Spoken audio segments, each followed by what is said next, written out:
Welcome to another Vixa Vaughn romance audiobook. We're excited to have you join us. Whether you're into second chance romance, enemies to lovers, fake marriage, or any other trope, Vixa Vaughn offers you the chance to escape into stories that will carry you away into heart-pounding romance and gripping characters. While we want to get you the full experience, some parts of this audiobook are abridged to stay abreast of YouTube's community guidelines. If you want the full experience, you can always head to Vixa Vaughn Romance and use code VIXA40 to get the unabridged version of this audiobook for 40% off. Now sit back and enjoy the show.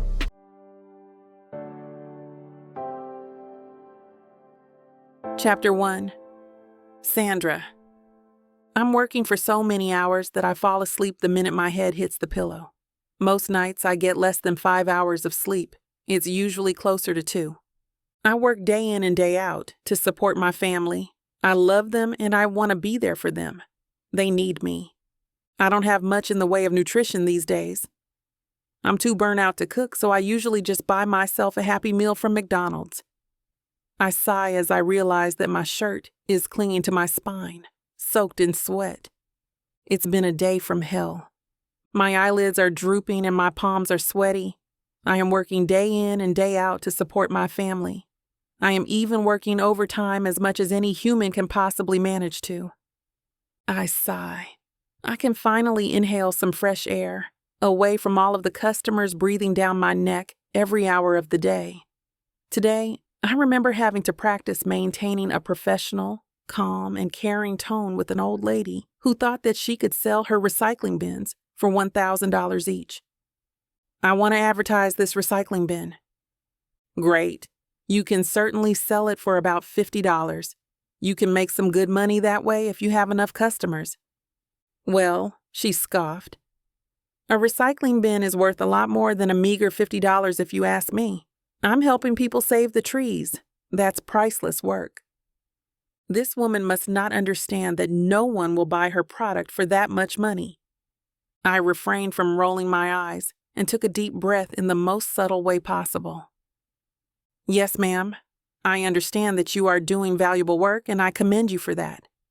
However, I believe that you will have more customers if you sell each recycling bin for $50.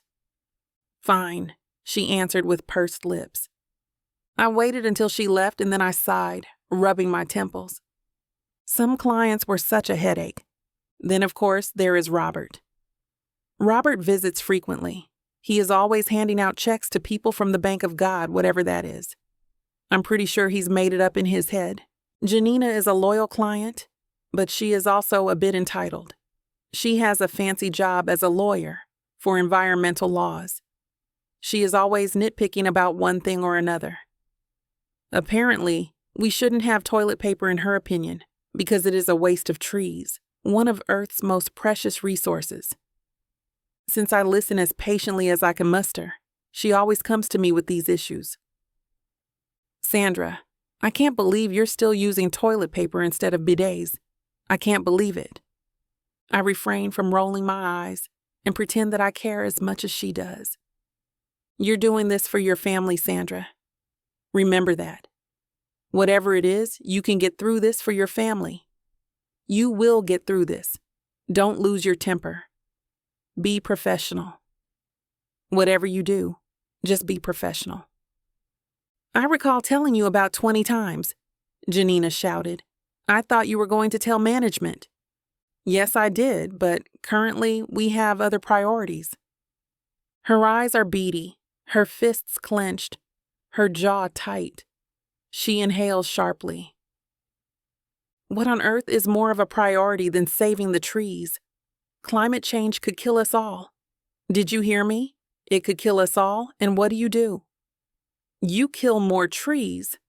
Ridiculous. I don't know if I can support this institution any longer. Your lack of investment in preserving our natural resources is extremely disappointing. I must say. Yes, ma'am. I apologize for the inconvenience, I answer, groaning internally. She groans as if someone has just told her the world is ending in 2 days and walks away. She'll be back next week. I greet the next client politely. stuffing down my feelings to get through the day and trying not to focus on how much my heels are digging into my ankles. You have to look professional, Sandra. You have to look professional. I'm on my break. Finally. I can take a breather from the rat race. I swear, people, I have no respect for sales agents these days. If they had to spend a day in my shoes, I bet they would quit. They are so entitled. I sigh, realizing that my negative thoughts are not productive. I have to go back to work soon, and I better have a good attitude. I'm getting paid after all. My family will really appreciate it. I'll do anything for them. They're my world. Get it together, Sandra. Get it together. You have a job. That's more than a lot of people can say these days. You have a job, and you're good at your job, and you're making money. That's what matters. That's what counts. You go in there and you be the best you can be. You be as professional as possible, no matter how they act. You can do this. Just get through today, Sandra. Just get through today. This is my one moment of peace and quiet. I take a deep breath and look at the beautiful blue sky, the sun beaming down on my shoulders. It's so nice to spend a bit of time outdoors. I love seeing the sky, feeling the sun on my back.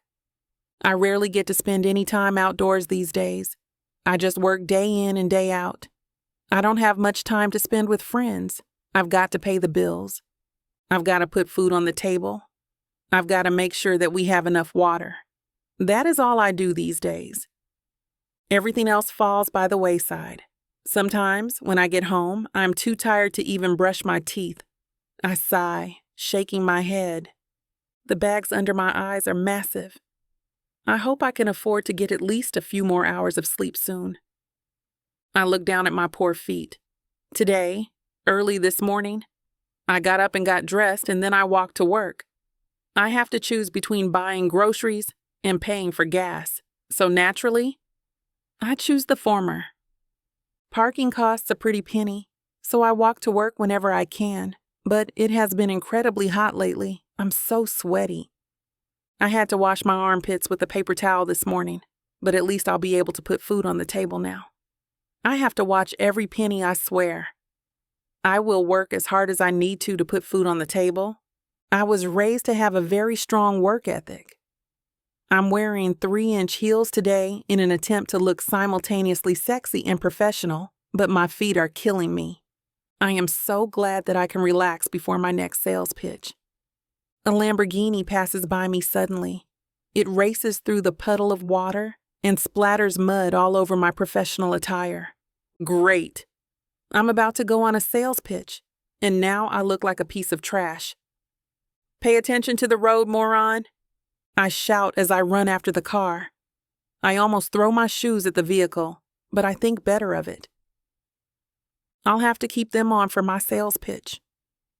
I look down at my top and I groan. It's filthy. Mud is splattered everywhere. I look so unprofessional. There's no way I can look like this. Screw that driver. He doesn't even care about anybody else's day. He just goes around driving his fancy Lamborghini without a care in the world. I guess I'll just have to greet my client like this. I'll make a great impression that way. But I have to do my job no matter what. I have to make money. I have to support my family. We need to eat. I can't just back out of the pitch. I just wish some people had some common courtesy. I arrive at Clean and Green Enterprises with a filthy top and dirt all over my face. I see the client arriving. I cannot stop thinking about that careless driver, so entitled, with his fancy Lamborghini. Does he think he's the king of the world or something? He didn't even look back. I can't believe him. I wonder if he's like this towards all women or just towards black women. Bastard. Chapter 2. John. Even though I have an appointment with my good friend Roan, the CEO of Clean and Green, the bastard is still in a meeting. I'm even late to the meeting and had to speed to get here on time. If there ever was a time to be pissed, it'd be now. I had to squeeze Roan into my schedule after he told me of a business deal he had in mind. I can't ever turn down a deal. After Sandy Roan's secretary tells me he's in a meeting, I let out an external groan. Was he expecting you? She asks. Yes, he was. I need to see him, I tell her. Even in my rush, I can't help but notice Sandy's cleavage. I don't even think she's wearing a bra, but her blouse is darker in color, so it'd be near impossible to say. It made me think of a joke Roan had about hiring a sex retchery. Damn fool. That's how you get a lawsuit. Sandy looks up at me and says, I think it would be okay if you stepped into his office. He should be done with the meeting soon. That'd be fantastic, I say. My secretary will flip if she realizes I've disappeared. Sandy had gotten up and begun walking up to the door and turned to look over a soft shoulder and said, If she hasn't noticed already, she's not a very good secretary, is she? She has this sort of smile to her lips like a seductress, and I'm fairly confident there's a porno out there with this scenario. I merely smile and feel my neck warm as I find myself aroused. Sandy chuckles softly and opens the door for me. Roan's office speaks of his success with a deep mahogany desk and artwork that might have once belonged to the Louvre or some other upscale art museum. He always was a pretentious prick, but a better businessman there was not. And I don't think I caught your name, Sandy says. Marshall. John Marshall. I'm the CEO of Marshall Enterprises, I tell her. Off to the corner, I notice a dry bar, and I indicate it with a hand gesture. Help yourself, Mr. Marshall, Sandy says. I pour myself a glass of Tullamore Dew Irish whiskey, no ice, and take a drink. I sigh blissfully. No ice? Sandy asks. You like him dirty? That smile. Just some things. Truth is, I always liked being a gentleman and not a very exciting sex life. Don't get me wrong, I liked girls and found myself always around them. My sexual practices were not something I would describe as dirty. You said Roan would be coming soon? I ask her. Yes, he should be back momentarily. Sandy finally leaves. I roam about the office and drop a few ice cubes in the tumbler with another finger of whiskey.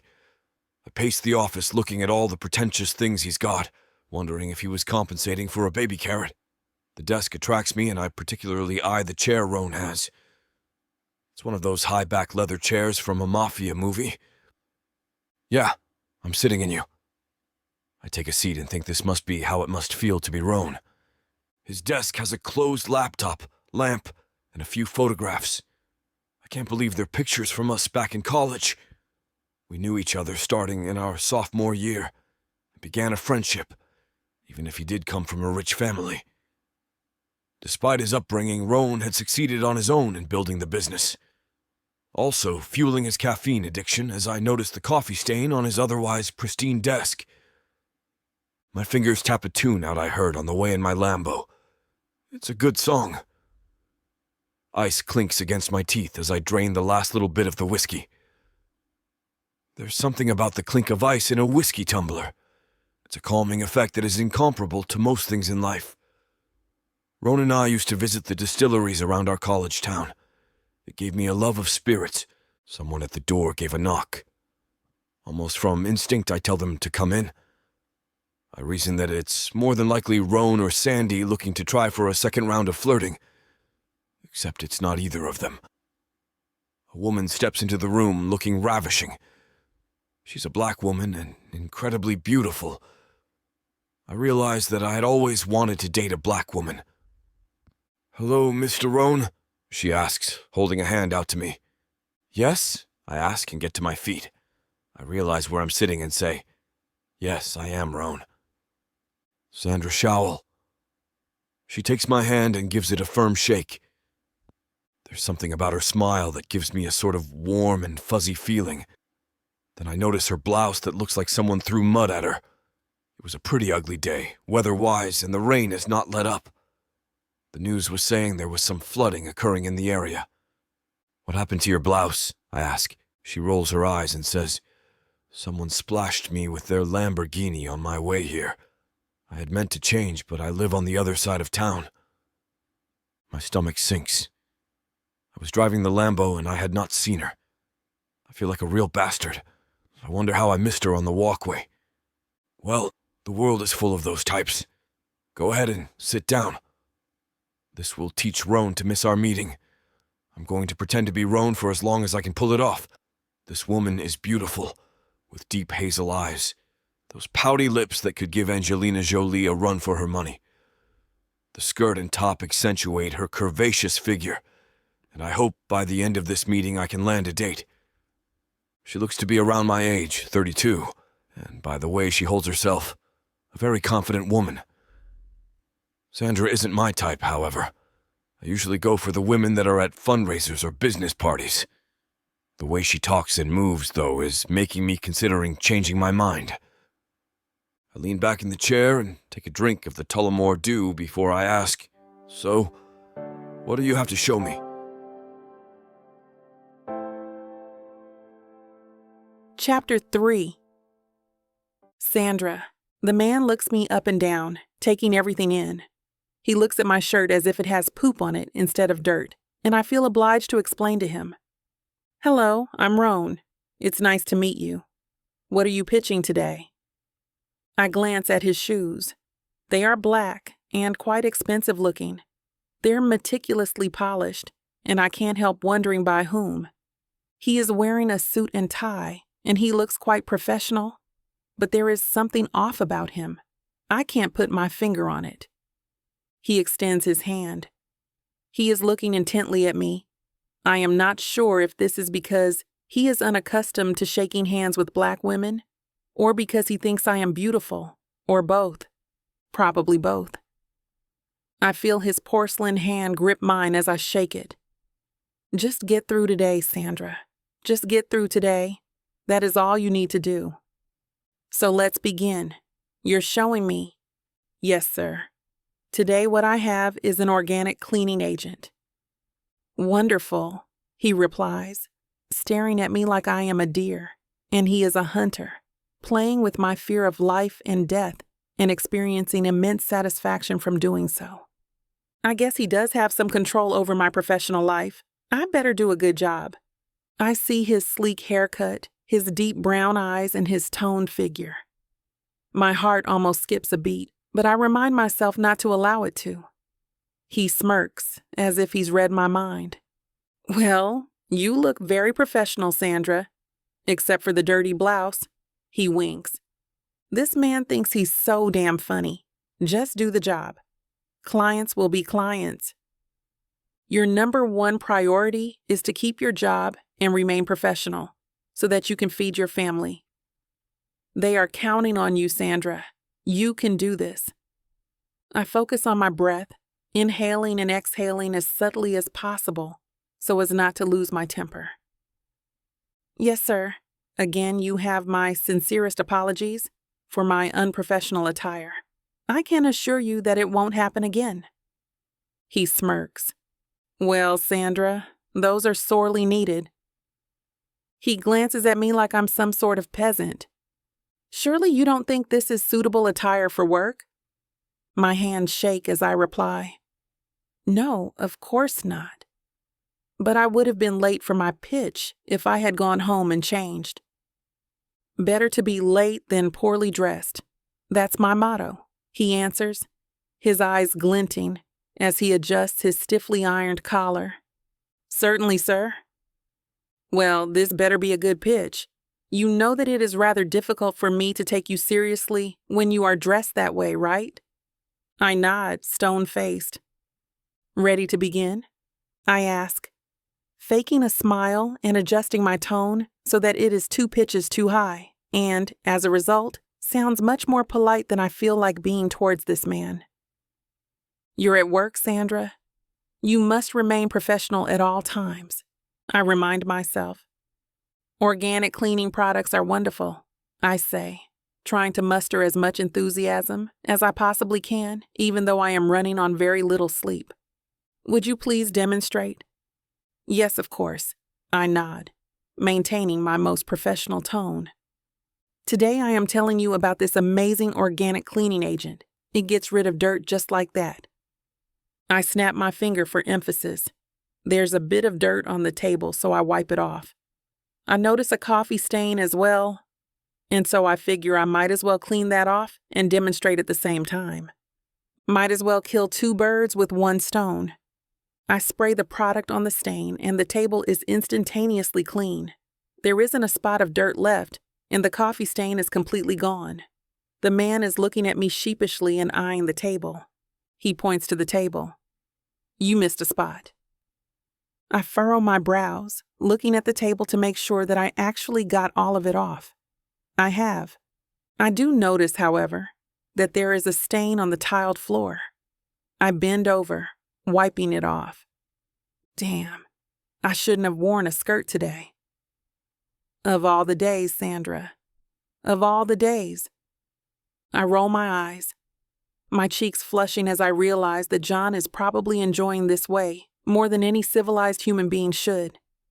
I hear his voice, speaking as if he is some kind of king or something, entitled, Wealthy White Men. Sandra, is it? He asks. I nod, thankful that he is at least calling me by name. That's more than a lot of people around here can say. You still haven't quite taken care of the mess. There's a spot on the table and a spot on the floor. I'm not really sure this cleaning agent is up to par. I frown, realizing that he must be mocking me at this point because the surfaces are both completely spotless. But I nod. Thank you for the feedback, sir, I say, and hear him chuckling in the background. I roll my eyes when he isn't looking. I think you'd better bend down and get that spot on the floor again, Sandra, he says. Yes, sir, I say in my most professional tone. I wouldn't want to risk getting into trouble with management. I need to feed my family. This man is absolutely awful. What is wrong with him? Does he think this is some kind of joke? Well done, Sandra. Well done. Make sure you get all of that dirt off of the floor. You better keep going. There is literally no longer any dirt on the floor. He must just be enjoying the view. Stay professional, Sandra. Stay professional. Do not lose your cool. This is a very important job and a very important person. It's not quite gone yet, Sandra. Maybe if you scrub the floor just a little bit harder, it will be. I can sense his eyes lingering on my rear end, and I feel a surge of heat throughout my body. Why couldn't I have worn a longer skirt? Of course I had to wear a short one. Of course. There you go, Sandra. There you go, he says, looking intently at the floor and at my backside. Nope. I spoke too soon. There is still just a tiny bit. You can barely see it. I think maybe you need glasses. I probably have eyesight that is just a little bit better than yours. I squint, trying to locate the tiny speck of dirt. It feels like trying to locate a needle in a haystack. Impossible. I'm exhausted. I've had a very intense day, and all I want to do is go home and put my feet up. He points to the speck of dirt that is so tiny that apparently he is the only one who can see it. Just put your back into it, Sandra. He gets up and stands right behind me. It's almost gone, but not quite. I push myself as hard as I can. I put all of my muscle into scrubbing away this supposed spot on the floor that this man is seeing, and I am not. These cleaning agents usually work like magic. I keep going. Just do your job, Sandra. You've got to support your family. You can do this, Sandra. You can do this. You've got to get through today. I keep rubbing the floor vigorously, making sure that I get every last bit of the stain off of the floor. It's gone, but this man is still staring me down, so I continue. His eyes are on me, and I just keep going, rubbing the organic cleaning agent on an already clean floor. Chapter 4. John, as you can see, this is a top-rate product. This is normally a challenging stain to clean, but this product is lifting really quickly and with hardly any pressure. I look over at Sandra. She's putting her heart and soul into scrubbing that fake spot on the floor. She continues. It picks up the mess from even the tough to tackle spots like the porous grout between the tiles. She sits back on her heels and surveys her work for a moment. If you take a bit of a closer look, there's a difference in color between the spot I have been working on and the rest of the floor. You might want to look into getting some of the economy bottles. You can dilute them in a bucket of water to wash the whole floor with, using the stronger version on any spots or more intense stains. It should get this floor looking brand new. As I obey and lean in closer to her to take a look, I catch her scent in my nose and I do a bit of a double take, surprised. A little bit of spice and sandalwood with a delicious hint of her own natural scent as an undertone. Very seductive. Yeah. I can see the floor is starting to look great here. Surprisingly, my voice catches and breaks. Maybe this woman deserves a bit of closer inspection. I haven't had a woman affect me like this since I was a teenager. I stand back up and head to the chair again to get a better view of the situation. I almost feel bad for seeing how many hoops she would jump through. Her face looks hard and focused, with a blank professional look for the most part, but also visible tension around her eyes and her shoulders. My gaze drifts down across her body, noticing the shoulders that lead down to a narrow waist accentuated by the blazer she's wearing. The material is a bit cheap, but she obviously has good taste. The cut suits her perfectly and hugs in all the right places. Her waist gradually softens into shapely hips and a plump round behind that looks delightfully smackable and is wiggling so temptingly right under my nose as she continues to scrub the floor. Damn, that is a butt to die for. It might even bring down a kingdom or two, depending on the time period and the circumstances. A whole new perspective on this situation starts to take hold as I stare at the curvaceous figure that is under those rumpled and dirty clothes. I don't think I've ever seen a body that fills me with a sense of awe and makes me ache like I do now. I give a little jump as she speaks again. This product is completely environmentally friendly, and the use of it can really help a company's image with the popularity of the green movement right now, especially if you leave the little placard we give you in your front window upon purchase. I can't even focus, but I attempt to respond. I feel like we could really use something like this around here, but I need to talk to some people about it first. Does your business card have your phone number on it? Why, yes, it does. She gets up carefully from the floor and throws the dirty paper towels in the trash before digging through the bag nearby and handing me a business card. You can reach me at the cell phone number on here at any time. I examine the card for a second and then my eyes dart around the room quickly. I'm really sorry, but there is this spot over here that just drives me crazy. Do you mind taking care of it real quick? I think you have a miracle product here. If you can get that spot clean, I will definitely put an order in. A smile crosses her beautiful face, transforming her full, pouty lips. Her head is haloed by beautiful brunette curls, eyes big and round with a golden hazel hue, and surrounded by thick, curled lashes that make them look like a set of eyes on a china doll. Her duchess nose is cutely upturned at the end. She's small and petite, but with a full, curvy body like those old statues of Venus my mother dragged me to see when we went to Italy. Her appeal is off the charts. Maybe I'm too quick to dismiss her based on her rough accent and clothes that hint at a low-class upbringing. Right now, none of that matters. She is determined and strong, with a body that makes me feel weak when I look at it. She gets back down on her knees, presenting her beautiful bottom to me for one final close inspection.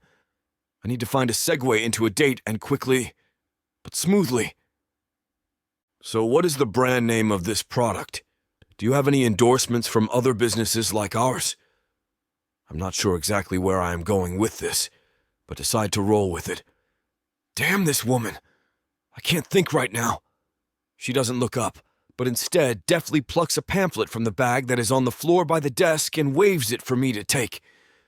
Suddenly the door bursts open as Roan enters the room, comfortably and casually because, of course, it was his own office and he didn't expect to be interrupting anyone in his own private space.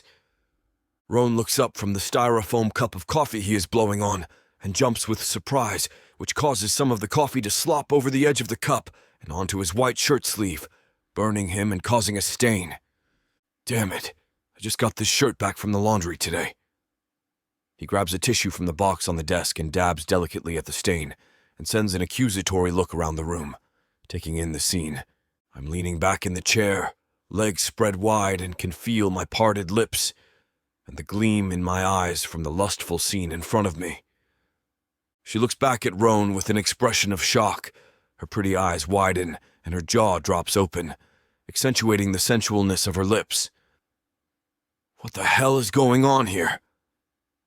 The woman looks at me and I can see the realization of what is going on begin to form in her eyes along with blazing, hateful heat. My heart sinks. I try to lighten the situation a little bit. I shrug my shoulders and give my best smile, hiding the fact my heart is pounding, and my brain is racing trying to figure out a way how to not screw things up with this woman. She's doing a sales pitch. Roan looks at me with exasperation and frustration. His hands start waving around like they always do when he gets upset. He's trying to hold his temper and keep his voice in an even tone, though, because of who I am. But there is a hard and grinding edge to his words. Yes, I do have a meeting with a sales agent today, but not with you, and definitely not with the two of you together. I try my best to remain cool and nonchalant. When this opportunity presented itself, I saw a way to learn a little bit more of the business, so I decided to get a presentation. I feel with my position, I have a responsibility to learn every aspect of the company. My statement is clearly weak and false, but there is no arguing with it or my charming smile. Roan groans and puts his hand to his forehead, clearly not buying my words. Roan is one of the people in the company who shows his true feelings to me. I like Roan because of this, and to be honest, tend to push him a little bit because it feels good to be around someone who isn't afraid of me and doesn't bother trying to be fake and complimentary. Get out of my chair, he snaps. Slowly, I stand up and saunter over in front of the desk, ready to face the hell that I suspect I'm about to face from this woman, determined to try and mitigate it as much as possible. Chapter 5. Sandra. I finish my sales pitch. I look up and I see another man walking towards me. The man I've been presenting to is grinning from ear to ear, trying hard not to laugh, and I feel the hair stand up on my skin. My face becomes a pinkish tinge, and I want to throw up immediately. "Well done," he says smugly. "Thanks," I remark, glaring at him. How could he? My heart sinks. The other man walks into the room, and I realize that whoever I've been pitching to is definitely not Roan. My stomach reels as I realize that someone has pretended to be a different person and allowed me to go through my sales pitch knowing that he is not my client. "Hi, I'm John," the man says to the actual Roan. This is absolutely unbelievable. I cannot understand why a person would do such a thing. Does he not have a life? Is he some sort of sadist? Does he understand how much time and energy I have just wasted pitching to him? Probably not. He's probably just been staring at my butt the whole time.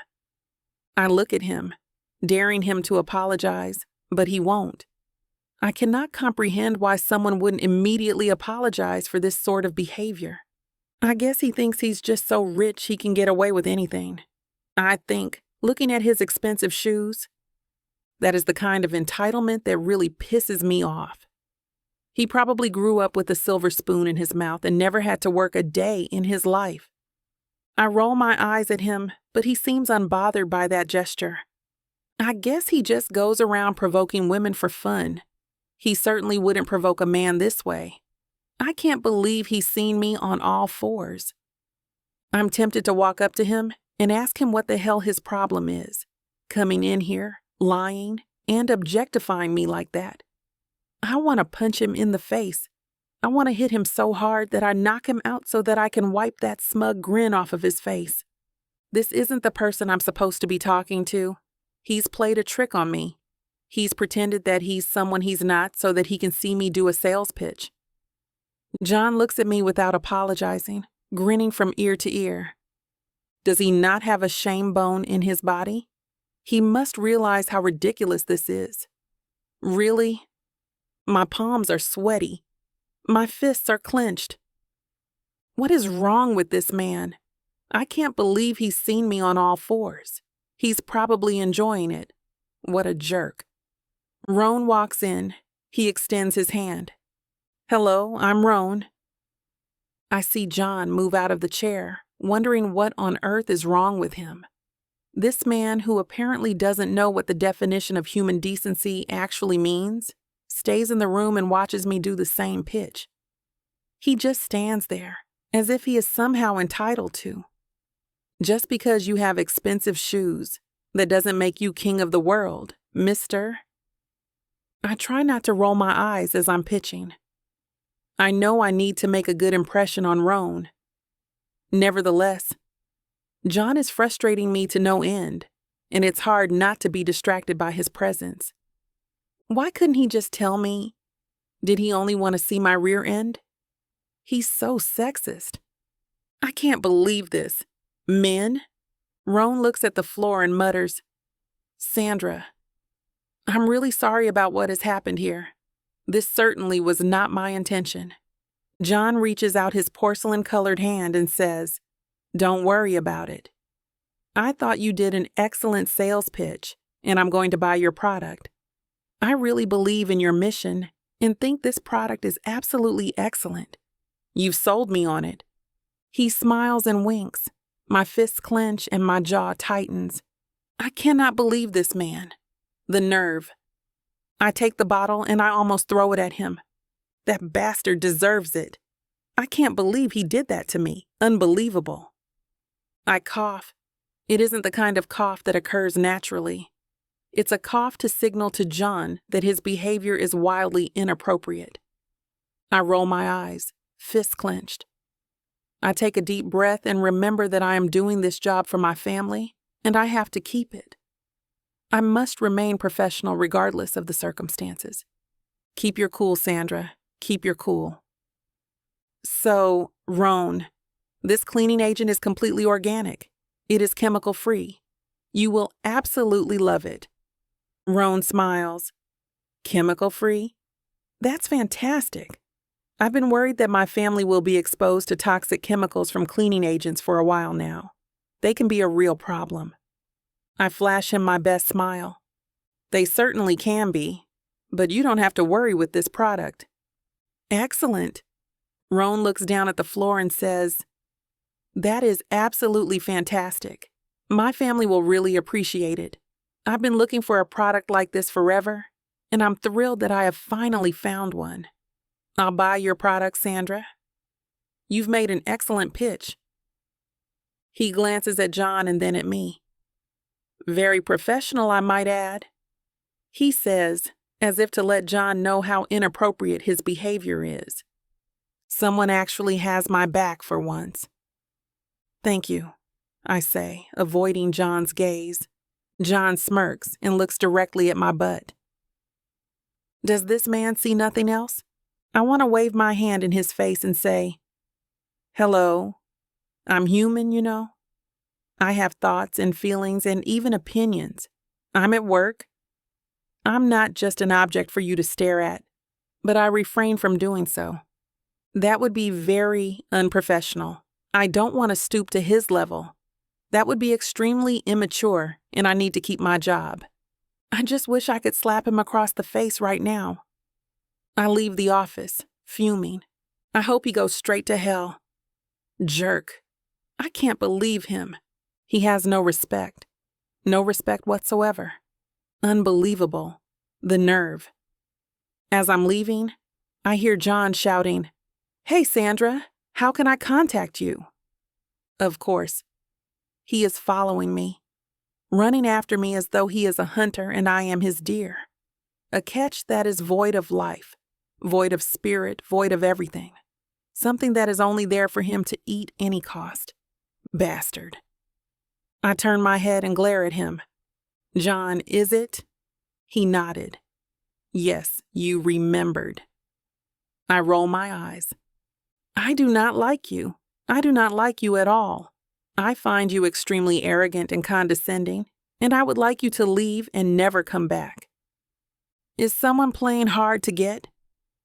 He teases. I assure you I am not. My hatred of you is 100% genuine, and I'm afraid that there's absolutely nothing you can do about it. I don't care about your fancy shoes or whatever else it is you think you have to offer. You're a complete moron, and I don't want a person like you in my life."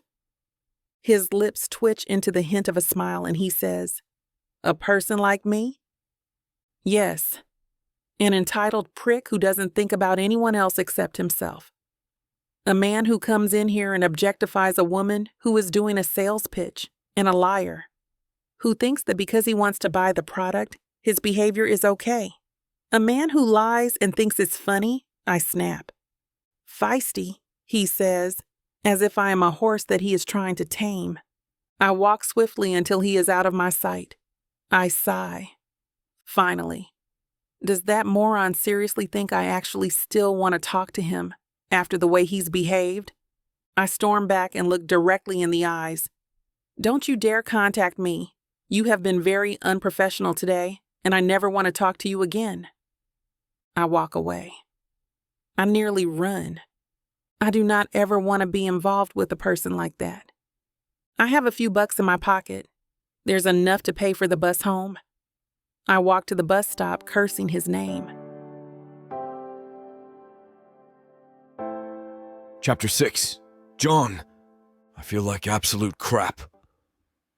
I didn't mean for my joke to go as far as it did, but I never could quite get over her body. She was like Venus or Aphrodite. I was never good at remembering mythology, but Sandra made it easy to forget my name. Roan is still looking at me when I come back into the office. "What the actual hell, man?" "I didn't mean for it to pan out like that," I say. Roan sits down at his desk and looks at the glass I had poured myself.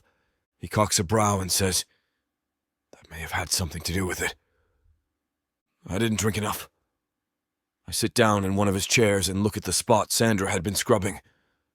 In my hand is the card she gave me with her number. I doubt she'd answer a call from the likes of me. The likes of me. The words sting me just as they had with when she had first spoken them. I hate to think of anyone thinking less of me. I'm not sure if that's pride or not, but it makes me feel miserable. "So what the hell, man?" Roan asks. "Well, we had a meeting scheduled for today, and I had to sneak out of my office to get here on time." "We didn't have a meeting today." "So you say, and so says Sandy, your secretary. Or secretary?" I give him a cocked brow. Roan chuckles dryly. "That was before I was married, and our meeting was for next week." I shake my head, feeling more of a jerk.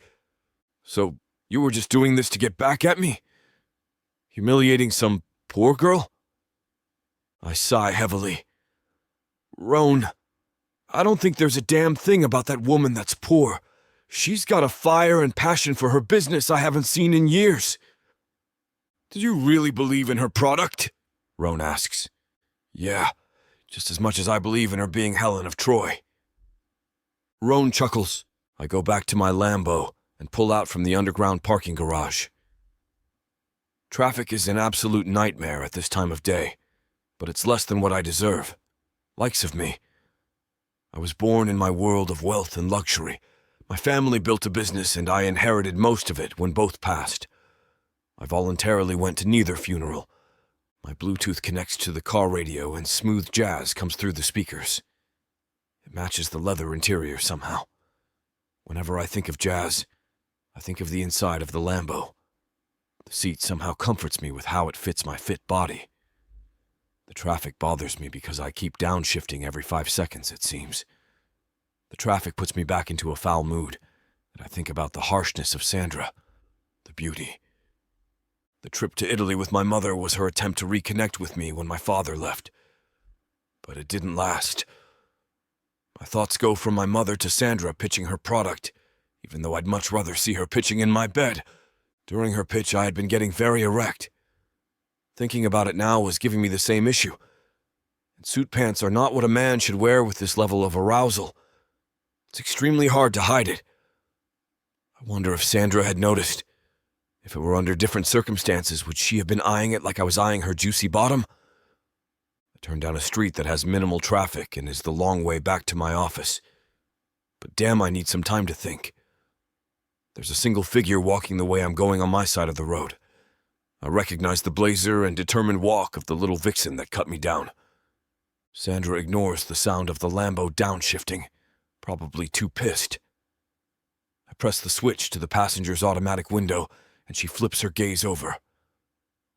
True, she wasn't exactly my type, and I often wondered what my type was. Bimbos? No. Maybe just the loose kind of women that throw themselves at me and my devilish good looks. She looks pissed, but I match her foot speed with the Lambo. Sandra, right? I ask her, trying to be cute. I forget that it didn't work in the office. Screw off, she snaps. Her head snaps forward and keeps walking. I'm sorry for what happened back there, I say. She says nothing in reply, and I tell her I'll compensate for the blouse as well. Sandra looks over at the Lambo and says, You're the bastard that sped past me and ruined my shirt. In my defense, I didn't know I splashed you. I was rushing to a meeting I thought I had with Roan. Shove it up your butt. Her anger rose exponentially. Look, let me make it up to you. I can pay for your dry cleaning or get you a brand new shirt. I don't need your sympathy.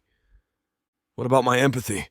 I know how it feels to be embarrassed, and I didn't think that the incident in the office would escalate. I was just so taken by, your product. I feel my neck warm and cheeks flush. Why am I such an idiot? Screw your money, screw your empathy, and screw you. I bite the words that I want to say. I know you must hate me right now, but at least let me give you a ride. You're going home? Yes, I am, but I don't want to ride from yo crap. Sandra steps right into a hole in the walk that sends her crashing down. I stop the car and leap out.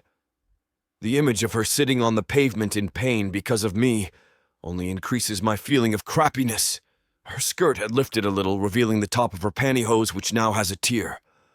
Remembering the hard-on, I stick a hand in my pocket and try to fix it, covering the action by gently closing the door of the Lambo. I try to focus on helping her in her situation and not talking her into a date or screwing. How much of a horn dog am I?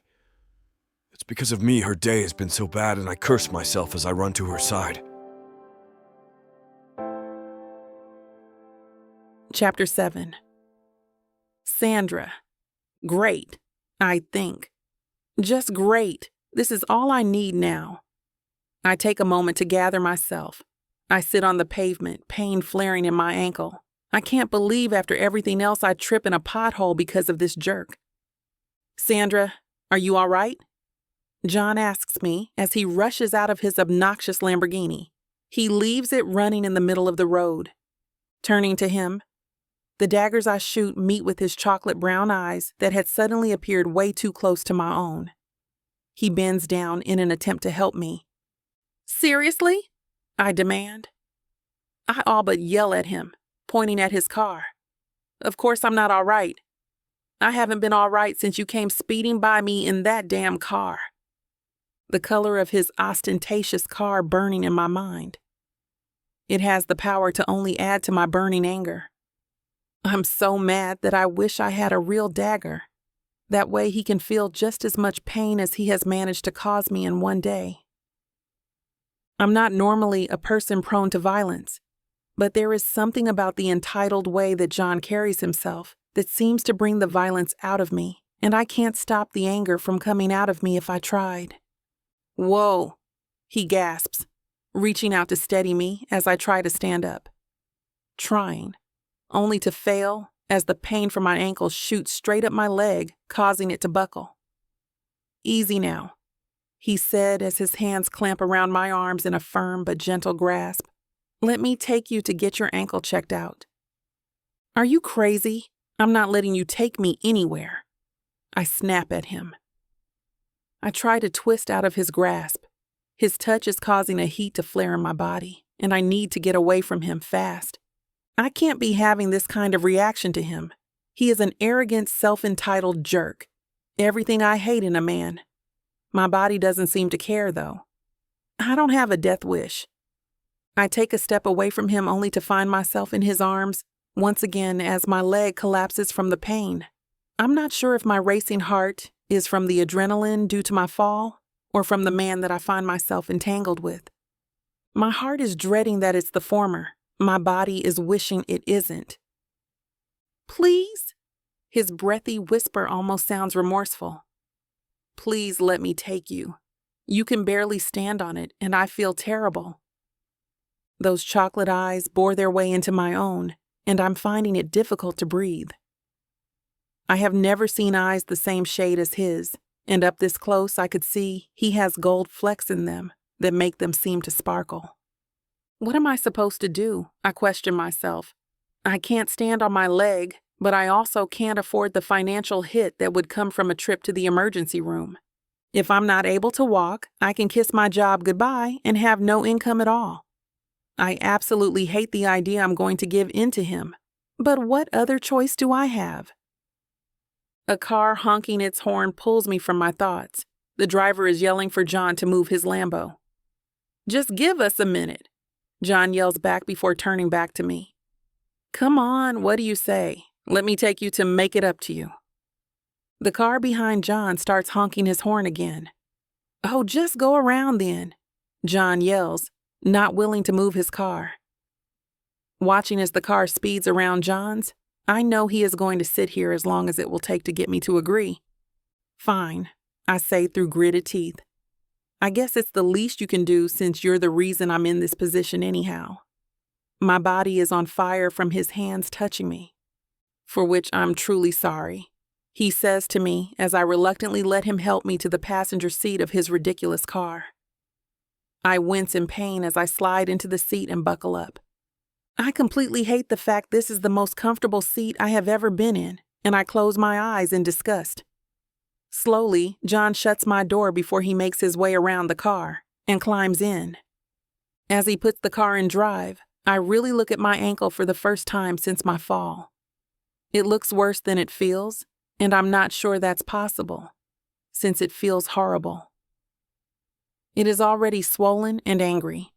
Reluctantly, I know having John take me to the ER is the right choice. This is just great.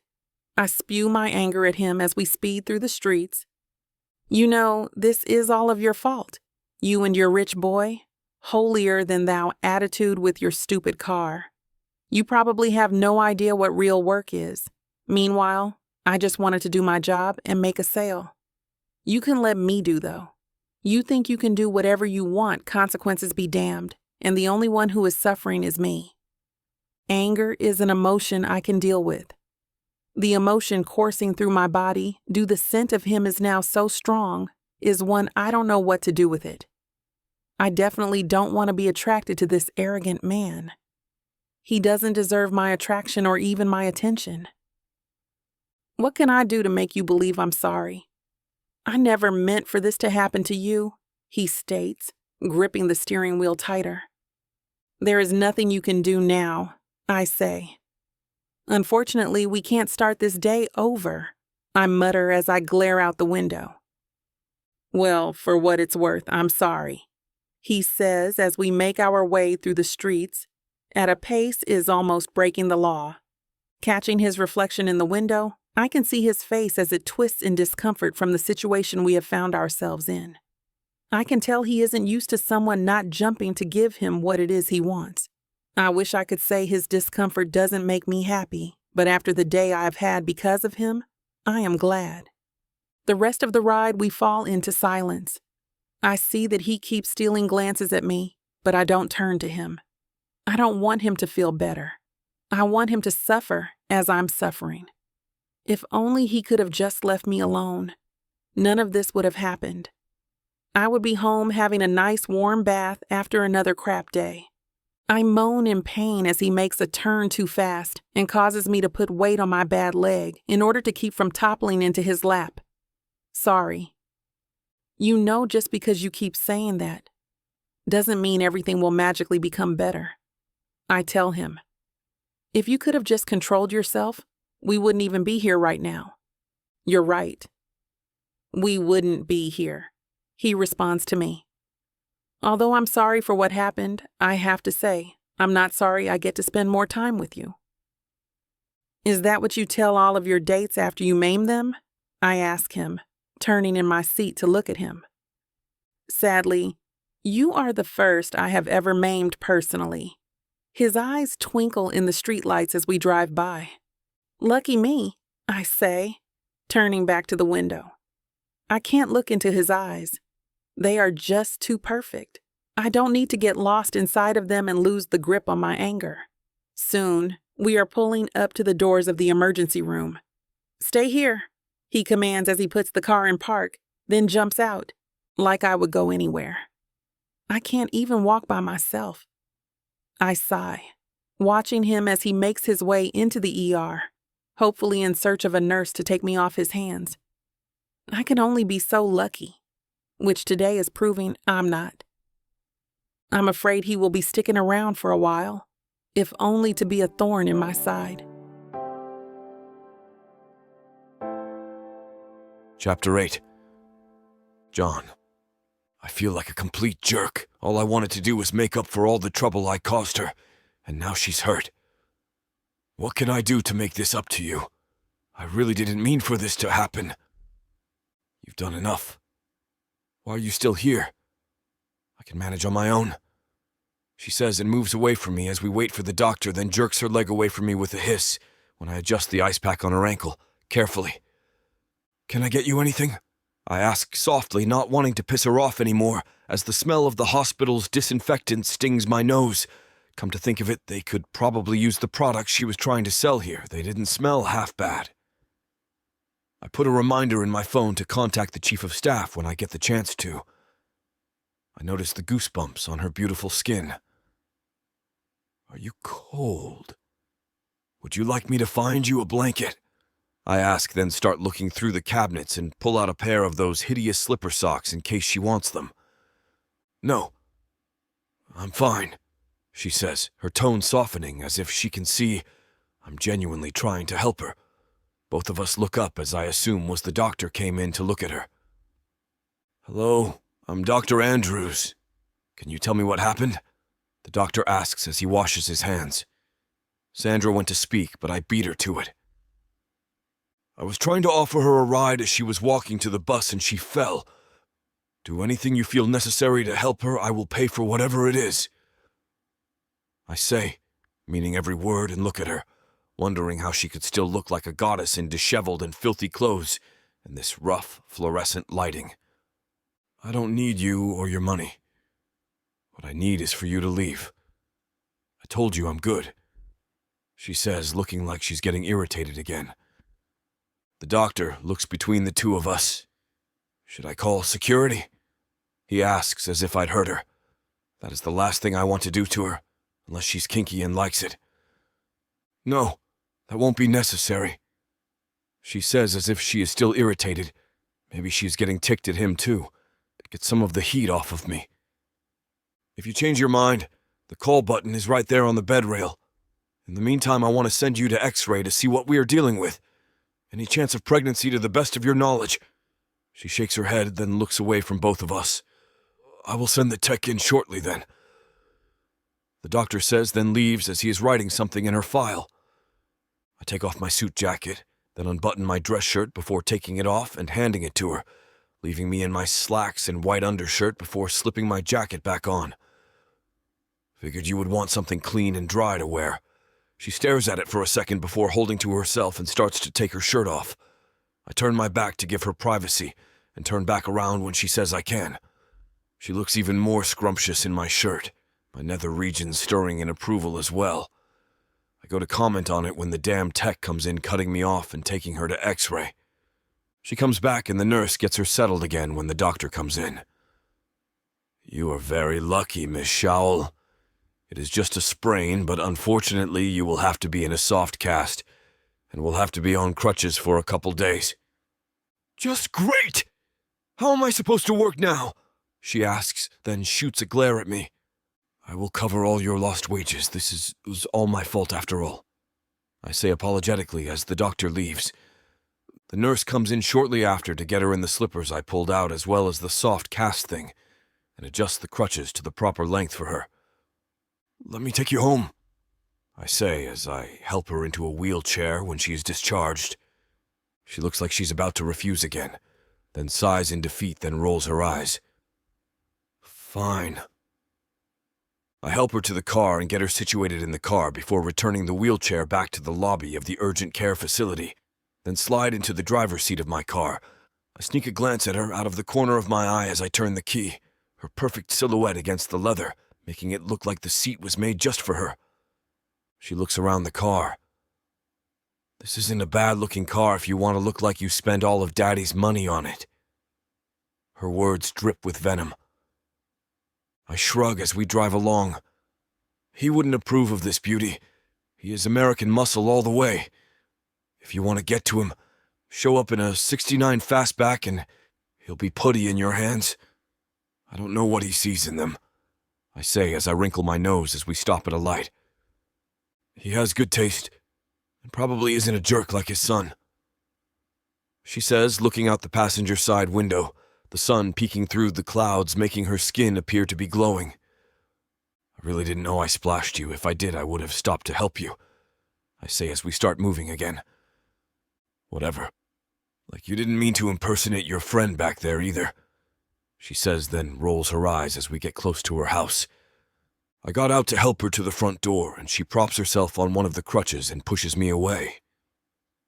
You have done enough. Thank you for the ride. But I don't need your help or your charity. I just want to forget you ever happened. That being said, forget where I live, she says, and starts towards the house. If I forget where you live, how will I get my shirt back and get the cleaning products I plan to buy from you? I ask with a smirk and give her a once-over with my eyes, her bare legs peeking out from under the shirt she's wearing, making me want to groan.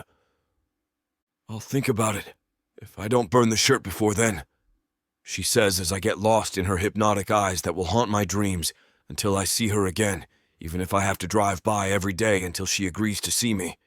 She turns to leave, walking carefully on the crutches as I watch her every move, especially that butt as it jiggles with every hop she makes. I wait until she closes the door behind her before I get back in the car and turn the ignition to start it again. If only I could have been more careful today. This shouldn't have even happened. Though then again, if it didn't, I wouldn't have had that fine butt in my car, sitting so close I could smell the soft spice and hint of sandalwood of her perfume, or see how the leather of the seat molded to her voluptuous curves. I've got to get to know her better. I need to see more of the fire ignite in her eyes when she is trying to sell her products. Makes me wonder what else she is this passionate about. Never in my life would a woman buck me as much as she has. On any given day, I could have my pick of whomever I wanted as many times I wanted. She is definitely different from the others, and I'm not about to let her uniqueness slip away. This is a fight I will never back down from, nor will any time soon. As I pull away after she is safe inside, I call the hospital to set up a meeting with the chief of staff to see what it would take to get her products in that hospital, and everyone in the county as well. Chapter 9. Sandra. Saturday morning comes, and the pain in my foot rivals for attention with the thoughts in my head. I can't stop the thoughts swirling in my head. If my leg does not get any better by Monday, I'm going to have to take leave. I can't afford. I'm still waiting on my commission for my last sale. And if I do go to work, how am I supposed to get around to do my job on these damn crutches? Ugh, I exclaim, slapping my hands against the bed. There's no use laying here dwelling on what I can't change. After getting dressed as quickly as I can, I make my way to the kitchen to make breakfast for everyone. Morning, sis. Chris, my brother, greets me from his seat at the table. Morning, James, Chris's twin, says from by the stove. I made breakfast this morning so you didn't have to. Here, sit down and I will bring you a plate, he tells me. You didn't have to do this, I tell James as I sit down gratefully. James is the older of my two younger brothers by 2 minutes. He is also the more compassionate of the two, so I know Chris had little to do with the making of breakfast and more to do with eating it. Thank you, I tell him as he sets a plate in front of me. Hey, Chris exclaims. Why aren't you thanking me? I helped. Taste testing is not helping, James says as he sits down next to me. Oh, and Mom and Dad already ate. he tells me. Oh, good, I say, breathing a sigh of relief. One task is complete for the day. You know, sis, James and I would be more than happy to stay home from school to help you with Mom and Dad, Chris says as he polishes off his orange juice. Yeah, you always work so hard for us, James agrees. No, you two need to go to school. I'm not negotiating this with you. I tell them both. You know the rules. School first. Deep sighs come from both of my brothers. This was not the first time we have had this conversation about the importance of school. Fine, Chris says, getting up from the table and making his way to the living room. He is most likely going to play his video games. He is never far from them on the weekends. He can never clean anything, James complains as he gets up and picks up our brother's dirty dishes and deposits them in the sink. Can you hold down the fort for me while I go next door to work? I ask James as he rinses the dishes and puts them in the dishwasher. You shouldn't be on your feet so soon after your accident, he tells me. Accident? I just tripped. I didn't get into an accident, I scoff at him. There is no need to make it sound more dramatic than it actually is. Yay, sis. James is right for once. You don't need to be working, Chris yells from the living room. Really? You're both going to gang up on me? I ask. Yeah, if it keeps you home and off of your feet, James says. Unfortunately, we can't really afford for me to not go. I know I try to keep our financial burdens from you two so you can focus on finishing high school. But if I can't do sales because of this, we are going to need an income from somewhere else, I tell him. He opens his mouth to argue further, but I cut him off. I'm not arguing anymore. I'm going. Standing up, I grab my crutches and say goodbye to my family. I make my way next door to the laundromat, lets me come and work whenever I'm able to. Quickly saying hello to the others working today, I find my pace and begin working.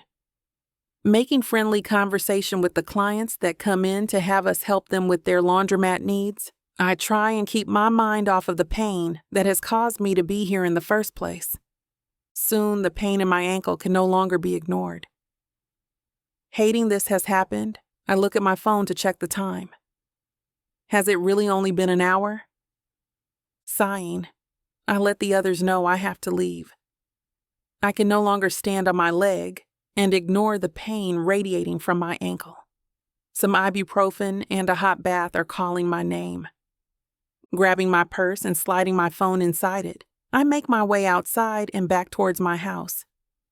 My thoughts stray back to the man responsible for my injury, and instead of anger, I feel something else entirely as I imagine those sinful chocolate eyes.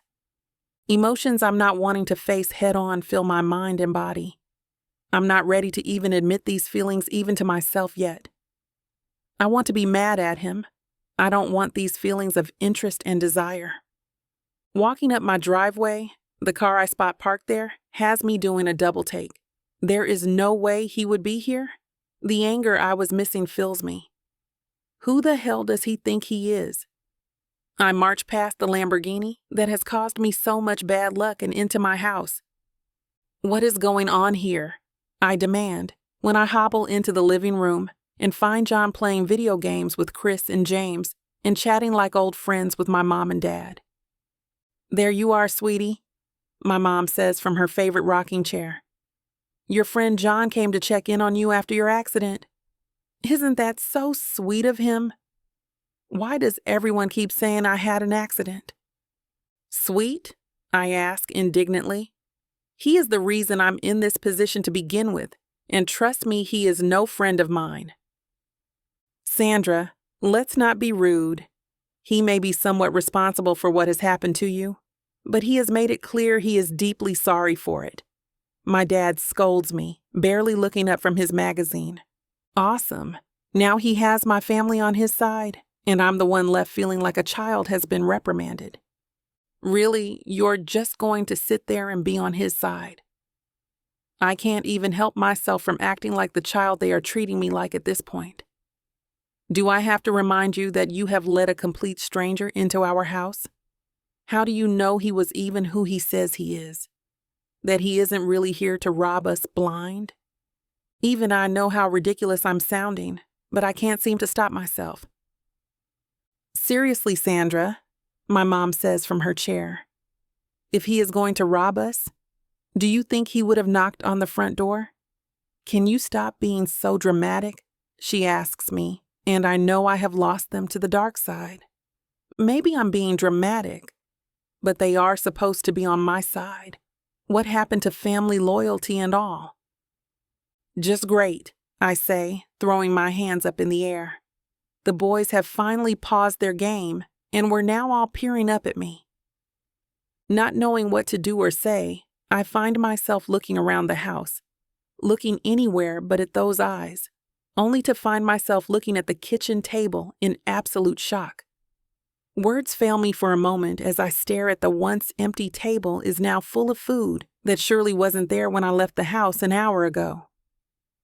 I'm facing deep ambivalence at the sight of all the food on the table. The only emotion I'm comfortable showing, though, is anger.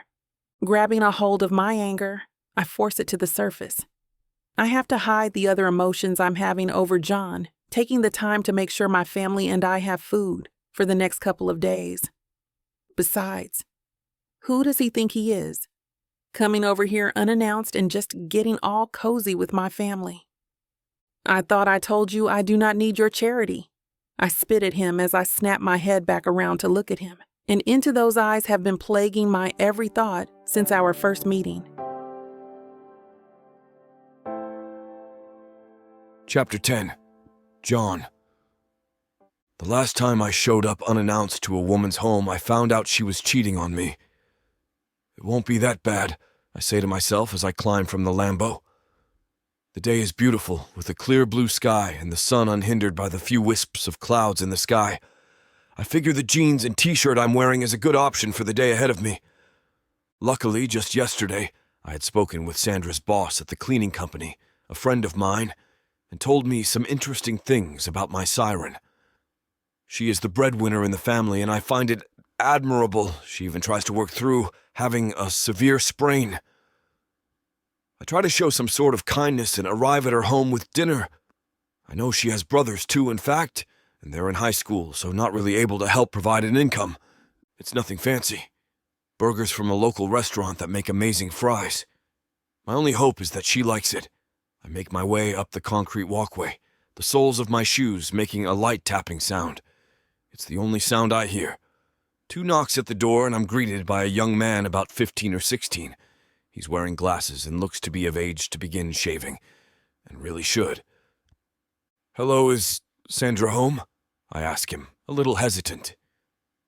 No, she's not." He turned his head and calls for who I assume is his brother. "Chris, did you order food with Sandra's card again?" "No, man, why?" I hear the reply. "I think you went to the wrong house, man." "No, I'm a friend of Sandra's," I managed to say before he closes the door on me. "I wanted to bring dinner for the family." His eyes look past me and brighten at the sight of the Lambo. "All right, man. Come on in." I come inside and the brother closes the door. "By the way, I'm James." The brother sticks his hand out. I shake it and find he has a good grip. "Is it just you and your brother?" I ask him. "Yeah. Parents are out in the country and Sandra is at work." I follow him into the kitchen and set the food down. "She's crazy to go to work with that cast on," I say to myself more than anyone. "She's stubborn as hell and won't be told to sit down for no reason." He took a look at the food. "Is this all the same? Smells really good." "Yes, it is." James takes 2 trays and starts walking out of the kitchen when he stops and tells me to come with him. I follow him along the carpeted hallway to the also carpeted stairs that led up into a comfortable den. On a couch playing some video game console was a young man I almost thought was James. This had to be Chris, the twin brother. "Food, brother." James set the tray in front of him. "Cool." He sets the controller down and looks over at me, then at his brother. "Sandra's friend," James said around a mouthful of food. "Sandra's at work," Chris said. "But you can wait until she gets here. Probably won't be much longer. Was her foot hurting her this morning? Yeah. We told her we would take care of her, but she wouldn't listen. I sit down on a chair off to the side and see the pause menu of a Call of Duty game. I used to play the first ones, but have been so busy since starting the business and running it that I haven't touched a controller in years. James notices me looking at the menu. You play? He asks with a gesture of his burger to the TV. A little. It's been a long time, I admit. The chair I sit in is comfortable and large, perfect for lounging in while watching a movie or playing a game. He offers me the controller as they eat, and I don't want to insult their hospitality, and I hate not doing anything, so I take the controller and launch into a mission. I die very shortly after. Once I respawn and get my bearings, I figure out where I'm going. So what's your name? James asks. John, I tell him. How do you know our sister? I'm focused on neutralizing someone taking pot shots at me, and don't realize until that point what they're doing. Smart bastards. I remember back at the hospital talking to the doctor, and I used the same true simplified story. I met her at my friend's office when she was giving a sales pitch and tried catching up with her later when she sprained her ankle. Must have lots of money for that Lambo. I can tell that James is the suspicious one. His hospitality wasn't 100% genuine, but he was protective of his older sister. For that, I had to give him some respect. The two boys ate quietly while I tried to defeat hordes of enemies. Chris finishes first, and I gladly hand him the controller. He plays as though he was the creator of the video game, or an operator in a past life. He seemingly has all the tricks and knowledge. Chris doesn't stop playing until the mission is complete. Or maybe they just refer to them as levels. Any idea when your sister is coming back? I ask once James takes the controller. Shouldn't be too much longer, Chris says, looking at the clock on the wall. Honestly, I'm surprised she made it this long. Her foot been hurting her bad? I feel a twinge of guilt coming back. Chris nods. I hear the door open downstairs and the guilt is replaced with nervousness. Chris, did you use my card again to get food? Sandra shouts from the foot of the stairs. No, your friend brought it, Chris exclaims. Friend? What friend? I poke my head around the corner. Sandra's face turns to rock. Can I speak with you, please? She asks. Now. Her brothers give me mocking sounds as I descend the steps. Sandra swings along in her crutches into the kitchen and turns around, using them as props. What the hell are you doing here? She asks with a snap. I thought I told you I never wanted to see you again. I have to focus to take my eyes off her perfect body. I told you I wanted to help with anything, so I bought dinner, I say to her. John, I don't want your charity. It's the first that she says my name, and I feel something in me I had not felt for many years. Sandra, it's not charity. I know it's my fault you're in this predicament, and I want to help. It's not like I'm getting a tax refund from this. Sandra eyes me. You could find a way. I offer a shrug and say, I suppose there is a way. What's that saying? I raise a brow at her. Where there's a will, there's a way. So you came here with food just to be nice? Yes. Then why didn't you just leave when you dropped it off? I shrug a shoulder and say simply, I wanted to see you. Even in crutches, she was gorgeous. Her loose-fitting clothing did very little to stem her goddess-like allure. I don't think that's true. You can doubt all you want, but it's the truth. John Marshall, I think you're just trying to play me again for your own enjoyment. Well, I've got something to say to you. She takes a step closer, and her perfume and natural aroma entices me. I will not be part of your games. I'm glad you remember my name, Sandra. She looks at me with a furrowed brow. I'll be around, Sandra. Take care. If you need anything, go ahead and let me know.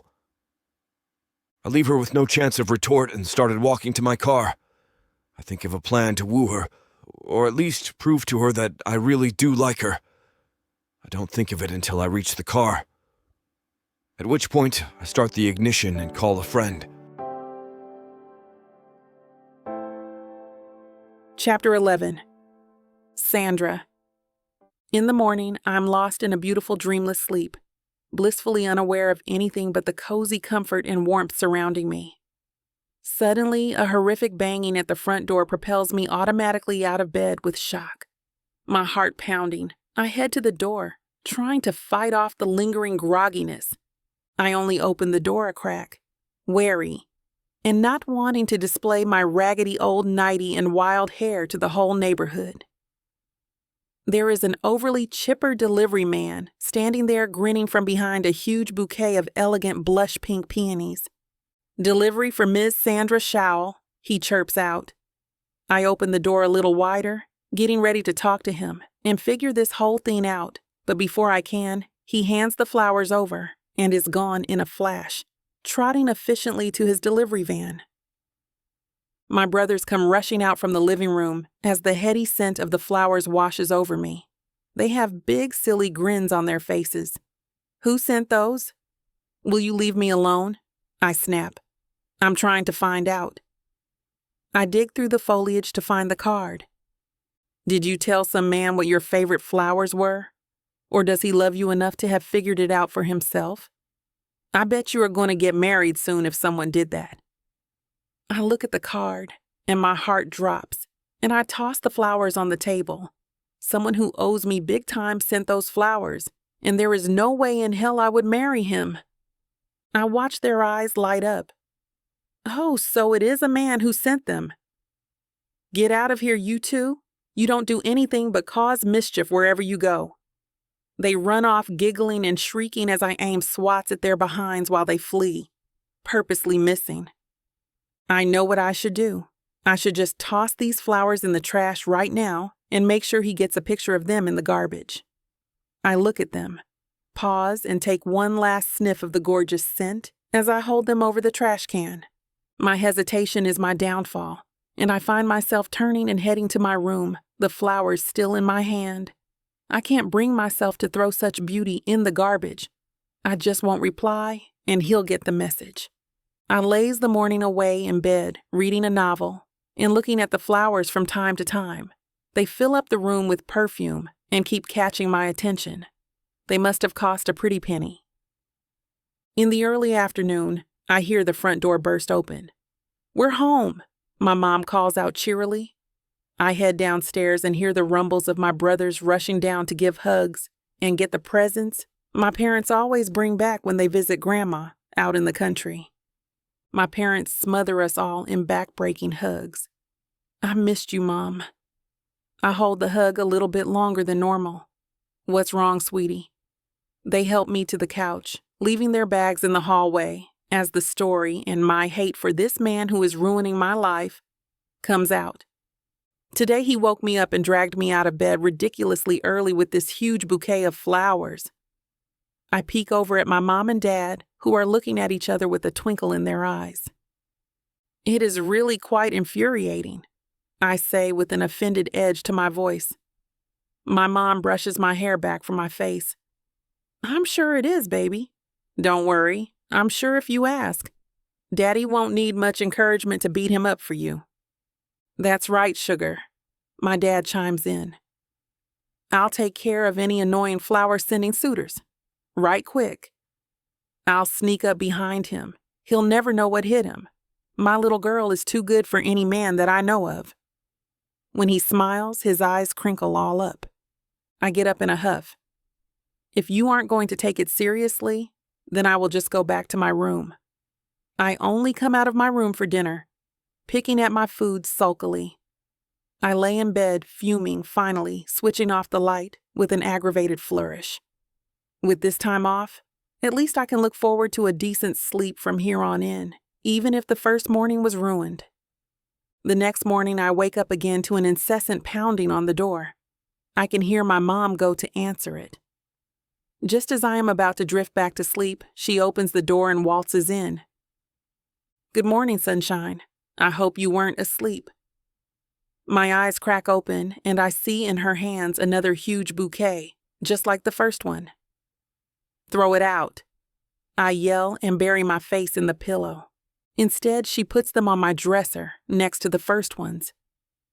This man seems very determined to get your attention. Maybe you should talk to him. He may not be as bad as you think he is. I just want him to leave me alone. He is a selfish jerk, and I don't want anything to do with him. He's just trying to have a fling and impress me, so I fall at his feet and let myself be manipulated by him. I'm not that kind of girl.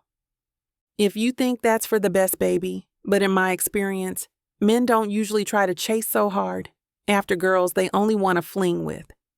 They want the easiest good time with the least amount of effort, so they can move on to the next quickly and not have invested a lot. Now, you may be right, but you will never know unless you talk to him. When you get a feel for what he's about, you can tell him to stop or maybe spend a little more time with him. I just have this hunch that it's a bit more than what you're thinking, and your dad agrees. I don't say anything, keeping my face in my pillow, and Mom waits a few moments. Realizing that I am not going to say anything else, she quietly leaves the room. She has a point, and it's a bit infuriating. I peek out at the flowers. They are beautiful. No man has ever treated me this way before or gone after me so aggressively. Most men seem to almost be a little scared of me and don't ever make a move.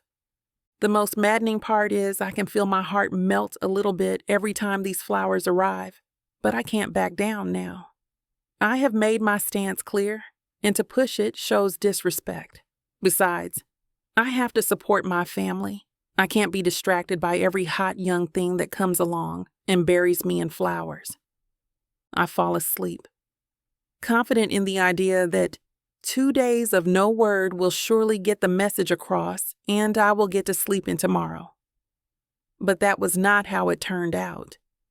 When the pounding on the door occurs at promptly 8 a.m. the next morning, I let out a scream into my pillow as my mom answers the door again. I hear a bit of tittering laughter, follow the footsteps up the stairs.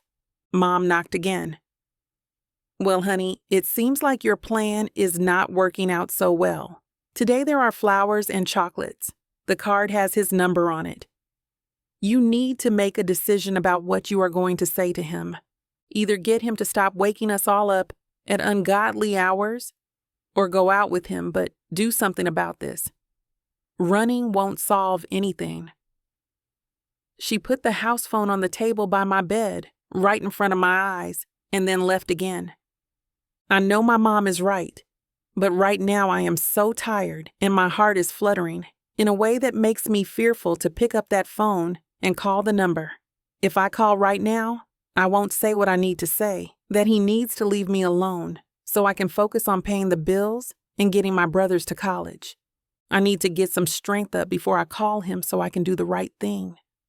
I just need to have a good sleep, and then I'll call. I can still see the phone waiting on the nightstand even after my eyes flutter shut. Chapter 12. John, there it is. That's the right house number. I carefully eased the Lamborghini over the cracked pavement of the driveway and cut the rumbling engine. Thankfully, the flowers in the vase on the passenger seat haven't toppled over. I make my way across the closely shorn but patchy grass to the front door. The house is a bit run down, but it is clear that an effort is being made into keeping it presentable and clean. Slowly, I take a deep breath and put a confident grin on my face before knocking firmly on the door. There is silence so long that it seems as though no one is going to answer, but eventually I can hear reluctant shuffling footsteps approach, and Sandra opens the door. "What do you want?" she says curtly. I peer over the giant bouquet, trying to keep up my bravado. I wanted to make sure that you were okay, and my flowers were getting to the right place. I haven't heard anything back. Who is it, Sandra? I hear an older woman's voice ring out from down the hall. It's the guy who sent all the flowers. She glares at me. Well, don't be rude. Invite him in for dinner. We've got enough to feed an army. But Mom, he's being a jerk! Sandra turns and yells back. Well, so are you sometimes, and we don't hold it against you. Invite him in." Sandra glares at me for a minute before reluctantly opening the door wider and stepping to the side. I gratefully shoot inside before she can change her mind and slam it in my face. "Come on down this way." She saunters off down the hall. I follow her, trying to stay respectful and keep my eyes off the part of her I want to ravish most, but can't help but notice how each cheek of her delicious booty gives just the slightest jiggle underneath the form-fitting basketball shorts with every step she takes. We reach the kitchen at the back of the house, and her mom is just setting down an extra plate beside Sandra's, piled high with cheesy lasagna, Caesar salad, and garlic bread. "Oh, my, this looks great," I exclaim, as I step into the dinette. Sandra's mom sat back down gracefully. "We are happy to have you. I'm sorry I didn't catch your name." "John," I said, and flashed what I hoped was a winning smile. She didn't smile back but waved her hand towards the kitchen. "John, if you want to set those flowers down on the counter over there, you can join us for dinner." Quickly, I go to the counter and set the flowers down, slopping a little water over the side of the vase in my hurry. Despite the fact it's my first time giving someone flowers and Sandra is still glaring at me, I'm happier than I have ever been. This feels good and right. I'm going to win them over, and I've gotten in the door. The next step is to make her smile. I want that more than anything. The fact she's making this such a challenge is almost half the fun. I sit down to eat. The first bite is delicious and full of cheesy beefy, flavor loaded in with a tangy tomato sauce. "Oh my God, this is amazing. Thank you very much, Mrs. Scholl. It's been a long time since I've eaten a meal this good." "Thank you, I'm glad you like it," Mrs. Schowel said. Then she gives Mr. Schowel a kick under the table. I pretend not to notice. He jumps a little, but settles back down and clears his throat. "So, John, do you keep up with football at all?"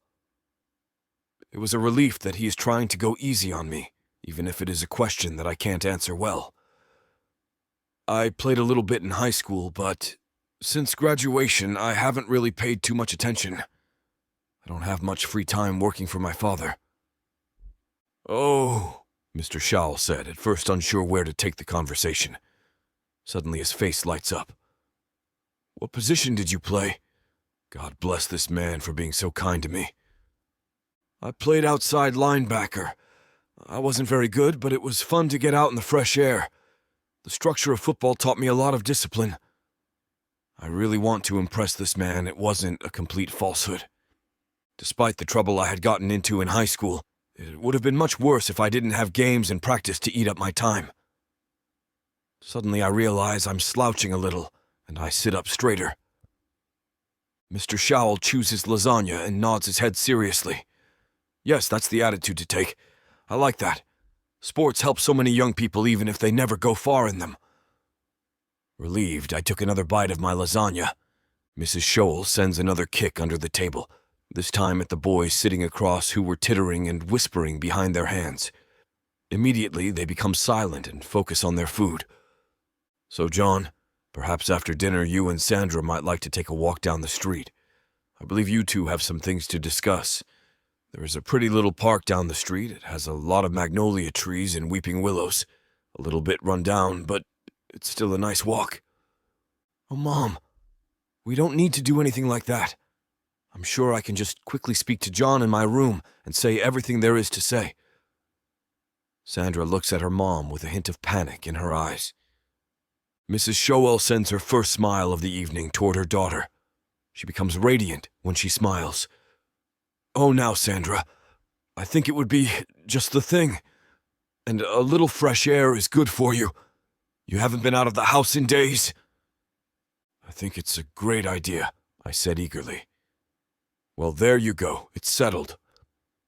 Mrs. Schowel gets up and starts clearing plates that are almost done, but not quite. "I think everyone is finished. Why don't you go put something nice on Sandra and get out of those god-awful basketball shorts before you head out. Put on that pretty little sundress you got last month." "But, Mom, really, I don't think that's necessary." Sandra struggles to get a word in edgewise over the clatter of plates and her mom's words. Mrs. Schowel is ruthless in her scheming, though. and leaves her daughter out to dry, pretending to ignore her and heading to the kitchen. Come back before it gets dark, though. In a flash, she disappears around the corner of the kitchen wall. Sandra looks at me and sighs. Well, I guess I better go change. I'll be back in a few seconds. Slowly, she makes her way toward the front hallway, practically dragging her feet, probably to gain some time in case she can think of a way out of this. I'm not worried.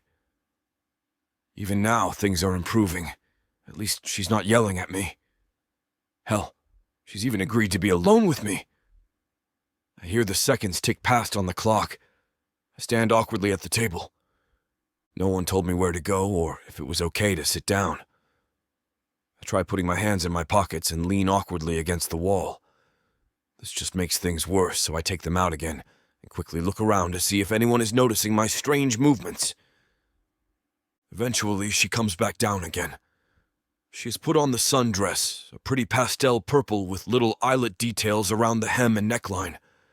Then I notice that not only has she followed her mother's instructions, but she has also put on a subtle hint of mascara and lipstick.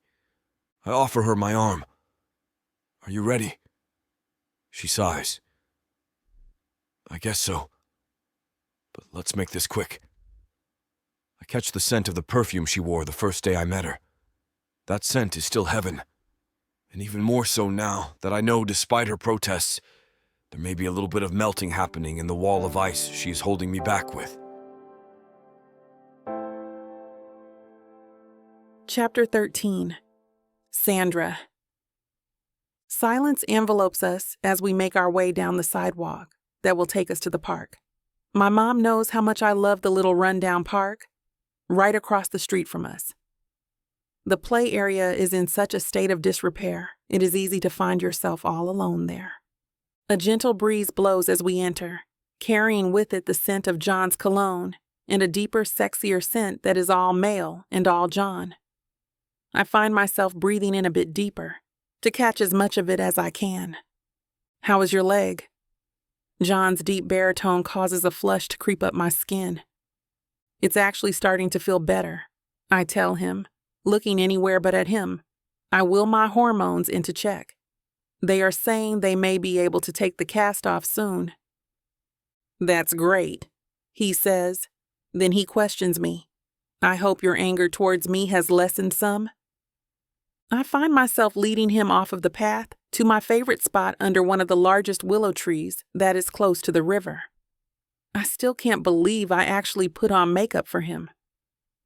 The only time I usually bothered with it is when I'm working. Well, I'm not as mad as I was, unfortunately. So there is hope. I lead him to a fallen tree and sit down. I wish I can deny it. But the truth is, I'm not as angry at him anymore. I think that is clear by this dress and makeup. Soon I find myself in deep conversation with him. We talk about all the things that are important to us and things that are not important at all. The more we talk, the more my anger slips away, and I'm scared of what this means. Without anger, I'm forced to face feelings I haven't let myself feel in a long time. I have too many responsibilities to be having feelings for someone who can never truly feel the same way about me. I mean, how can he? We come from two completely different worlds. There is no way he can ever understand my life and the things are important to me. Can he? A quiet descends as we sit in silence and listen to the babbling of the river. It's not awkward or strained, but instead I find myself content sitting here with him. You know, I find myself happy these days when I haven't been in a very long time, John confesses to me. I can't help but think it has something to do with you. I don't know why you would think. I have been nothing but horrible to you since the moment you sped by me in the car, I respond. I turn away so he can't see how his words have affected me. His words have the power to make me believe maybe our worlds are not so far apart, that maybe the bridge can be gapped. I don't know, it's just you challenge me. As bad as this sounds, I don't get to snap my fingers and have you at my beck and call. And honestly, it's refreshing. He leans over to nudge his shoulder with mine. A fire ignites in my stomach from his touch. I don't want to be having these feelings towards him. I mean, how can his shoulder touching mine turn me on? Has it really been so long I can't control my hormones from running so rampant? I mean, I have so much to lose if he doesn't feel the same, while he can just continue on with his playboy lifestyle. I can't control my body, and I find myself leaning in closer to him. Well, I will never run to your beck and call. I believe a lady should have more self-respect than that. I mentally shake myself. I force my body to move away from his. I need to get away from him as soon as possible. No, you sure wouldn't, he states, looking deep into my eyes. I feel entranced by his gaze. I am unable to look away. Those eyes of his make me wish I can be someone else, someone more impulsive, someone who doesn't have to worry about the health and well-being of her family, but is able to live life to the fullest. And in the moment, consequences be damned. I need to be incredibly careful. No one has ever made me feel these feelings before. Well, for what it's worth, you're not as bad as I first made you out to be, I say, trying to get myself together. I finally lean away from him. It is a sad attempt to clear my head. Nothing but heartache can come out of getting entangled with a man like John, even if he isn't as bad as I thought. See, he smiles at me. We are making so much progress here. I can't help but smile back at him. We once again descend into silence, simply listening to the river as it flows by. Well, I think I should be getting back now, I tell him. Please, let's just sit and talk a bit longer, he says, reaching over and taking my hand. His large, warm hand envelopes my own much smaller one, warming me to the core. Instead of letting my hand go, John tucks it into his lap. I'm painfully aware of his body, and I can't stop the rush of pleasure courses through my own. God, why am I acting like such a schoolgirl and not the fully grown woman I am? I mentally scold myself, trying to get my hormones back in check. I don't know what it is about him is making me feel this way. It's not like I'm some inexperienced little girl. Normally, I have no problems with men at all. It's actually nice being able to sit and have a conversation with someone other than a stubborn member of my family, I say, trying to break the tension. Especially lately with Dad not being able to work. He got sick a couple years back, and it has fallen on to me to make sure the family has been taken care of. I don't mind it most days, but it would be nice to have my own space again. I'm rambling. I know that I am, but I can't seem to stop myself. Don't get me wrong. I love my family. I really do. It's just living with my parents and teenage brothers is not what I imagined for myself at this point in my life. The twins do want to get jobs so they can help out, but I won't let them. School is so important, you know. They need to just be focusing on getting good grades and just being kids right now, not worrying themselves with all of the financial burdens we are facing. John is gazing at the river, and I can tell he is struggling with something in his own mind. I want to pretend I don't see his struggle, that all is well, and he is just a man I can vent my problems to. Someone who utterly understands what it is I'm going through, but honestly, I doubt he has struggled a day in his life. If I can pretend, then I can convince myself this, even if for a few hours, is real between us. It's real, and he likes me as much as I'm reluctantly starting to like him, and there is a hope and a future for us. But I was never one for fairy tales of princesses and happily ever after. I look down and see the dirt on his awfully expensive shoes, and the reality of the situation finds its way back to me. He is the shiny, expensive shoe, and I am the dirt that is only going to muddy him up. Wishing for things to be different is no way to be spending my time. I know things can never be any different than what they were today, and I just had to live with it. Are you okay? I ask, tapping his arm. It was better to get back to reality sooner rather than later. You seem a bit lost in thought. He's already regretting coming here with me. He knows now that I am not worth his time or trouble. All of the years of self-doubt and insecurities are rising to the surface as I wait for his answer. Chapter 14. John. I sit watching the river rush by, trying to focus on what Sandra is saying, but the doubts rushing through my head keep distracting me.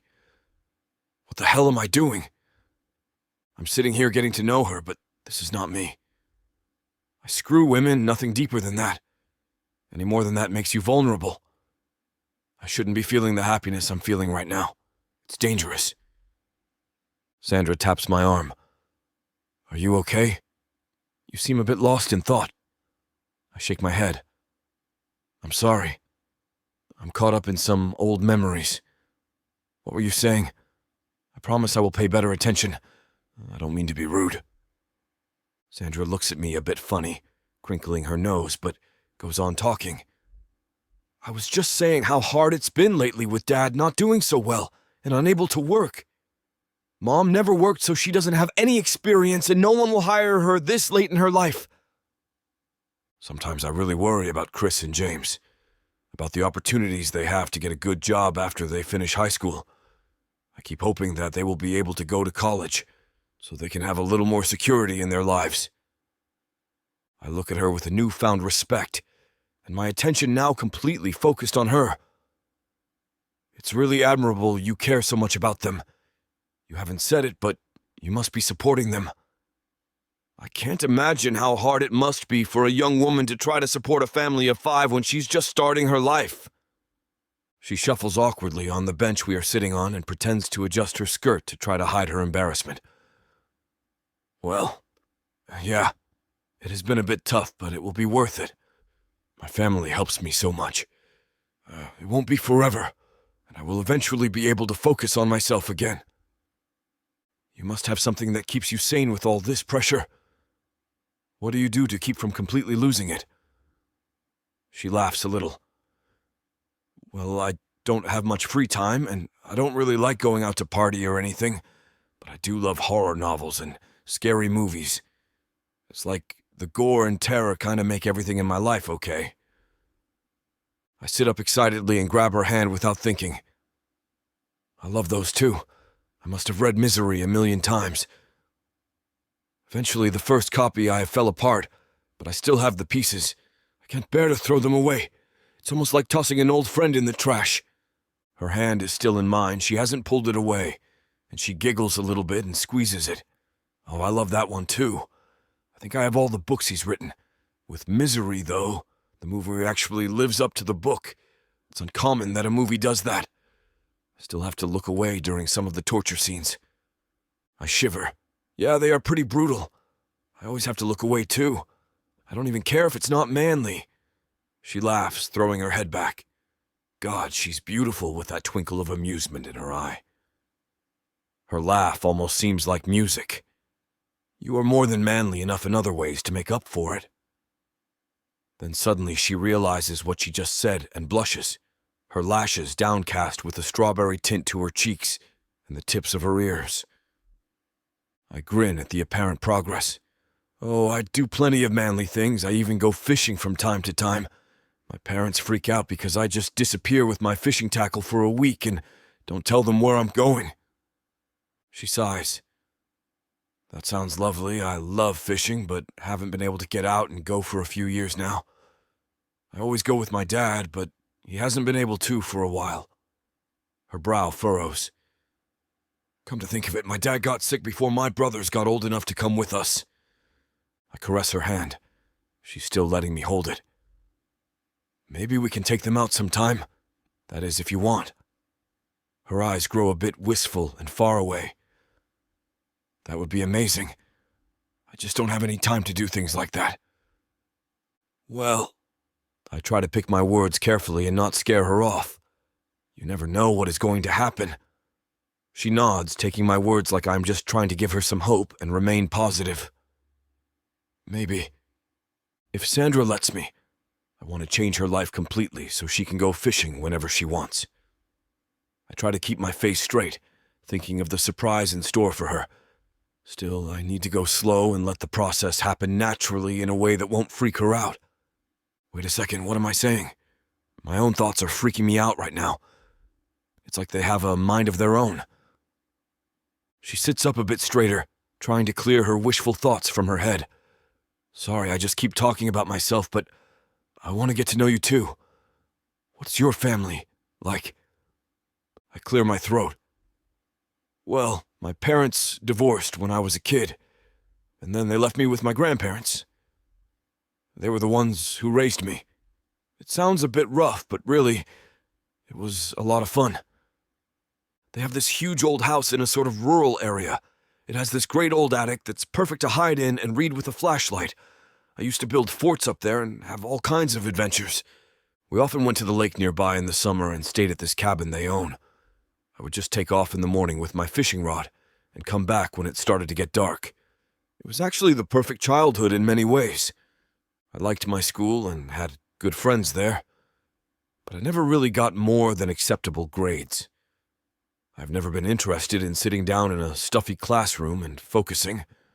I don't have the attention span for it. I think I will take you to their house one day. You'll love it, and it's so peaceful there. They will love you too, and Grandma is a great baker. She can make peanut butter cookies to die for. They have the perfect chewy centers and crispy edges. Sandra stiffens beside me for a moment. Damn, she thinks I am leading in to ask her to be my girlfriend. I'm even confusing myself talking like this. Why am I saying such things unless I like her? Quickly stumbling over my words, I try to backtrack a bit for both our sakes. You are my friend, and I really like and admire you. Of course, I want you to be a part of my life and meet my family. Her shoulders drop a bit and she smiles. I see. I think I like the sound of that. You aren't as horrible as I initially thought. She gives me a little push on the shoulder. Well, that's a relief. You don't seem like the hard one you came across as when I first met you either. She slaps my arm a little harder. Oh, you. Maybe I was wrong about you after all. I hope not. I smile and stand up, and she stands up with me, not letting go of my hand. Maybe we should head back. It's starting to get late, and I don't want your family to worry about you. Especially since I don't know what you said to them about me when you thought I was a horrible jerk. Don't worry, she says. With all those flowers showing up, they don't believe a word I say about you being a jerk. I see. Well, then I guess I better keep things like that coming. Damn, this poor woman must be so confused with the hot and cold messages I keep sending. I keep trying to rein myself in and then getting caught up in my heart instead of my head. Instead of trying to backtrack this time, though, I square my shoulders and head down the path silently, still holding her hand.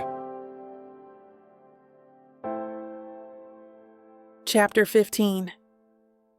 Sandra. John is going to bring me to see his grandparents. How serious is he about us? I look down at the floor, fingers trembling. I decide I need a cup of tea to ease my mind. I go to the sink and I pour the water into the tea kettle. I turn the tea kettle on and press the button. The water boils as my thoughts meander like a rolling stream in a meadow. Does John like me? Will his grandparents like me? Why would he say that? My face becomes flushed, and my heart skips a beat. I remember how wonderful he looks, with his three-piece suit and tie, his crew-cut brown hair, and his deep brown eyes. His biceps rippling underneath his sleeves. He is always being playful. He is always teasing. I am glad that he is playful, I suppose. So sexy, so handsome, so rich, so entitled.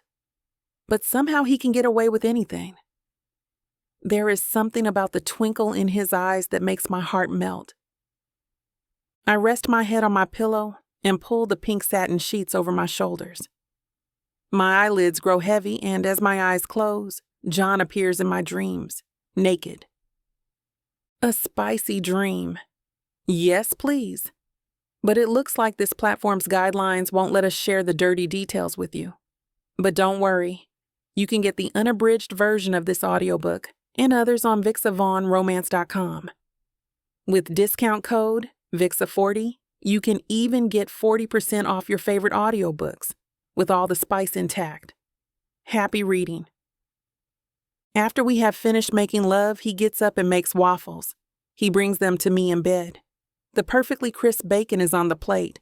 The warm maple syrup is perfectly poured over the waffles so that it fills every single square, and there are hash browns on the plate because he knows those are my favorite.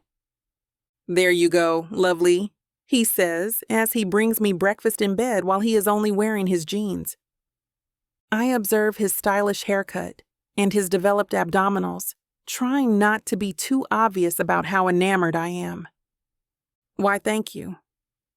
Anything for a woman as beautiful as yourself." I roll my eyes. "You say that to all the women, don't you?" "Yes, but I only ever mean it when I say it to you, my gorgeous Sandra."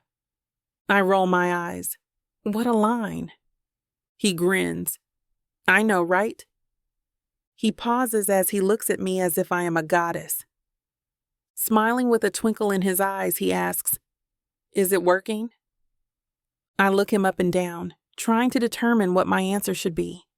I want him to know I'm interested, but not too interested. He has to respect me. I shrug and nod, chuckling a bit. I wake up. What the hell? I'm not supposed to like him that much. That was weird. "You can't think about him this much, Sandra. It's not healthy." I shake my head and prepare my morning coffee, trying to think about anything except John, and failing to do so. His wonderfully developed biceps, strong shoulders, and twinkling brown eyes keep appearing in my head like a mirage. Damn it, Sandra. Focus. Focus. The phone rings. I pick it up. "Hello?" "Hello, Sandra. This is about work." "Okay, what is it?" I ask, worrying that there might be some kind of problem that needs fixing. I can't deal with that today with John constantly popping up in my head like this. I mean, I could, but it would be tough. Really tough. "Great pitch, Sarah." The voice on the other side of the phone is filled to the brim with enthusiasm. "Thank you," I answer. "You're receiving a $10,000 commission." "Why is that?" I raise my eyebrows, thinking all of this is a bit odd. Marshall Enterprises just bought 100,000 sets of cleaning products. Congratulations. "How many?" 100,000. My eyes widen. What the hell? That's a lot of cleaning products. This is amazing. This is incredible. Money literally just fell from the sky. Okay. Well, I worked my butt off for it, but still, I didn't expect to get that much money. I shake my head. Who in the world would buy in bulk to that extent? I sit down and turn on my laptop. I type in Marshall Enterprises. After a bit of research, I realize that the company belongs to John. Of course. Wow, this is amazing. He actually wasn't kidding when he said he'd buy the product. He really followed through with his promise. This is so much money. I am so happy. All of my hard work has finally paid off. I sit down and I replay all of the events of the past in my head. John has played me for a fool. He has objectified me at work, yet he has so many wonderful qualities. He is such a generous man. I don't know I was that attracted to him, but I guess I am. I must be since I had that dream about him last night. I sigh. Who would do this sort of thing if he was a bad person? My mind comes up with a million answers to this question. He is trying to buy your love. It's his way of asking for your forgiveness. He followed through with what he said he'd do and exceeded all of your expectations. Maybe he wants to get into your pants. I sigh. Maybe he's just a generous guy who thought you did a great job at your sales pitch. Maybe he picked up on how hard-working you are and how much you would appreciate the money. He probably just wanted to make amends for splattering mud all over your shirt and playing a joke on you. I surrender. Whatever it is, he is starting to grow on me. This is a lot of money. He is a very generous man. I hope you're enjoying this audiobook by Vic Savon. If you want to keep hearing more audiobooks, then please, please, please hit that subscribe button and like the video. It may seem insignificant, but the more people that subscribe, the easier it is to produce more audiobooks in the future. So please, help us out and subscribe to our channel. Thank you for listening, and now back to your book.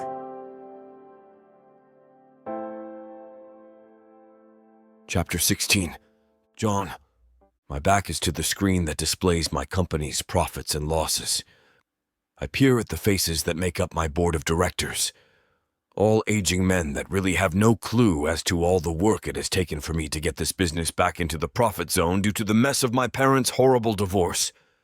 As I'm droning on about facts and statistics, my phone starts vibrating in my pocket.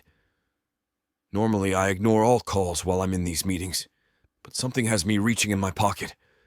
Something I'm not sure that I'm ready to address. I smile when I see her name lighting my screen. Sandra and I exchanged numbers last night, and she is already calling me. The board in front of me no longer exists as I move quickly to answer her call. Well, hello? Hey. Her voice is cheery, and I can't seem to stop smiling. So, my boss just contacted me and gave me news that I sold an exorbitant amount of cleaning products to a company called Marshall Enterprises. Funny thing is, I don't recall giving a sales pitch to any company with that name. The way her voice takes on a tone of amusement clearly says I've been busted. Really? That's strange, I say, keeping up with her charade. I turn my back on the now shocked faces of my board members. If I weren't so eager to have this conversation with Sandra, I would love to take in their expressions for my personal pleasure. I never answer calls in these meetings. Not ones pertaining to business, and definitely not ones that are quite as personal as the one that I'm on now. My shock at this revelation is almost as equal as that of the committee at the table behind me. Yeah, strange. I guess that's one way of putting it. Her voice is like silken honey. The sound of it so close to my ear has my pants getting uncomfortably tight from the arousal I'm feeling. I wish that she is here in front of me, whispering in my ear, her hot breath on my neck. So, I looked this company up, and guess what? What? I ask, not able to help playing this out. I will do anything to continue to keep her talking to me. The husky tone of her voice is what wet dreams are made of. You know exactly what, John, she exclaims. You own that company. The exasperation in her voice is purely for show. I can tell she is grinning from ear to ear with our banter. Yes, that I do. And besides, you gave me such a dedicated pitch, how am I supposed to not purchase the product? The image of her butt bent up into the air came to my mind, and I find my pants growing painfully tight. The creamy chocolate skin of her legs on full display, leading up to an butt made by God and sent here to earth to torture us mere mortal men. The vision of it has me wishing she is here now so I can get her back down on her knees, only this time not to show me her cleaning products. There are a few things that come to my mind. I wouldn't mind showing her, actually. You really shouldn't have done that, she scolds me. Isn't that like a conflict of interest or something? It's really not a big deal, I say, dismissing her concerns. I couldn't keep my voice from taking on a husky quality from the way the images of her body are bringing mine to such a state of arousal. How are you? How is your leg? I quickly ask her before she is able to protest my purchase from her company anymore. Really, it's a drop in the bucket for me to spend that much money. If it helps her out, I will gladly do it all over again. I'm good, happy even, she tells me. The smile in her voice makes my heart skip a beat. What the hell? I can hear the murmurs from the board members behind me, but I ignore them. I actually think I can get this stupid cast taken off. It's super itchy and starting to drive me crazy. No, it's too early. This woman. There's no way the cast is ready to come off yet. She needs to wait at least one more week. John, really, I heal fast. It can't be that bad. There is no way you will get me to change my mind on this. I need to get it off. I need to get back to work, and I can't do that if I have this stupid thing still on my leg. My smile just gets broader and warmer, shocking even myself. Sandra challenges me at every turn. Well, I'm happy you are happy, I tell her, feeling shock at the truth of these words. How can I feel so strongly about someone I have known for such a short period of time? I have family members I don't feel as strongly about. Why does that make you happy? Her voice is lowered, almost to a whisper, like she isn't daring herself to believe what I'm saying. I'm happy because you are good. Didn't I promise you I would make sure you were? I always keep my promises. This is something I'm going to make sure she knows very well. For what it's worth, I'm truly sorry I wasn't very nice to you, she says sheepishly. I'm not normally like that, and I'm not sure what came over me. Sandra, truly, it's fine. I deserve that and probably much more. I can be an arrogant prick, I utter. Listen, if you completely insist on going to get your cast taken off, then I insist on picking you up and taking you, I tell her. Really, that's not necessary. It isn't a request. I'm not leaving any room for her to argue this point with me. I'm taking her, and that is final. All right, she concedes. She must have heard the hard edge of my voice and knows she isn't going to win this one. Good, now look, I have some stuff to finish up at the office. I will see you soon, I state. We then say our goodbyes before hanging up the phone. Turning back to the board, I can see they are all still staring at me, and I'm really glad the bulge in my pants has gone down. A woman, John? The oldest member of the board scoffs at me. Yeah, John, when you answered your phone, we thought maybe someone has died because we know how adamant you are about taking phone calls during these meetings. Another member at the table says to me, but to hear you are on the phone with a woman surely surprised us. Are you feeling all right? Not that it is any concern of any of yours. I have never felt better, I remark. And let's not forget the importance of women, unless you would prefer for me to be on the phone with a man. Murmurs and headshakes come from those sitting around the table. None of them ever really dare to question me. They are all replaceable, and they damn well know it. Now, I think my assistant can finish up this meeting with all of you. I waste no time in picking up my briefcase from the head of the polished table. I will send him in to you as I have some other matters to attend to, I say, as I make my way out of the conference room. What is this girl doing to me? First, I'm answering phone calls in the middle of a board meeting, and now I'm leaving the meeting altogether. I wasn't lying when I told him my assistant can handle the meeting. He is more than qualified. I just normally sit in on these meetings myself because it looks good to show my face to the board members. After updating my assistant, I make my way to the elevators down the hall. I can't help the smile on my face as I think about getting to see her again. The fullness of her chest, her slim waistline, the curves from her waist to her butt that can have a man selling his soul to the devil. Picturing her body while I'm still in the office is a dangerous double-edged sword, one I can't help but walk the edge of, tempting fate to get caught. Chapter 17. Sandra. I sat with my hand trailing out of the Lamborghini window, wiggling my fingers in the warm summer breeze as we zip along down the highway.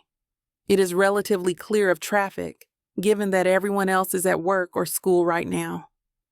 Thank you for taking me to get the cast off. It was really nice of you. A little tinge of guilt wells up as I think about how I really could have insisted a bit more firmly that I go by myself today, but I didn't want to. Mostly I am secretly pleased that he wants to do this and that he took the day off work to help me.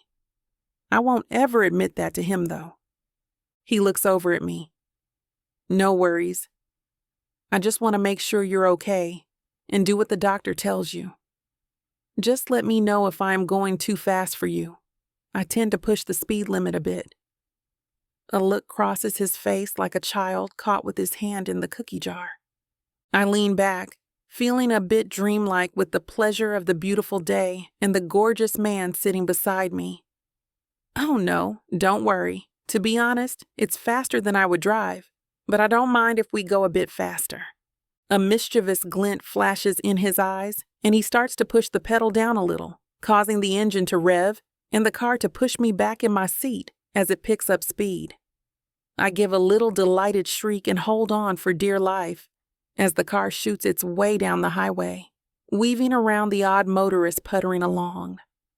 When we reach the doctor's office, we burst through the door, all smiles from the rush of speeding down the highway. The receptionist frowns at us disapprovingly. "If you could come here and fill out these forms, the doctor will be with you in a minute." I poke John, who is peeking over my shoulder as I fill them in. "Don't look, there's no need for you to know how old I am." He looks at me very seriously. "I just need to make sure you're of age. With how young you look, I could find myself in a lot of trouble if I am not careful." I sigh and shake my head. "You know perfectly well I am in my late 20s. I will not fall for your false flattery. I think you secretly like it, Miss Showell, even if you don't fall for it." He pokes me back and continues to peek over my shoulder. With a sigh, I write down 29 in the box marked age. "It's okay, I'm 32, so you seem like just a young whippersnapper to me, a person who has crossed the official threshold into mature adulthood," he whispers in my ear. The receptionist glares at us. As she clears her throat, she is standing to show us into the doctor's office, and we haven't noticed. "This way, please, Miss Showell." "Do you want to be the doctor first?" John says as we shuffle into the room. The receptionist slams the door and we both look at each other and laugh. "She's just miserable and wishes she were happy," John says, and sits down in an uncomfortable drab chair. I normally would never be like this, teasing office workers and speeding in Lamborghinis. But it felt good.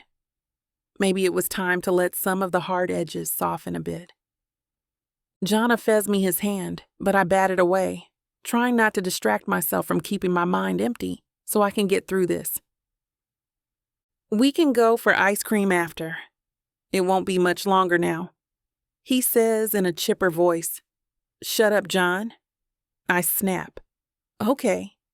He sounds hurt and confused, but just then I feel the cast break off. "Looks good as new," the doctor says cheerily, seemingly unoffended by my lack of confidence in his cast-cutting skills. "I think you are good to go." John takes a detour down to the beach, to the drive-through ice cream stand. "What flavor do you want?" I look over the board. It has so many options. "Can I have the pistachio?" He calls out to the lanky and fumbling teenager behind the window. "Hey there, can I get a double scoop pistachio cone and a double scoop cherry chip, please?" I sit in my seat, now wanting the cherry chip instead, which I hadn't seen, but knowing enough to keep my mouth shut or else I would find myself with 2 ice cream cones. He hands me a waffle cone stuffed high with ice cream, chock full of pistachios. Almost as pretty of a view as the tan, well-muscled arm that hands it to me. I hadn't noticed how buff John was before, because he had always been smartly dressed in a suit with long sleeves. Today he was wearing a t-shirt and shorts that showed off almost every ripple of his body.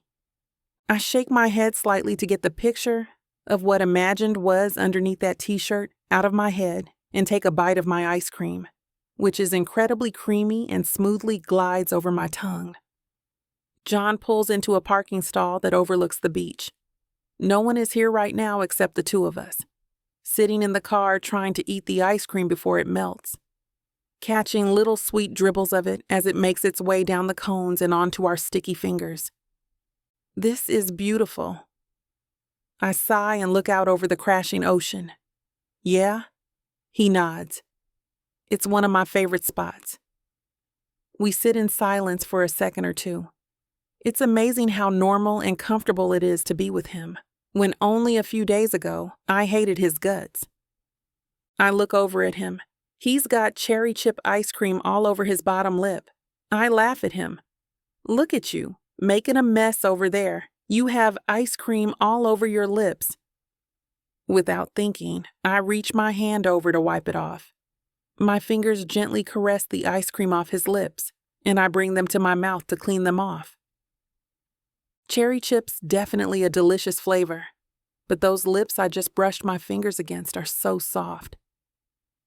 I stare at his lips as I lick my fingers.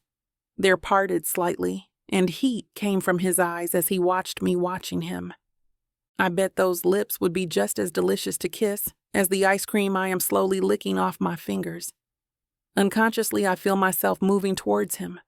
The tension and anticipation thicken the air as he starts towards me as well. When his phone starts loudly ringing and we both jump away from each other, I try to nonchalantly look out the window and lick my ice cream as he swears and fumbles for his phone, which is in his pocket. "Hello?" He barks angrily into it. "Oh, sorry, yes.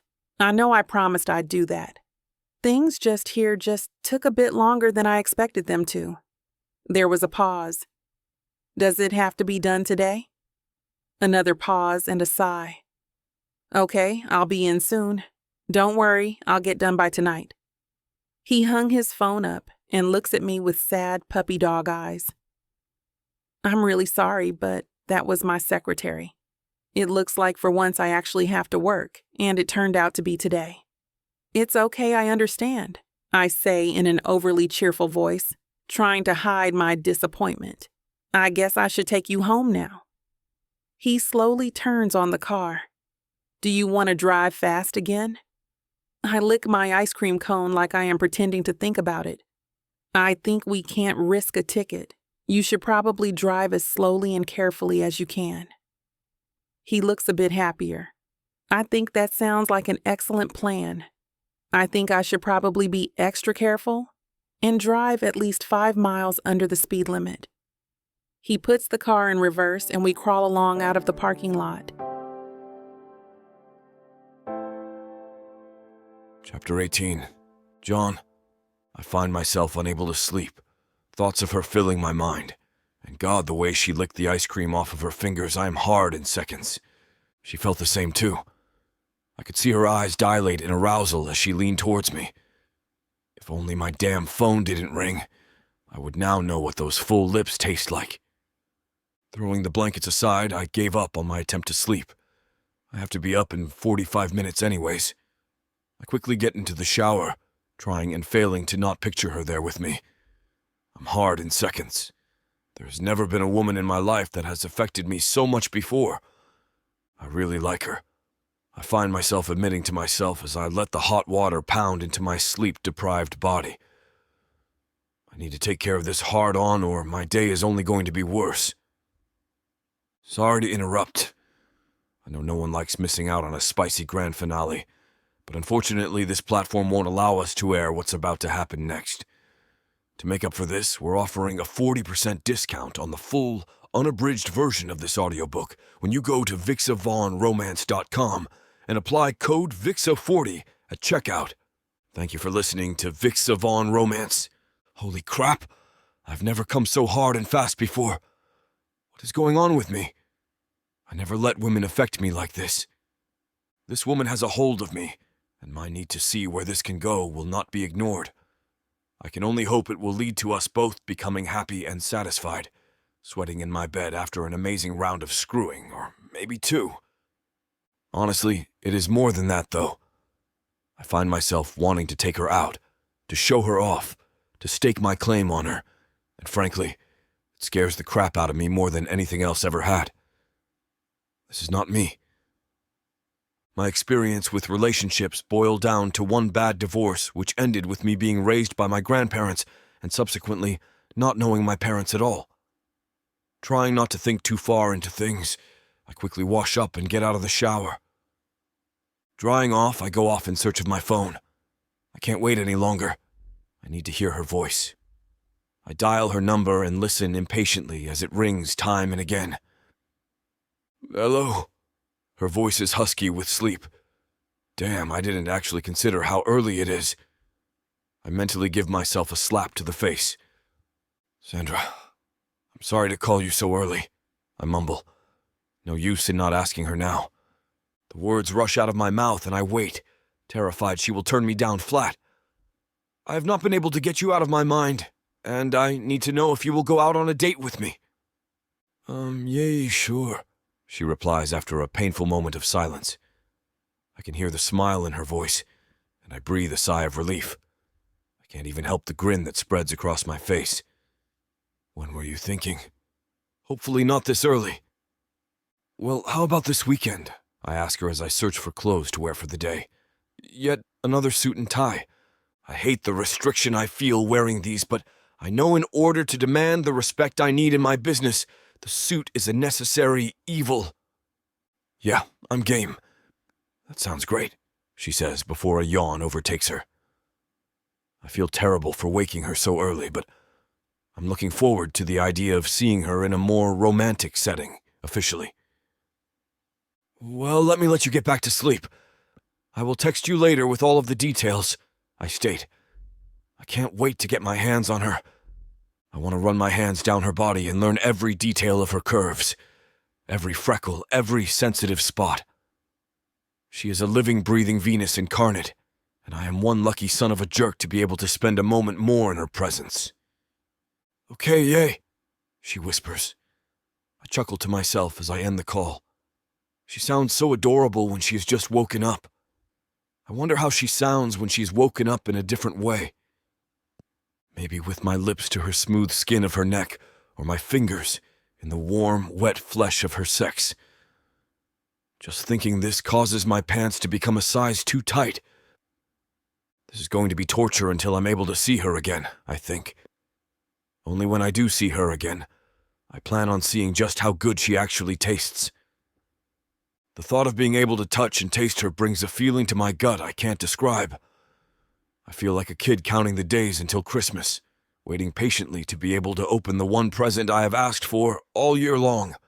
I'm already making a phone call, excited to get the plans for our date started as soon as I'm out of my elevator and walking towards my car in the parking garage.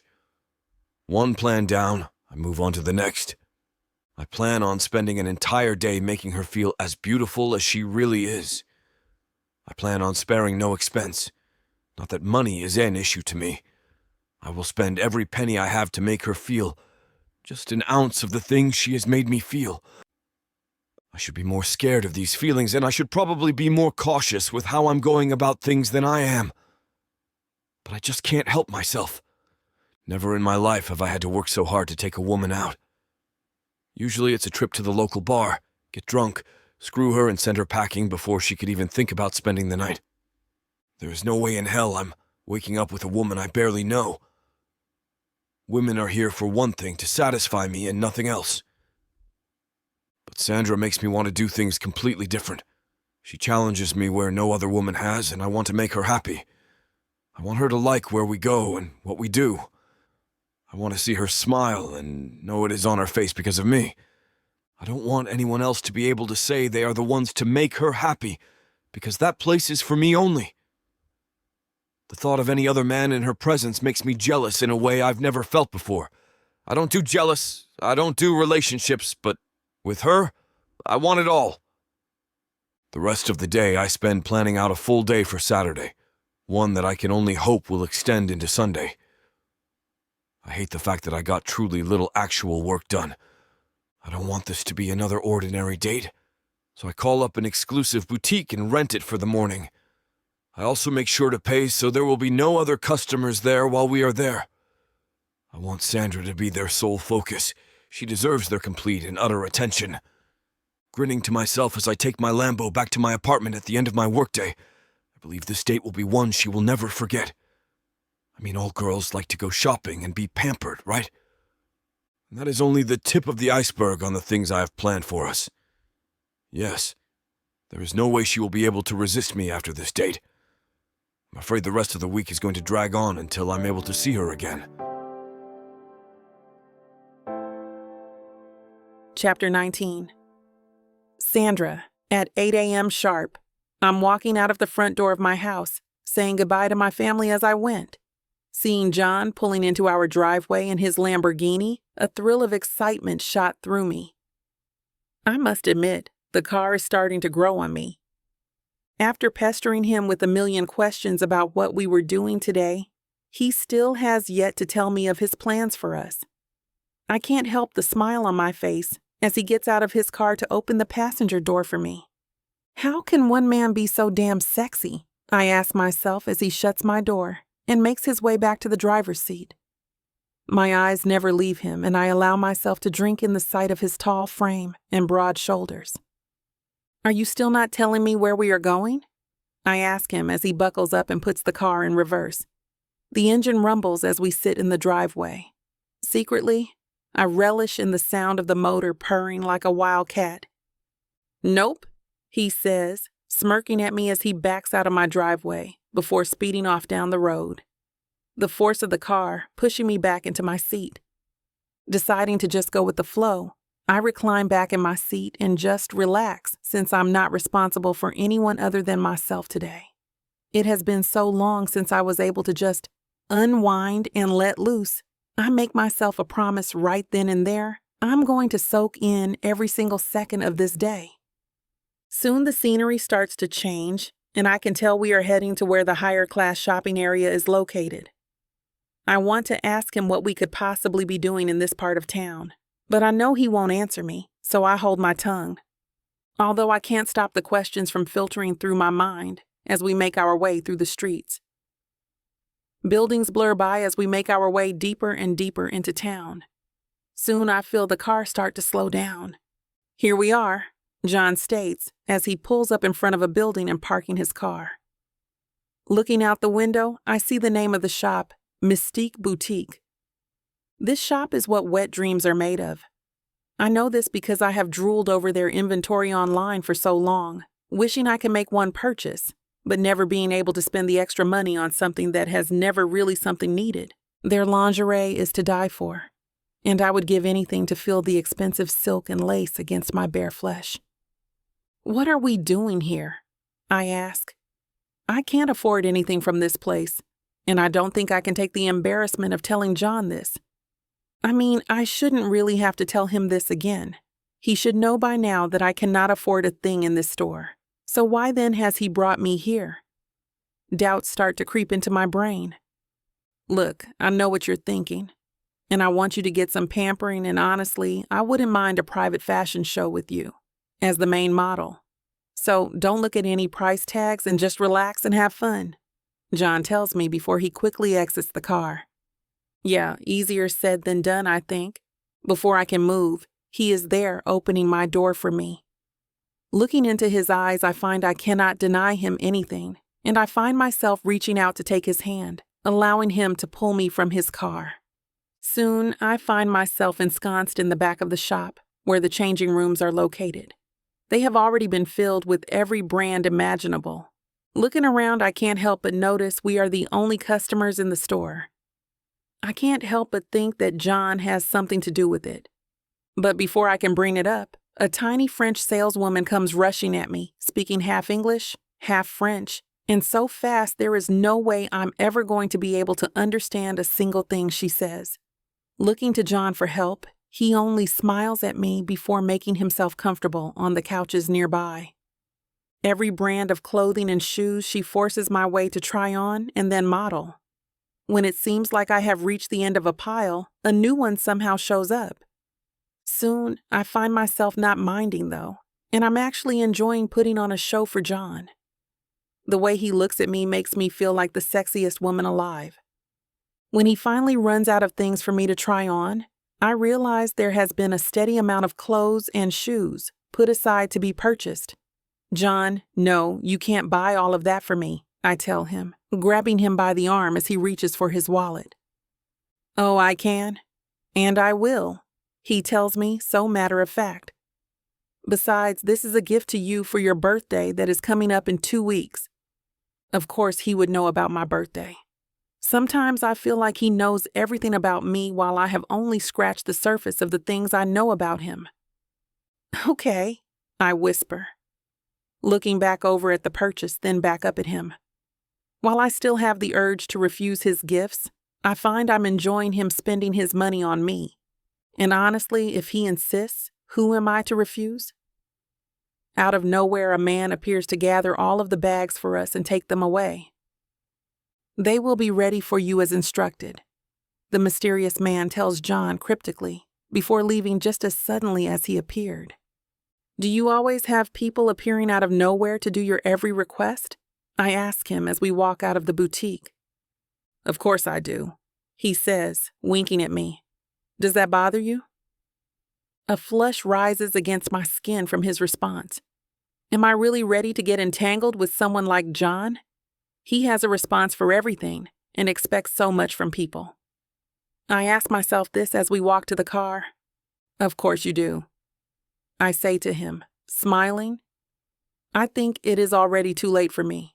Hopefully, I can just protect my heart from the likes of him. Come on. He reaches out to me. I take his hand with no hesitation. I feel like I have just made a deal with the devil himself. It's all or nothing, and right now all feels so good. I'm not able to say no, even if I wanted to. Thank you, I tell him as he leads me to the passenger side of his car and opens the door for me. You're welcome.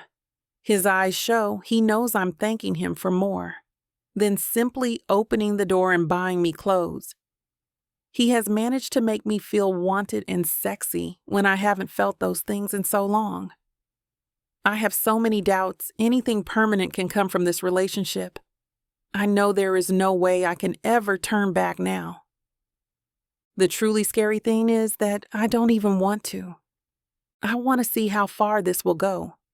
I wanted to push the envelope with John and do things I don't do. He makes me want to be bold and irresponsible. He makes me want to feel the things he sees in me, and I want to prove to him he is right to think those things of me.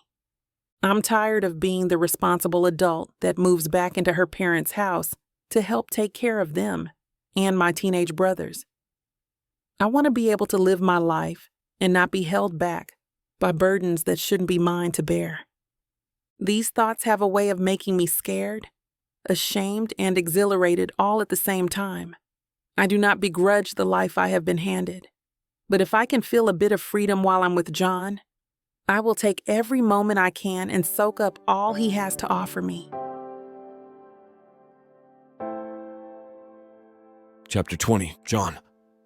After shopping, I get Sandra settled into my car and then speed off to the coast where my sailboat is anchored. I've already called ahead to let them know we are on our way, and everything should be ready for us to set sail as soon as we get there. I'm still reeling from how far she's managed to get under my skin. It's almost as if I don't even remember what life was like before she came into it. When I think about this fact for too long, it scares the crap out of me. I've made sure that I've never needed anyone in my life. I'm not sure if I'm ready to start now. So, any chance you'll tell me where we're off to now? She asks me as I turn onto the highway.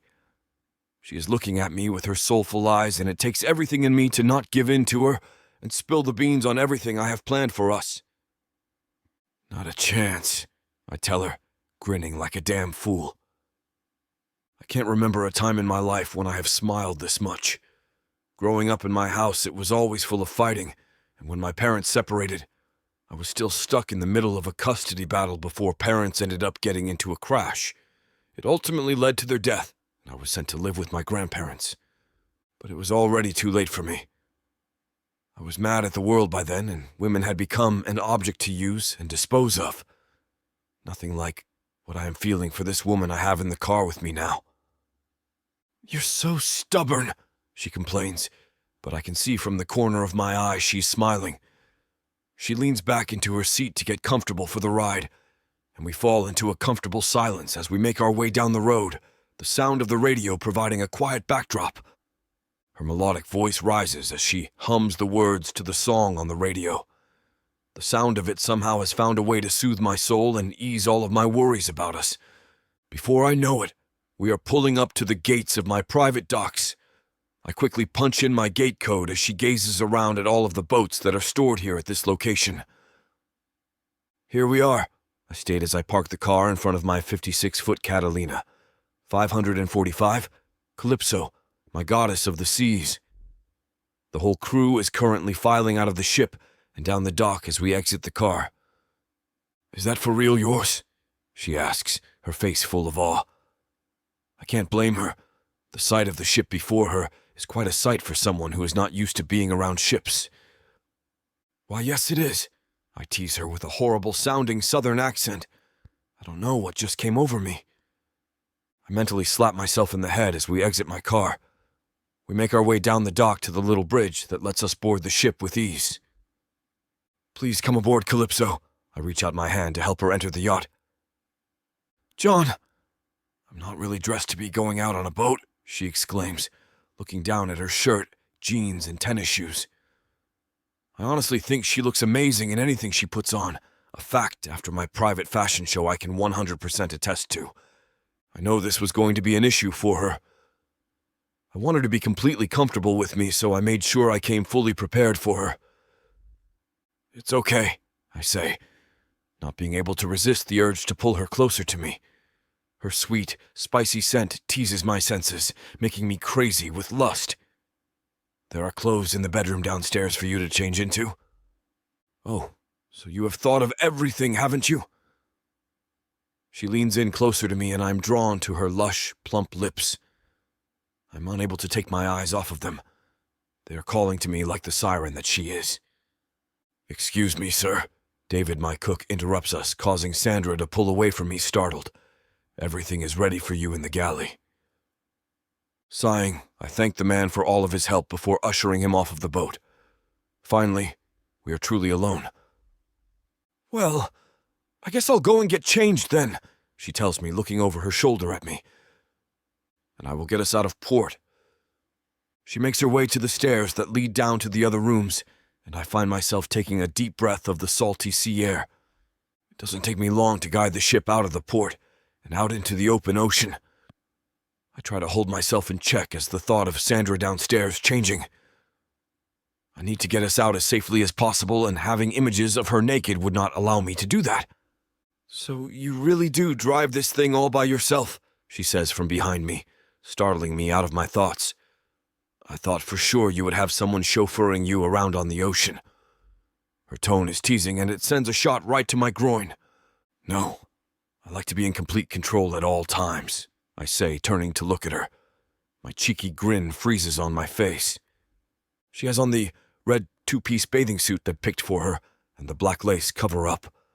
Although she has left the cover-up untied, allowing for the wind to blow it open, revealing all of her delicious curves for my open perusal.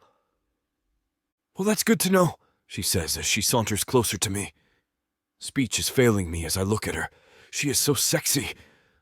My pants have become unbearably tight in response to the sight of her, something that has been happening more and more lately.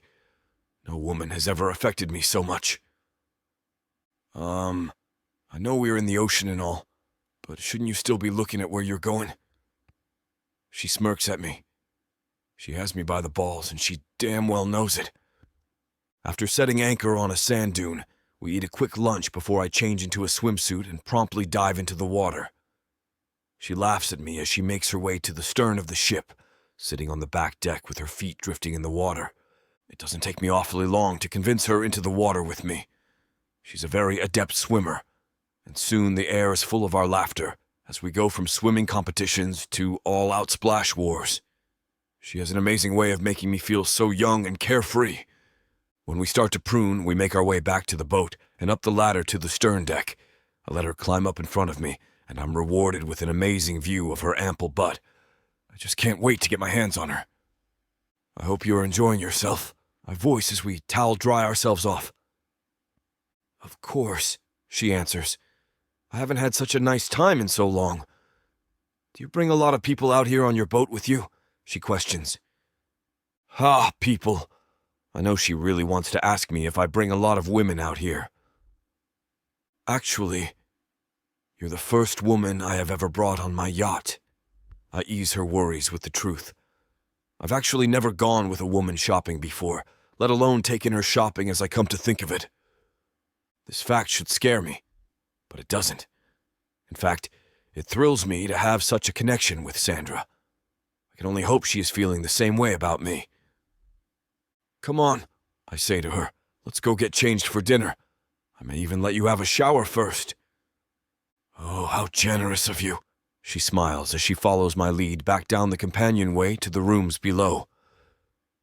I let her take the master bedroom and bath, and I find myself in the deckhands' quarters.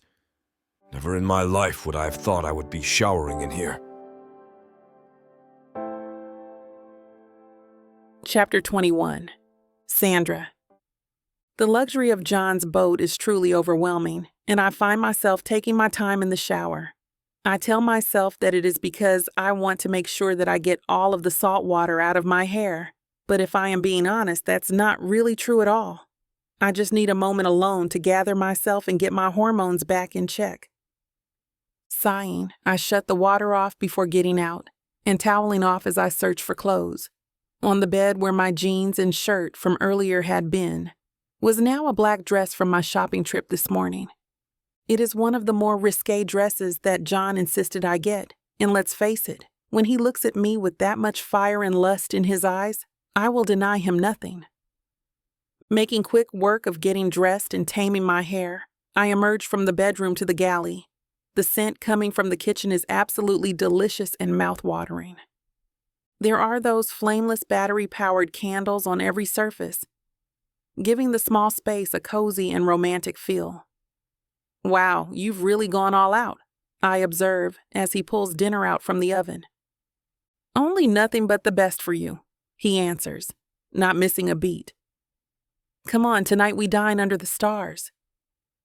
I follow him back up to the top deck, where I find even more candles placed on the entire surface of the boat. Night has descended during my time in the shower, and I find myself looking all around me. Wow, I breathe, glancing back and forth in all directions. It looks as if we are the only people in the whole world. There are no other lights to be seen anywhere near us. That is, besides the stars above us. I have never seen them shine so brightly in all of my life. This is absolutely beautiful. Why, yes, you are, John whispers. He has managed to sneak up directly behind me, his hot breath fanning out on the back of my neck. Goosebumps flare down my back and arms, and my body leans back towards him. Come, let's eat before it gets cold and all of my hard work goes to waste. Sighing, I turn and follow him to the outdoor dining table. The table is set to perfection. I still can't believe that he is going through all of this trouble for me, the woman who caused him so much headache. I can't stop the doubt-filled thoughts from entering my head.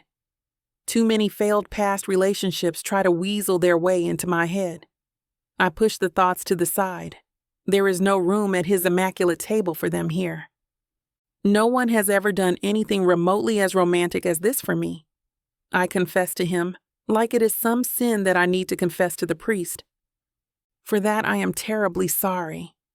I wish that we had met sooner, so that I would have been able to show you what a woman with beauty such as yours should be treated. John sure has a way with words. A unique way of making me feel like the most beautiful woman alive. My body comes alive at his words, a fact that scares me as much as it thrills me to the core. We settle into silence as we engross ourselves in our dinner. The meal is truly spectacular. I cannot believe that such a fine meal has been prepared in a boat in the middle of the ocean. When we are finished, I help John quickly clean up our mess and put it all downstairs in the galley. Red or white? John asks me as he holds up 2 bottles of wine.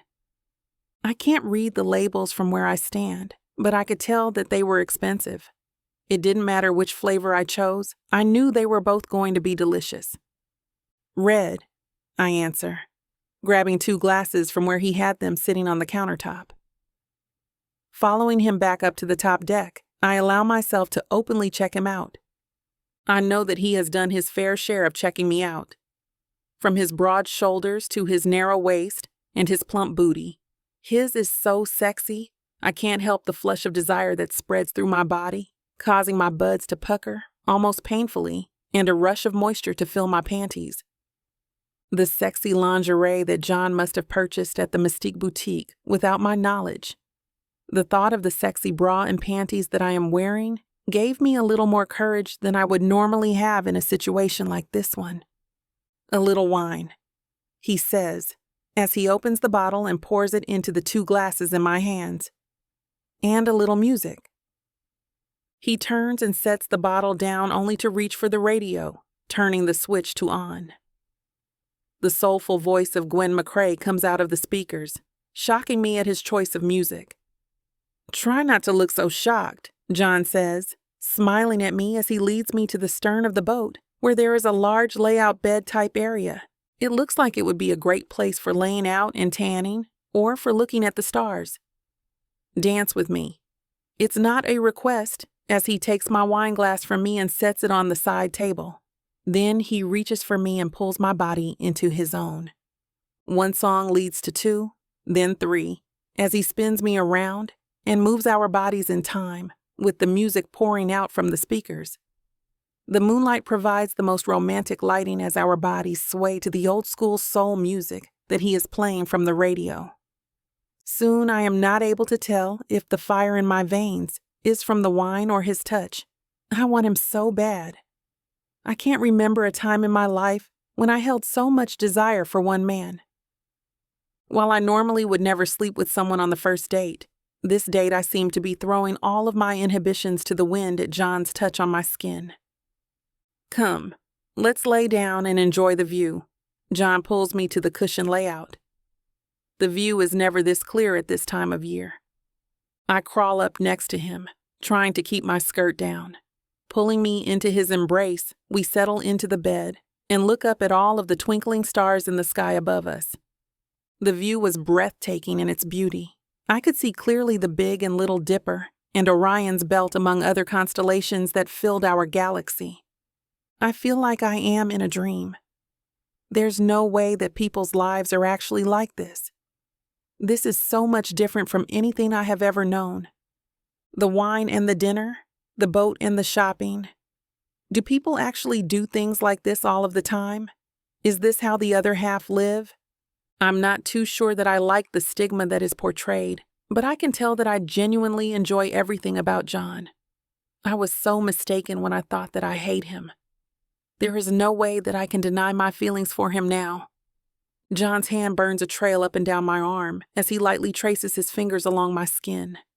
His touch is causing my flesh to pucker and warm, and my panties to moisten. I find myself edging closer to him, even though it's not physically possible.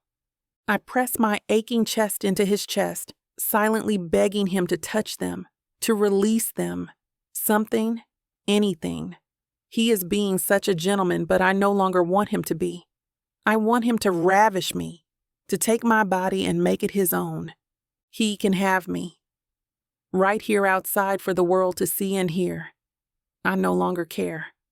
I only want him to help me release this pressure that is building up inside of me. I feel like a rubber band that is about to snap.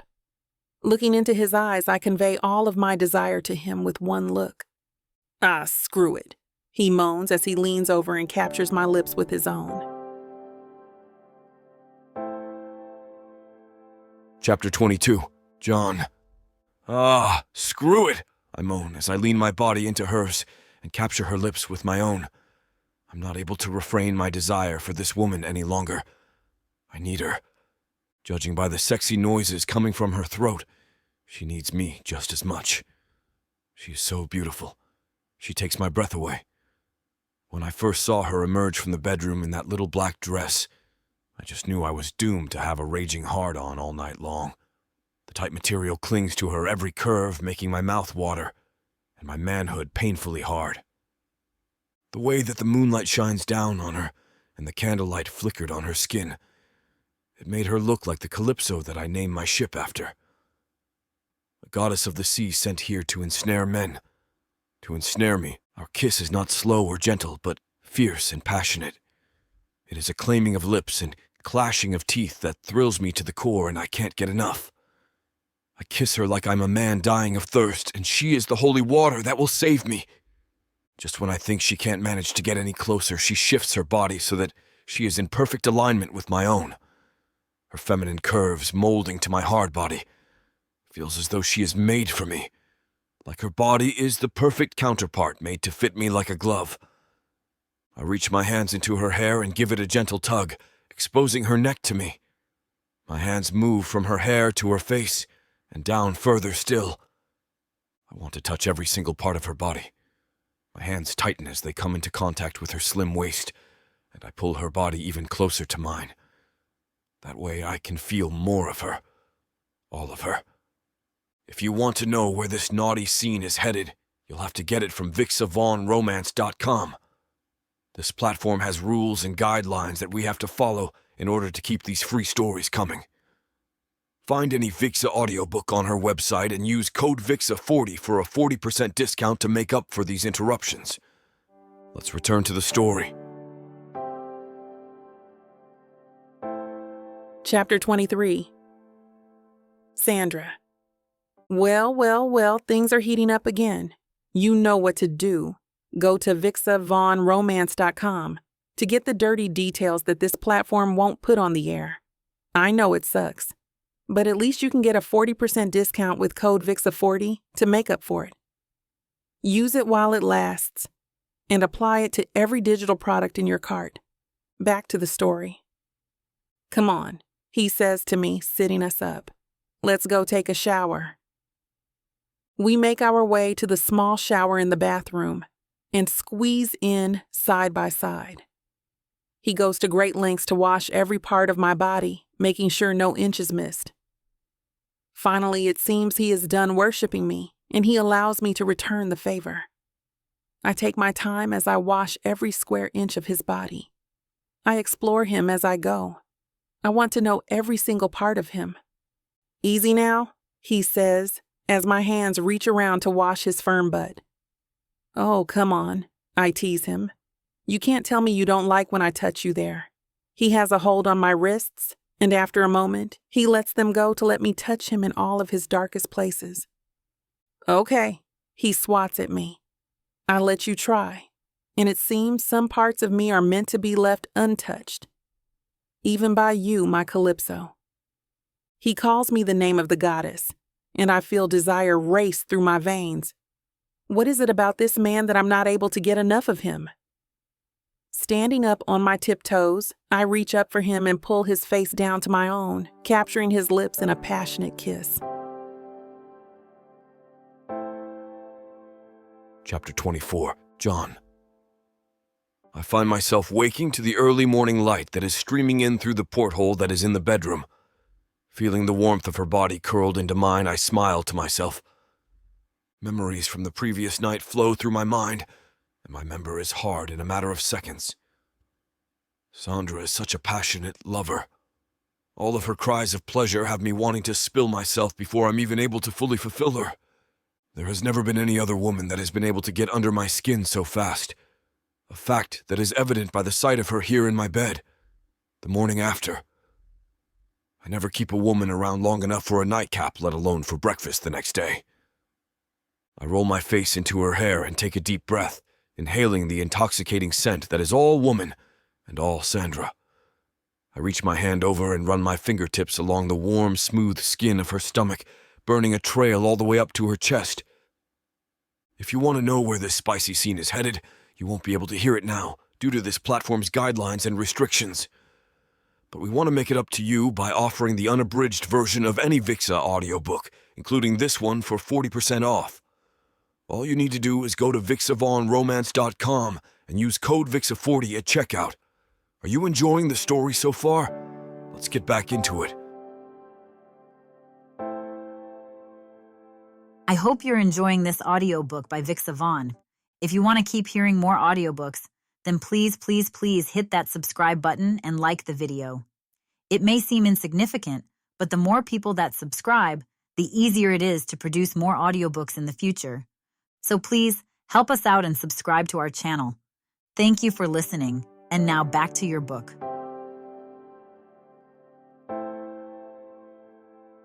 Chapter 25. Sandra. We can barely keep our hands off of each other as we get up and have breakfast. I'm seeing a whole new side of John. This one is fun and flirty. He teases me and is playful, and I feel my feelings for him shift once again. I know it's Sunday and I will have to be brought back to reality, but I'm going to enjoy every single second of my time with him. I hate to burst your bubble when things are just getting started, but this platform won't allow us to air the steamy content coming up in this chapter. If you want us to keep bringing you free audiobooks, we have to abide by their rules. Luckily for you, the unabridged version of every Vic Savon audiobook, is available at BWWM. And with promo code VIXA40, you can get 40% off any digital product. And help me to my feet. Pulling me close to him, he places a kiss to my lips, then smacks my ass. What are the chances of us having any other boats nearby today? I ask him as I lean against the table we just used for our pleasure. I'd say pretty slim, he answers me with a suspicious look on his face. Why do you ask? I smile up at him. I'm nowhere near done with him yet, and I plan on taking full advantage of the day set before me. Oh, I'm just thinking about taking a little swim, I tell him as I make my way past him to the stairs that will take me above deck and outside. Do you think that you forgot something? He asks me, indicating to my clothing and the fact that I'm still stark naked. No, I don't think so, I say, turning and making my way out into the sunshine. I smile as I hear him muttering to himself, calling me a minx, before following me out onto the top deck of the boat. Jumping off of the back of the boat, I squeal in delight as I crash into the water. It is cold, but it feels great against my flushed skin that is heated from our lovemaking. Come on, John, I call out to him as I look up and see his naked form standing on the back deck of the boat. He is a sight to behold. He looks like a Greek god, standing there naked with the sun shining down on him from behind. I want to give him a reason to join me. Laying on my back and floating on the top of the seas, I fully expose myself to his gaze. Jumping into the water, he makes his way over to me and grabs my foot, pulling me to him in one swift tug. Crying out, I splash him in an attempt to get out of his grasp, but it is to no avail. His grip is like a vice, and he has a hold of me that I don't want to escape. Instead, I find myself moving closer and wrapping my arms around his shoulders and my legs around his waist. I hate to burst your bubble when things are just getting started, but this platform won't allow us to air the steamy content coming up in this chapter. If you want us to keep bringing you free audiobooks, we have to abide by their rules. Luckily for you, the unabridged version of every Vic Savon audiobook is available at BWWM. And with promo code VIXA40, you can get 40% off any digital product. I'm not used to working my body so much for so long, and I soon fall into a deep sleep where no troubles from the mainland can enter my mind. Sometime later, I awake to the sound of my stomach growling in hunger and John's quiet laughter.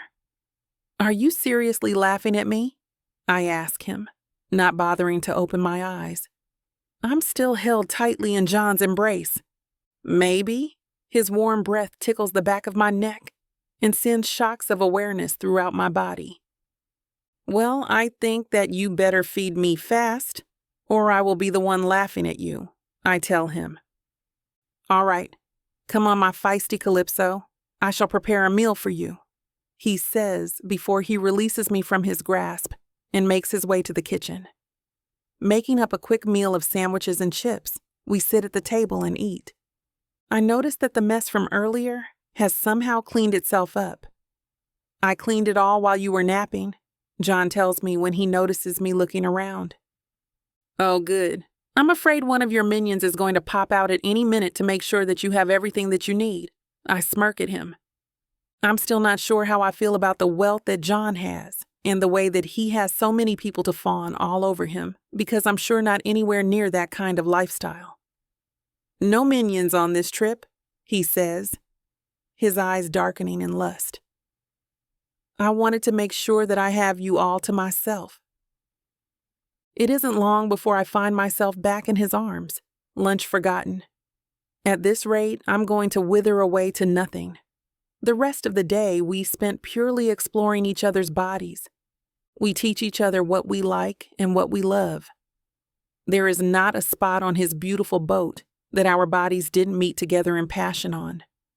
From the bow to the stern, we left no surface untouched by our passion in each other.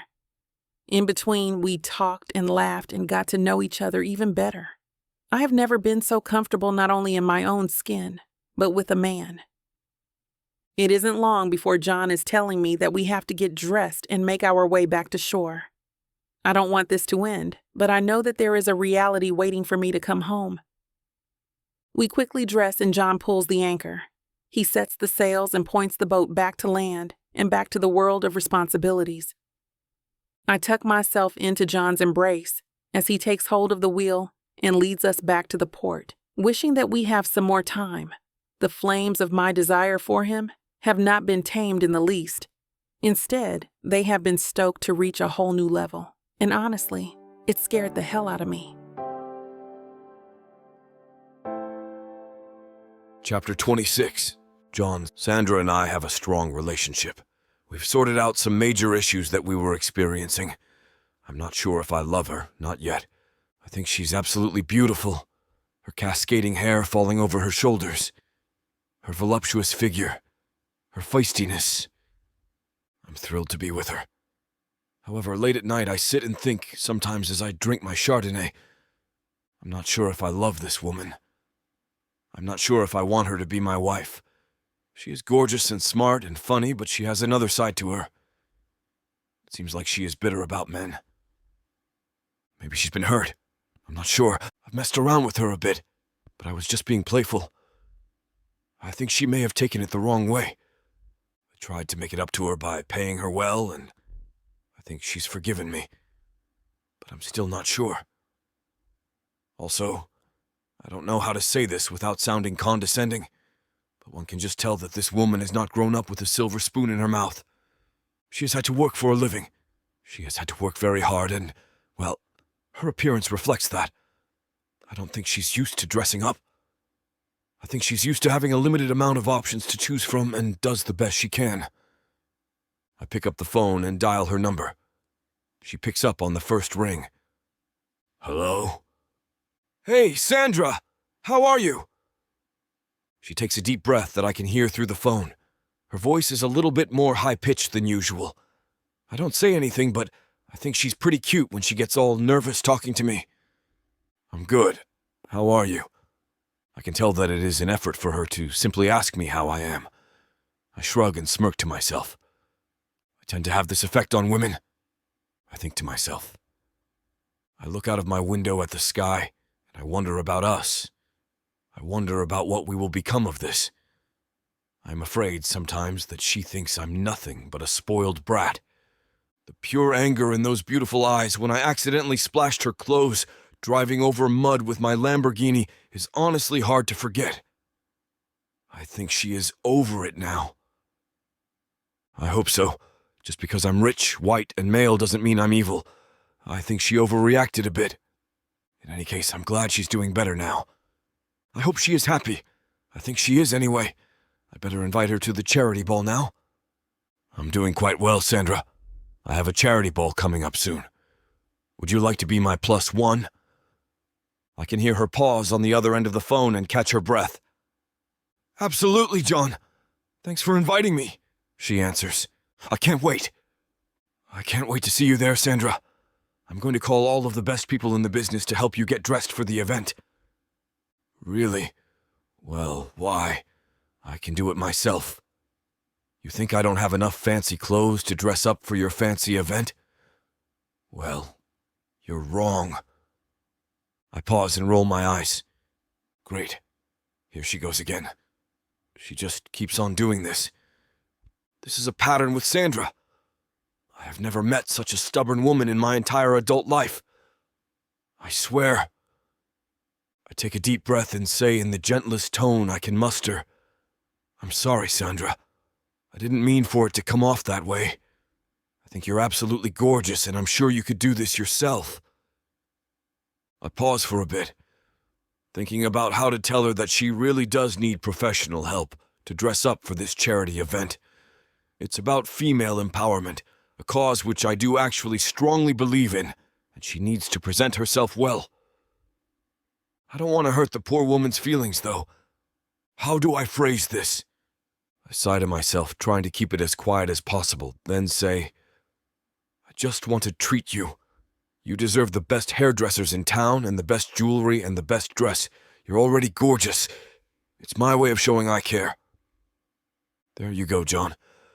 That's a great way to phrase it. You look like a gentleman and she'll look presentable. I suddenly hear a squeal that is extremely high-pitched from the other end of the line. Good Lord. I didn't know a person's voice could go that high. Thank you, John. Thank you so much. Do I get to wear diamond earrings? I've always wanted to wear diamonds. Will the dress be made by one of those fancy designers? I've seen a lot in the magazines. Oh my gosh, John, do I get to wear designer shoes? Will they be all sparkly and stuff? Maybe royal blue? I absolutely adore royal blue. Jesus, does this woman ever take a breath? I do. I take a deep breath so that I sound like I think all of this is as exciting as she does. If I'm being honest, I don't. But she needs to look presentable. Yes, dear. Whatever your heart desires. There's nothing wrong with Sandra not being used to dressing up, I suppose. She just gotta get used to actually dressing up and wearing nice clothes if she wants to be with me, though. Especially since we're going to this charity ball together. And everybody who's anybody is going to be there. She's beautiful, but she just needs to learn how to accentuate her beauty. Suddenly her voice drops a few octaves and she asks in a very serious tone, "So John, what is this charity event we're going to attend about? I will go with you, but only if I know that it's a cause I support." I sigh. Sandra always has to stick to her values and thinks I'm a chauvinist or something. Just because I like playing pranks on her.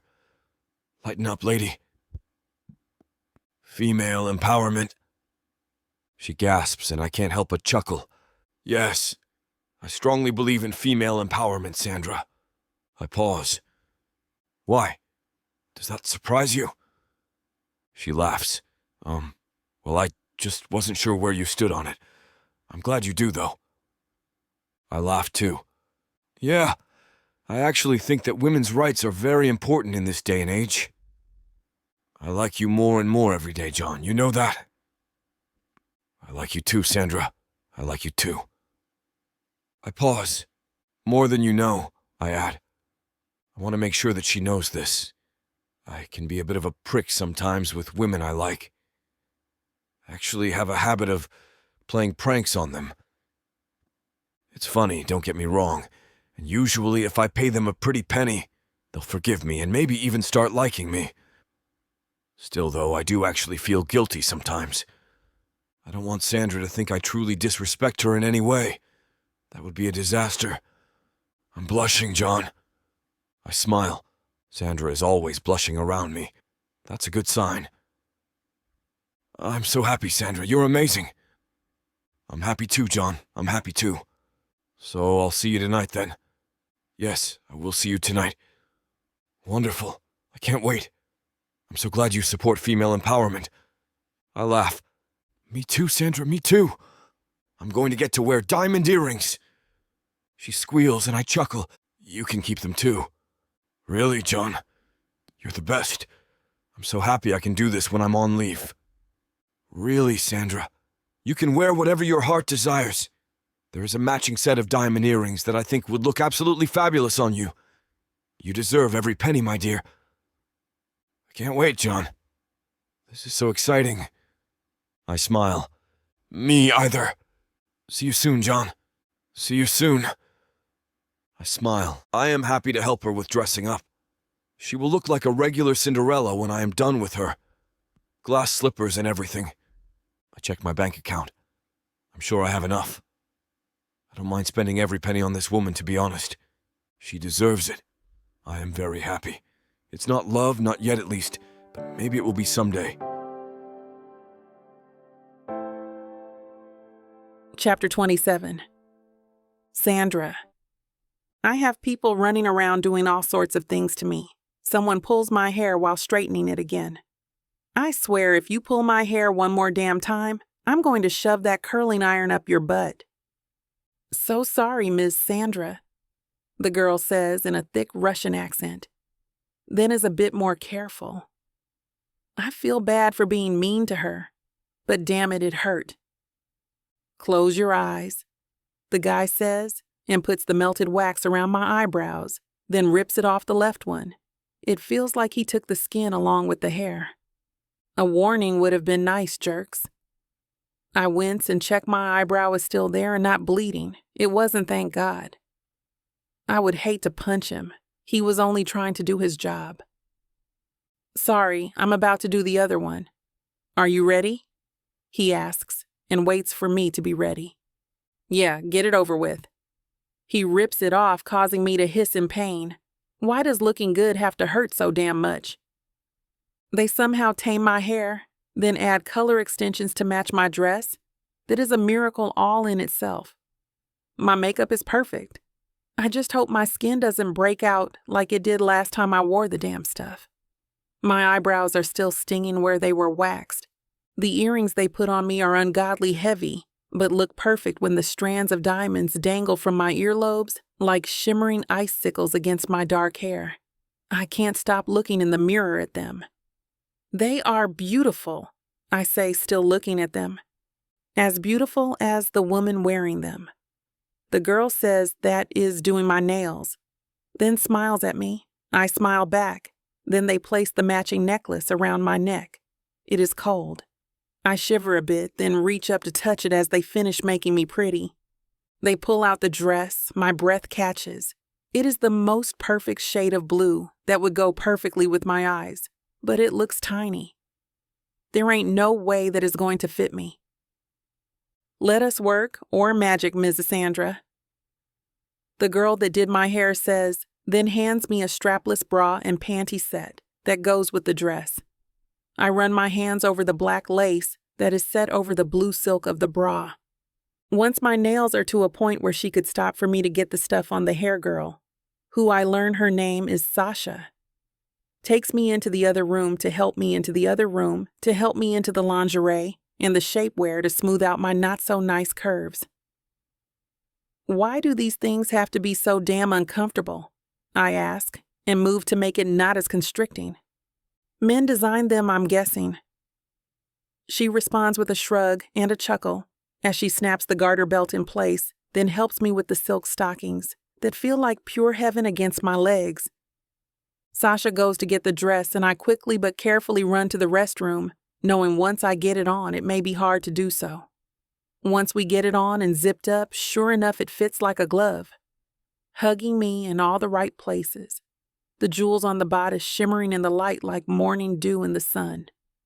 I feel like a princess, I say with a hushed voice.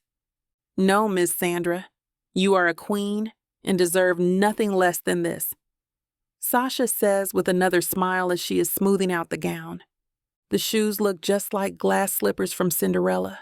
I slip them on and feel like I'm walking on a cloud. I take a look in the full-length mirror and don't even recognize the person staring back at me. No, this ain't me. I look like a rich, snobby witch. This ain't what I'm about. Tell him I got sick or something. I'm not going, I say, and start to take everything off, but Sasha stops me. If you back out now, he will just come here, and you don't want him to see you upset now, do you? He wants to treat you like the royalty you are in his eyes. And I can see it in yours, that you don't want to disappoint him. Do this for him, if not for anyone else, and see how things go from there, she says, with a gentle pat on my shoulder. I sigh as I look back in the mirror. Might as well enjoy it while it lasts, right? I have a feeling it will last longer than you think. Just have faith. I hope you're right. I walk out to show my family. Tears well in my Nana's eyes. You look like a movie star, baby. Thank you, Nana. It's not too much, is it? I ask, and smooth down the dress subconsciously. No, it's just right. She smiles and kisses my cheek. That boy better take care of you, Pappy says.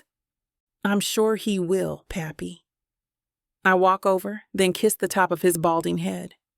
You actually look almost feminine, sis. My brother teases. I throw one of the pillows off the couch at him, careful not to break a nail. Gee, thanks, and you look like you need a shower. Did you get your homework done? I ask, worried about his grades, knowing he needs to get them up in history and English if he wants to graduate early, like we planned. Most of it. I may need your help when you get in if it's not too late. I would ask Pap again, but I don't want to hear the lecture again. He smiles and rolls his eyes. Fair enough. I chuckle. If I get home at a decent enough hour, I'll help you. If not, I will before you go to school tomorrow.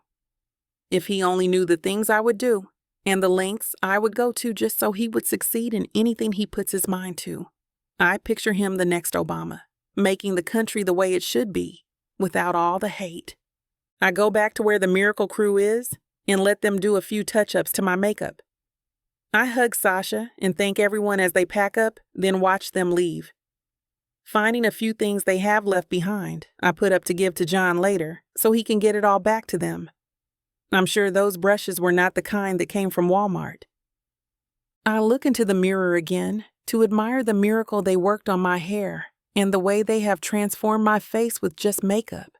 The shade of red of my lipstick slightly popping against my milk chocolate-colored skin. My eyes trailing down, seeing how the bodice perfectly cups my chest, showing just enough cleavage to keep myself looking classy and not like a prostitute. I twirl slowly, watching how the silk ripples like water each time I move, wondering why John would do all this for someone like me. Thinking of John makes me smile, then think of how I would be if I never met him. A dull ache forms in my chest at the thought of him not being in my life. For the first time in my life, I am scared to lose someone that isn't family. Even though I didn't want to, I have fallen in love with him, and that in itself scares the crap out of me. I just hope it doesn't come back to bite me in the butt, like it has done so many times before.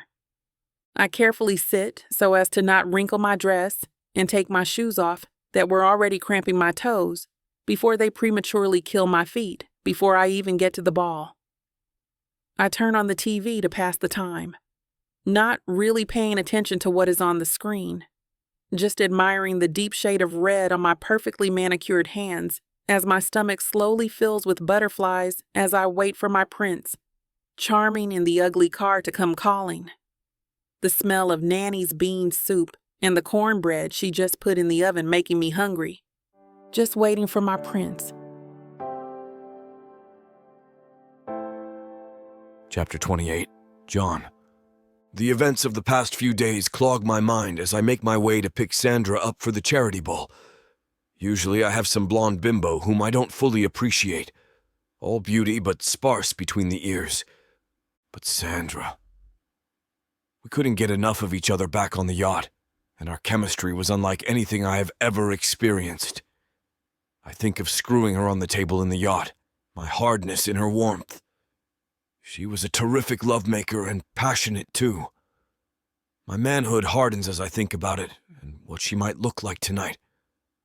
How long are we even going to last at the party without screwing? My fingers are tapping with the rhythm that the windshield wipers are creating, wiping the rain off the glass. I begin to imagine what the night might look like. We have a few drinks, a few laughs, and I introduce her to some colleagues of mine, some investors maybe. There should be dinner there, so we eat a little and maybe have some fun in the Lambo or at my place. The possibilities are endless. I feel like I'm a damn high schooler on my way to pick up a girl on our first date. I pull up to the house and nervously step out. My footsteps echo off the walkway into the cool, wet night. My hand shakes as I raise it to the door. 3 knocks. 3 times my knuckles tapped the door, and I barely took in a deep breath before the door answered, and there she was.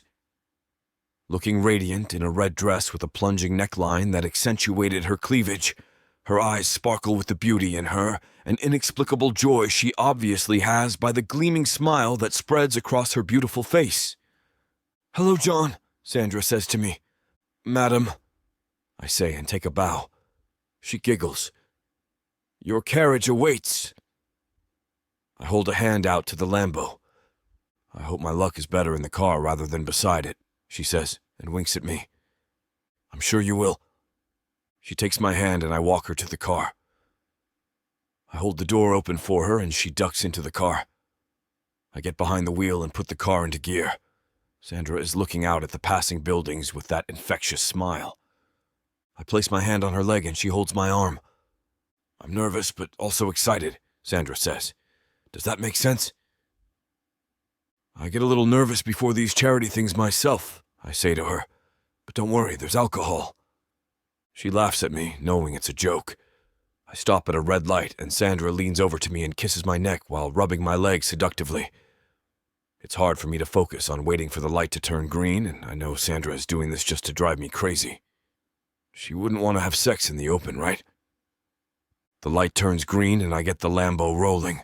Sandra giggles and sits back in her seat. We arrive at the charity party, and I hand the keys off to the valet. Sandra and I walk into the party arm in arm. For the first time in a long while, I feel the potential to actually enjoy one of these damn things.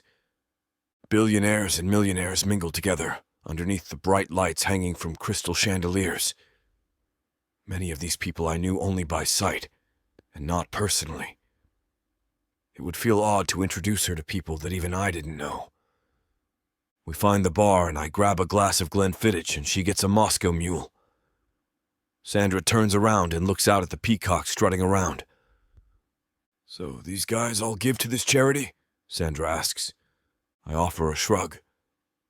"Yeah, but it's not because they're charitable," I say.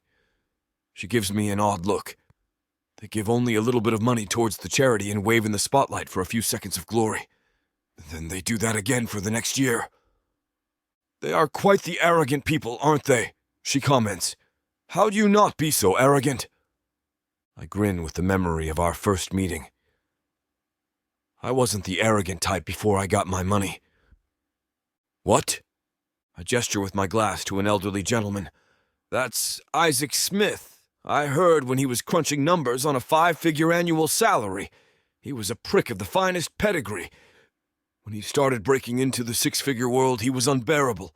His wife left him, and he still puts up a facade that fools most of the outside world. There was a gentleman sitting at a table talking with a few others. That guy is one of the richest men in this room, and he gives the most money to this charity and many others that nobody ever heard about. Before his business deals began taking off, he'd do whatever he could to help people out." Sandra looked at the people with a different look. She sips her Moscow Mule thoughtfully. "Money doesn't turn you into anything, it just amplifies it." "So you were always a sweet guy?" Sandra smiles. "I guess so." We finish our drinks, and I lead her out onto the dance floor to a rendition of Frank Sinatra's "The Way You Look Tonight." I pull her close to me, and we begin to sway to the music. I don't know how to dance very well, but we seem to figure out our way to waddle around the dance floor. Men stare at Sandra, and I find myself glaring at them. Maybe a little too protective. I kiss her neck where it slopes into the shoulder. She fits in this world. Her beauty radiates from a beautiful spirit that is something from the Romantics. She belongs, and I belong next to her. Damn, maybe it was the alcohol talking. I decided then that I would have to keep her. Not as a trophy, but as a treasure to cherish. Chapter 29. Sandra, I feel so beautiful right now. John is so intoxicating. I have to make sure I look my best. This is such a highbrow occasion. I go to the bathroom and I make sure that my lipstick looks good. I never wear this stuff, and although I want it to look immaculate, I notice that it is smudging a bit. I clean off the little bits of residue that my mascara has left near my eyes. It always seems to do that, and I don't want it to look like I'm trying too hard, even though I am. I take a paper towel, and I wipe off the excess. Then I reapply it. As I'm redoing my makeup, I look around and I see mint green walls. My stomach is churning, and I am unsure why. This place is so fancy. I don't fit in here. I realize that a woman has actually followed me into the restroom. She looks thin and lanky. I wonder why she has appeared. I realize that this is actually the same woman who attempted to get close to John earlier, and I sigh. She is clearly jealous of John and I. I would be jealous too if I saw that man with another woman.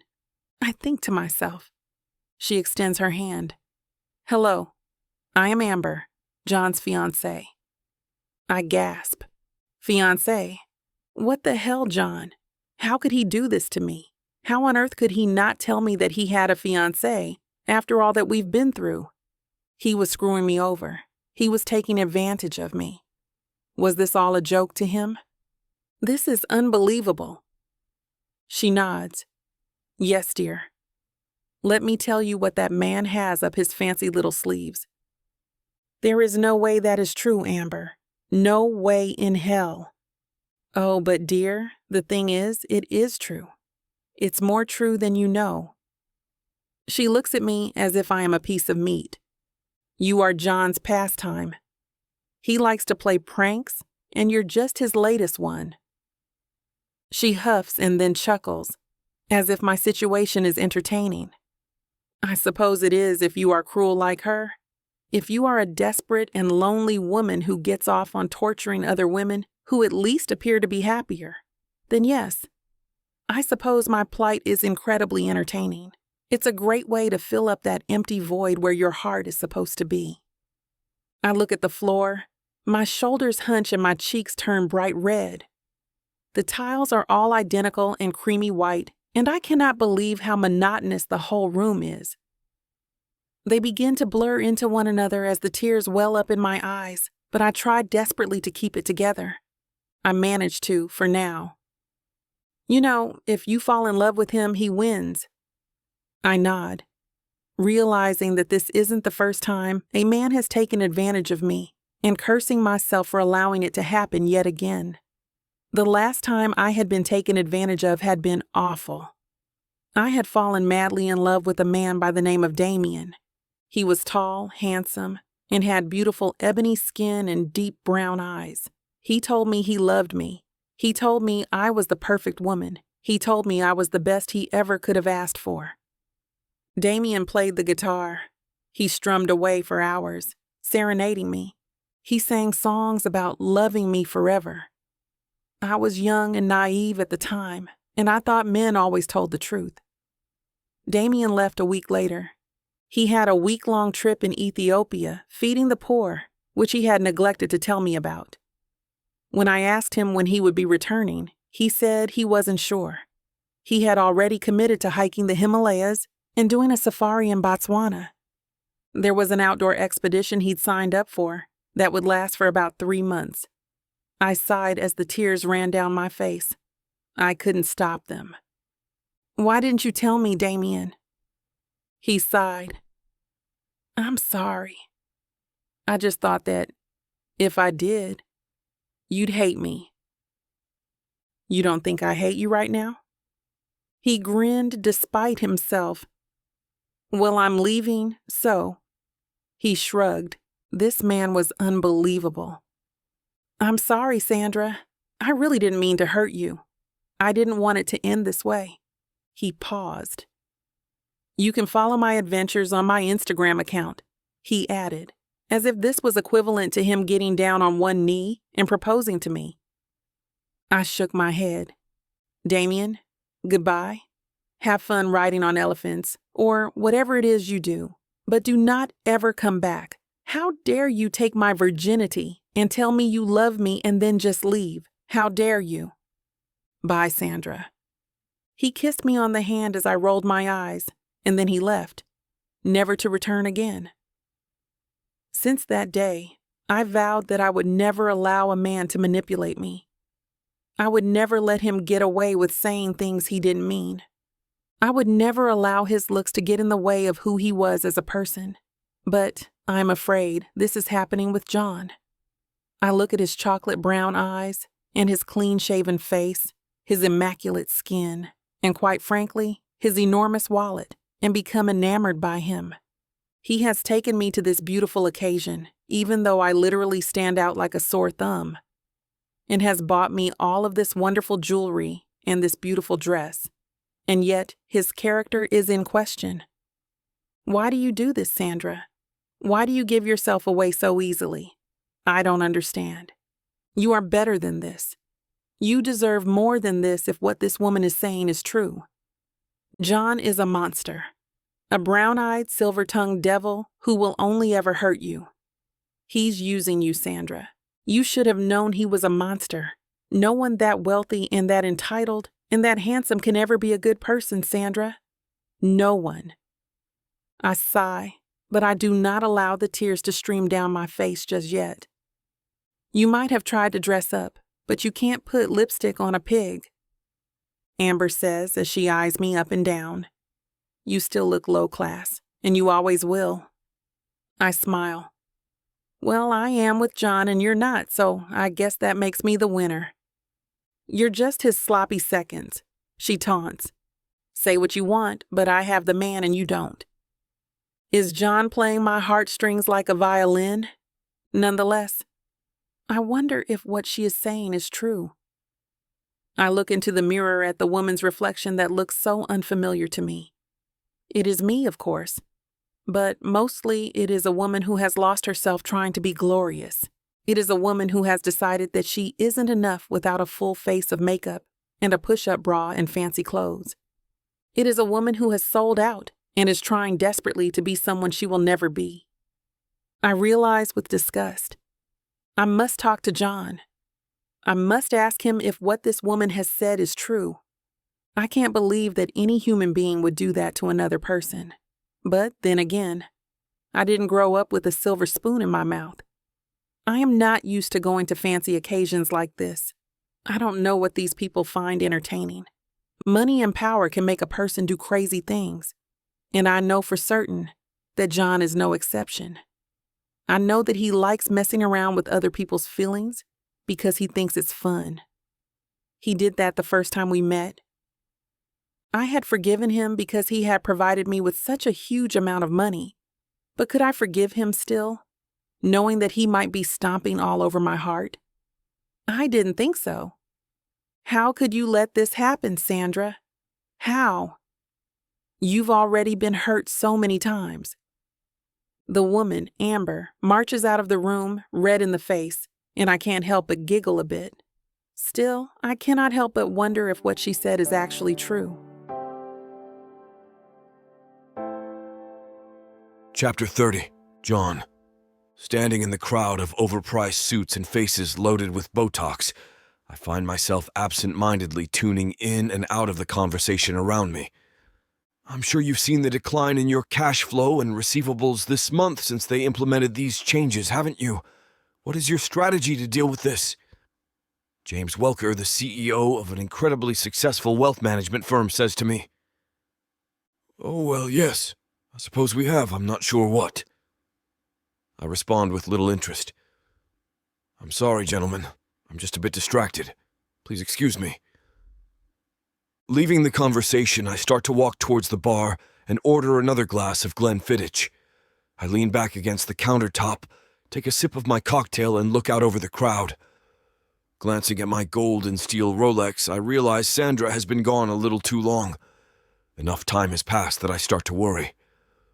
I make my way over to the door of the powder room where she said she was going to be, and find a lovely elderly woman in a sparkling blue gown. After getting her attention and introducing myself to her, I ask her to go inside to try and find Sandra. She happily agrees to help and slips in through the door. As she pushes her way back out, the door swings open, and I hear the chatter of women gossiping while I get a glimpse of them, all lined up in front of the mirrors reapplying their makeup. Sorry, sir, no woman answered to that name when I called out. Well, thank you for your effort. Please allow me to treat you to a drink as a thank you, I say as I wave over the bartender. Have you seen the woman I was with over here earlier in the evening? I ask the gentleman as he pours a glass of Chardonnay for the woman who helped me. No, sir. Not since I served you two together, he responds. With a little more enthusiasm, I look around the room once again, slowly taking my gaze from the entrance all the way to the back of the ballroom. A feeling of concern grows inside of me. Sandra wouldn't leave me here without telling me, would she? Suddenly, I feel a hand gently tap my shoulder. I let out a sigh of relief. That must be Sandra. I thought I lost you, I say as I turn myself around to greet her. My stomach drops as Amber comes into view, standing there in front of me where I assumed Sandra was going to be. It is a shame your date left, she chuckles. And in such a hurry, too, she says. And I instantly recognize the malice in her voice. What have you done? I question her with a level of disdain in my voice. Oh, nothing really. I took it upon myself to remind her that she simply does not belong here. Not with us, and certainly not with you. Amber answers as a grin crawled across her overly powdered face. I am surprised she could even show that much emotion with how much work she's had done. Apparently, all the plastic surgery in the world cannot hide the corruption lurking under the surface of her stretched-too-far skin. She tosses her hair to the left and glances around the room with an aura of arrogance. It was clear she was a bit lost, especially among our friends. I did you a favor by putting her in her place. My stomach now feels as though it will be jumping out of my throat, and I can sense the heat running up my face and filling my cheeks. I wrap my hand around the base of Amber's neck as if I am leaning in for a kiss on the cheek and whisper, "This is why I would never marry you, Amber. You are a manipulative and offensive woman. You'll never be a fraction of the woman Sandra is. You make me sick." I run outside and frantically look around. "Taxi!" I hear Sandra call from the sidewalk. "What are you doing out here? What is going on?" I ask her. "Amber told me everything about the bet. She said you are tricking me and that if I fall in love with you, you win. It's all just a game to you." Tears stream down her face, creating a black cascade of mascara, staining her highlighted cheekbones. I can see the pain in her eyes. "She told me that I don't belong here," Sandra cries. Her shoulders slump forward, and I can tell she believes this. "Please stop crying. Amber is a broken woman. She just wanted to hurt you. She is jealous. You have to believe me. Please, Sandra." "No, she's right. I don't belong here. This was all just a fantasy for me, but I've known it will never work with us. You may like me now, but you'll realize soon that I'm not like these people. I will never fit in no matter how many shopping sprees you send me or how much makeup you pay to get painted on my face." She turns away and briskly takes off down the sidewalk. Her heels clicking against the pavement matches the rapid thumping in my chest. Reaching out and clutching her arm, she turns back to look at me. "Let me leave. You'll never find a taxi in this area. Please let me at least drive you home, so I know you are safe." She pulls her arm out of my grasp aggressively. "No, I don't need you. I don't need your help, or your car, or your money. I don't need any of it." Sandra is nearly jogging now as I briskly walk after her. She stops a few blocks down in front of an old, closed-down dry cleaner and leans up against a wall, bringing her hands to her face. I can tell she is crying even harder now. Catching up to her, I lean against the wall next to her. I attempt to wrap my arms around her shoulders to comfort her, but she pushes me away. "What can I do?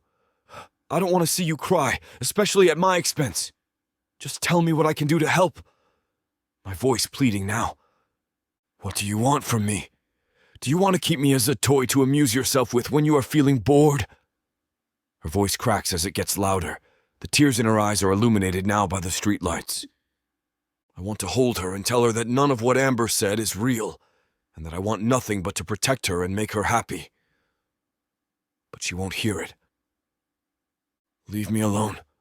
I've been hurt enough for one evening. All I want is to go home and be with my family."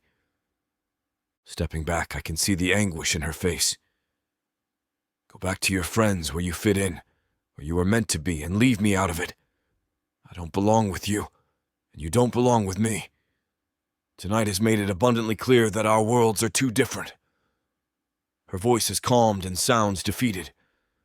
"There is nothing left for us. We had our fun, and now it is over." The light of a taxicab comes billowing down the street. Helplessly, I watch as she steps out and raises her arm to summon it over.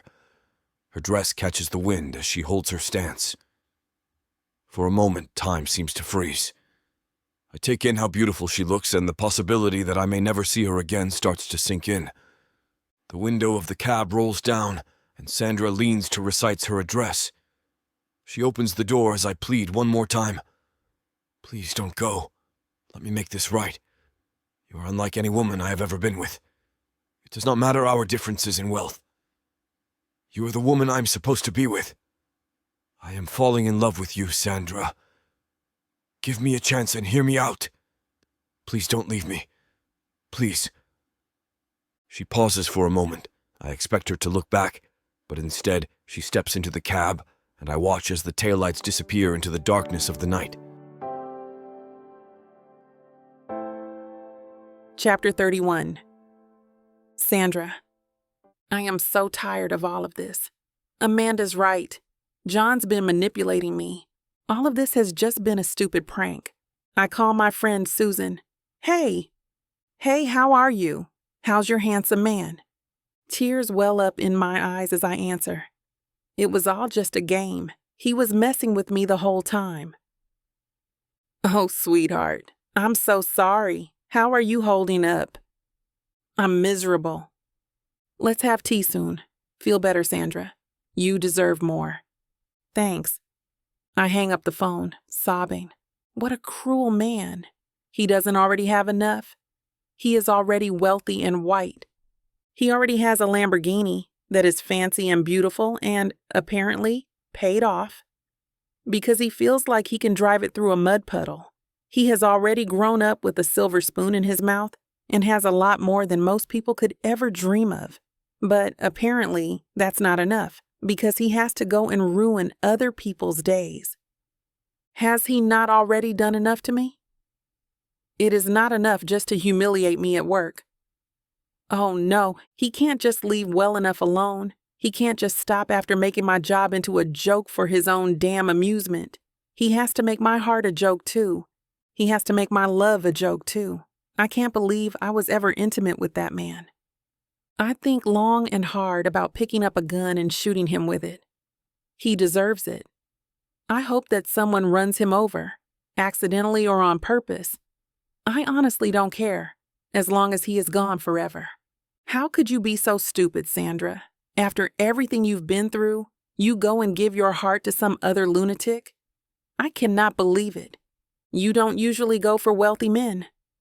Now you know why. John is the epitome of wealthy, white, and entitled. How could you let your guard down and trust someone? John is a wolf in sheep's clothing and is a pathetic excuse for a man. You never should have screwed him, even if he was the last person on this earth. He lives for everyone except himself. He's absolutely no code of moral conduct. That's probably why he has all of that damn money. As my heart sinks, I go from being very angry to very hurt. The tears force themselves through my eyes, and soon I'm consumed by them. I have to sit down, and I can't do anything else. I don't feel like bathing, but I force myself to. I don't feel like eating. I try to eat a bit of toast, but nearly throw up in the process. I boil some hot water for tea, telling myself that it's a good idea to calm my nerves, that I will get through this, and that I just need to feel my pain. I forget about it soon after putting it on the stove. John has no idea how much he has hurt me. What kind of monster is he? I have trusted him, and all he has done is use me. He's played my heart like a game of poker. John is a sick man. I cannot believe him. I want to punch something, but I'm too shocked to move a muscle. I lay down on my couch and eat a large bag of potato chips while watching romance movies and wishing to the high heavens that John was even a little bit like one of these heroes. The tears stream down my face like waterfalls, and I tell myself how stupid I've been. I ask myself why on earth I would allow this person to control me. Thoughts rumble around in my mind like thunder in a thunderstorm. And no matter how much whiskey I drink, I can't drown out his memory. I wonder if the stuff even works at all. Take a tub of ice cream out of the refrigerator and eat all of it, spoonful by spoonful, as I watch movie after movie of what was supposed to happen. I can't bring myself to get up, and the tears refuse to stop falling. My nose becomes runny, and I search for my last few tissues. Most of them are gone. My heart is shattered into a million pieces, and I fear that I will never be able to put them all back together again. I decide that I might as well focus on work, since that's all I have. I go to work and I sell products to every customer I can. I don't watch the clock. I throw myself into menial tasks so that I can keep my mind occupied. That is the only way I can keep myself sane and not start thinking about everything that man has done to me. I arrive early and I leave late. I wipe off every counter whenever there is even a slight lull, which isn't often. I work myself to the bone. I work overtime because I can, and it stops from thinking about how much John betrayed my trust and manipulated me into thinking that he was my savior. My feet are tired, my hands ache, my stomach rumbles. I keep going no matter what, pushing myself beyond my limits. Work is something that I can control. I can earn my own money and not need to depend on a man. I want to do something that I have control over because I can't control the ever-present pain in my chest. At night, I put my head on my pillow and I cry myself to sleep. The void in my heart is as vast as the Grand Canyon. I skip dinner most evenings. My head buzzes with flashbacks of the times that he has humiliated me at work. John creeps into my dreams whether I like it or not. He has no sense of boundaries. His subconscious should know that my subconscious would rather be left alone. But, of course, the man cannot even give me that common courtesy. As my eyes close, his naked body appears. I'm exposed to the way we made love involuntarily and in great detail. His beautiful hands run across my shoulders. His lips touch mine, and our tongues dance in each other's mouths. "You're beautiful, Sandra." "You're so handsome, John," I reply, starry-eyed from wearing rose-colored glasses. How could the devil himself look like such an angel? Why did his body look so divine? How come I wasn't sure whether to cherish the times we made love or whether to curse this man for eternity? Why is there a small part of me that wishes he will come back with cards and flowers, proclaiming his love to me? I sigh as I wake up, involuntarily reminiscing about the dreams that forced themselves on me. Sandra, you can't let him control you that way. He doesn't have a right. He has no idea how much he has hurt you. If he is this kind of a human being, you should not want to be with him anyway. That man has a lot of demons that he desperately needs to overcome. If he thinks hurting you this way is funny, he doesn't deserve you. He might always be an entitled, arrogant jerk because he's rich and he thinks he can get away with it. But the only way he'll ever change is if you don't enable him. You can't make him think his actions are forgivable. I think about calling him on the phone, but then I think better of it. That man doesn't deserve to feel the satisfaction of knowing that he has hurt me so much. John can't know that I cry myself to sleep every night. He doesn't deserve to know how I truly feel about him. He doesn't deserve the time of day. He doesn't deserve me because he can't treat me well. He doesn't deserve a damn thing. If this entitled prick will ever learn his lesson, I can't call him, even if my heart aches every second of every day and I have to work my butt off just to drown the pain. Even if I have to consume a bottle of wine every evening just to numb the pain. I would rather feel numb than miss him.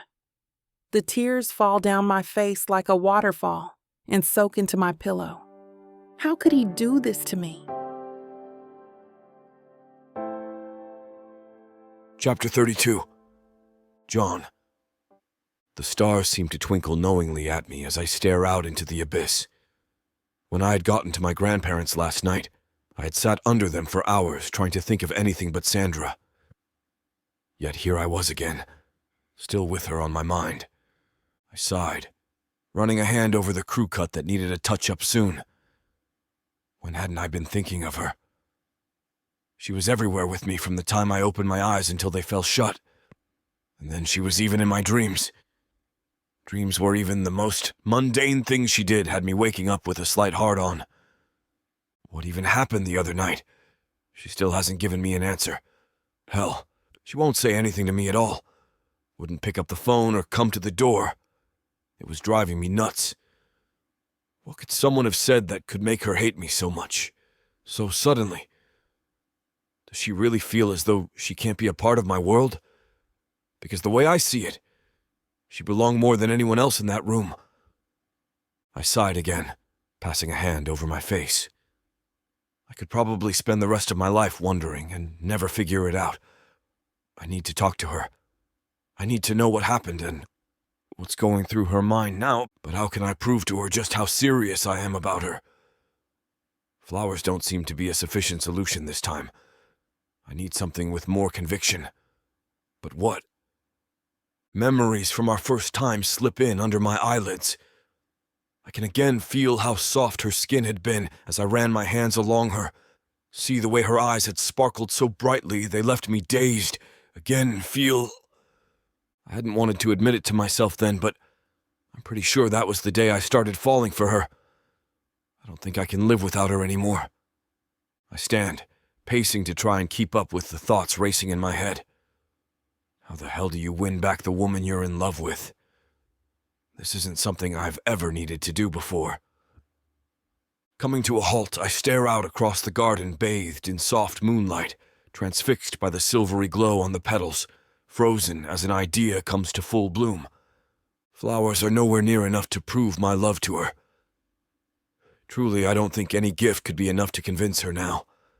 I have to do something more. Something bigger. I need to propose to her. Spinning, fingers digging into the back of my neck, I try to think about it more rationally. Is this really the right way to go about this? What if she's truly done with me? Would she reject me and then only hate me more? I shudder. Her hating me is an even worse thought than living the rest of my life without her. But I have to try, don't I? If I don't, I'll lose her. If I do, there's the chance she may say yes. That's a chance I need to take. The next morning I wake before dawn, spurred to the bathroom by an intense nausea. There are some important people I need to talk to before I can go to Sandra, and honestly, the thought alone is fairly terrifying.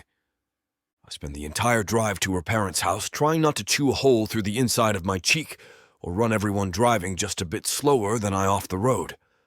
I leap up the front steps but hesitate with my knuckles inches from the wood. Can I really do this? I still haven't worked up the courage when the door opens. There stands her mother looking at me. Without a word, she jerks her head and leads me into the dining room. Her father is already at the table, motioning for me to sit. No one says a word as I do. There's a strange prickling at the back of my eyes as I examine the tabletop. I know I have no right to ask this, I begin. But I'm in love with your daughter, and I need to know. Does she still care for me the way I do for her? Well, her father murmurs, it seems you hurt her pretty bad. I know, but I'm not even sure what I did. I cry, unable to keep the desperation from my voice. I grip my hands together, bowing my head so they can't see my face. Her mother lays a hand on my arm, surprising me. I think her hurting means she's a long way from hating you.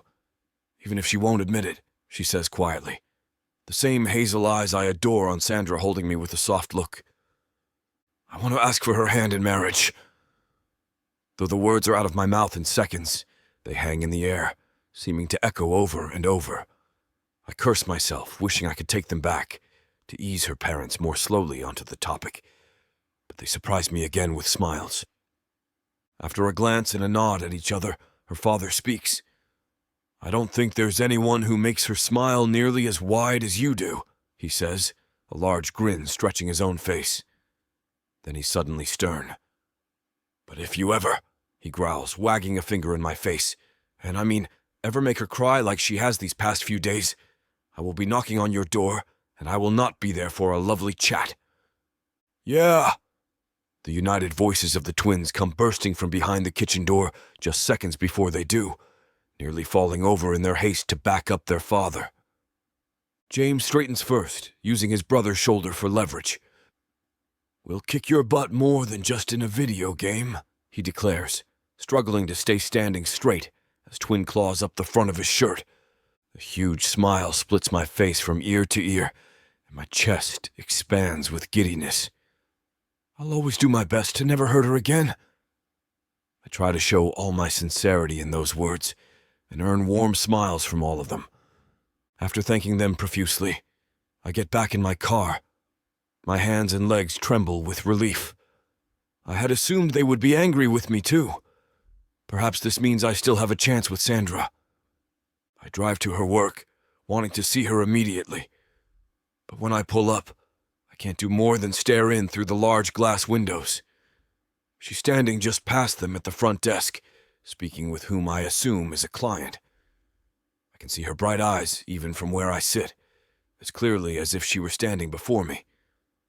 Only after she walks further into the building an hour later do I pull away. Damn, I didn't know I could love anyone this much. Just the sight of her alone had been enough to calm my anxieties. Watching the way she so naturally maneuvers through conversation to achieve her goal seems a magical experience. I could stare at her for the rest of my life and never tire of her face. I'm sure now, there's no way I can live the rest of my life without her. Gripping the wheel, my mouth sets in determination. I have some planning to do. It took me over a week to get everything prepared, much longer than I would have liked. But I needed to be sure it was all perfect for my woman. I'm on one last walk through. I set up at her office, since she spent most days here since the ball. Both our families, along with all her friends and colleagues that could make it, had gotten here much earlier than opening to help get everything ready before Sandra arrived. A path marked with candles leads up to the second floor, where everyone waits, illuminating large frames of photos we took together over the course of these past several months. The elevator is filled with balloons, rose petals, and her favorite flowers.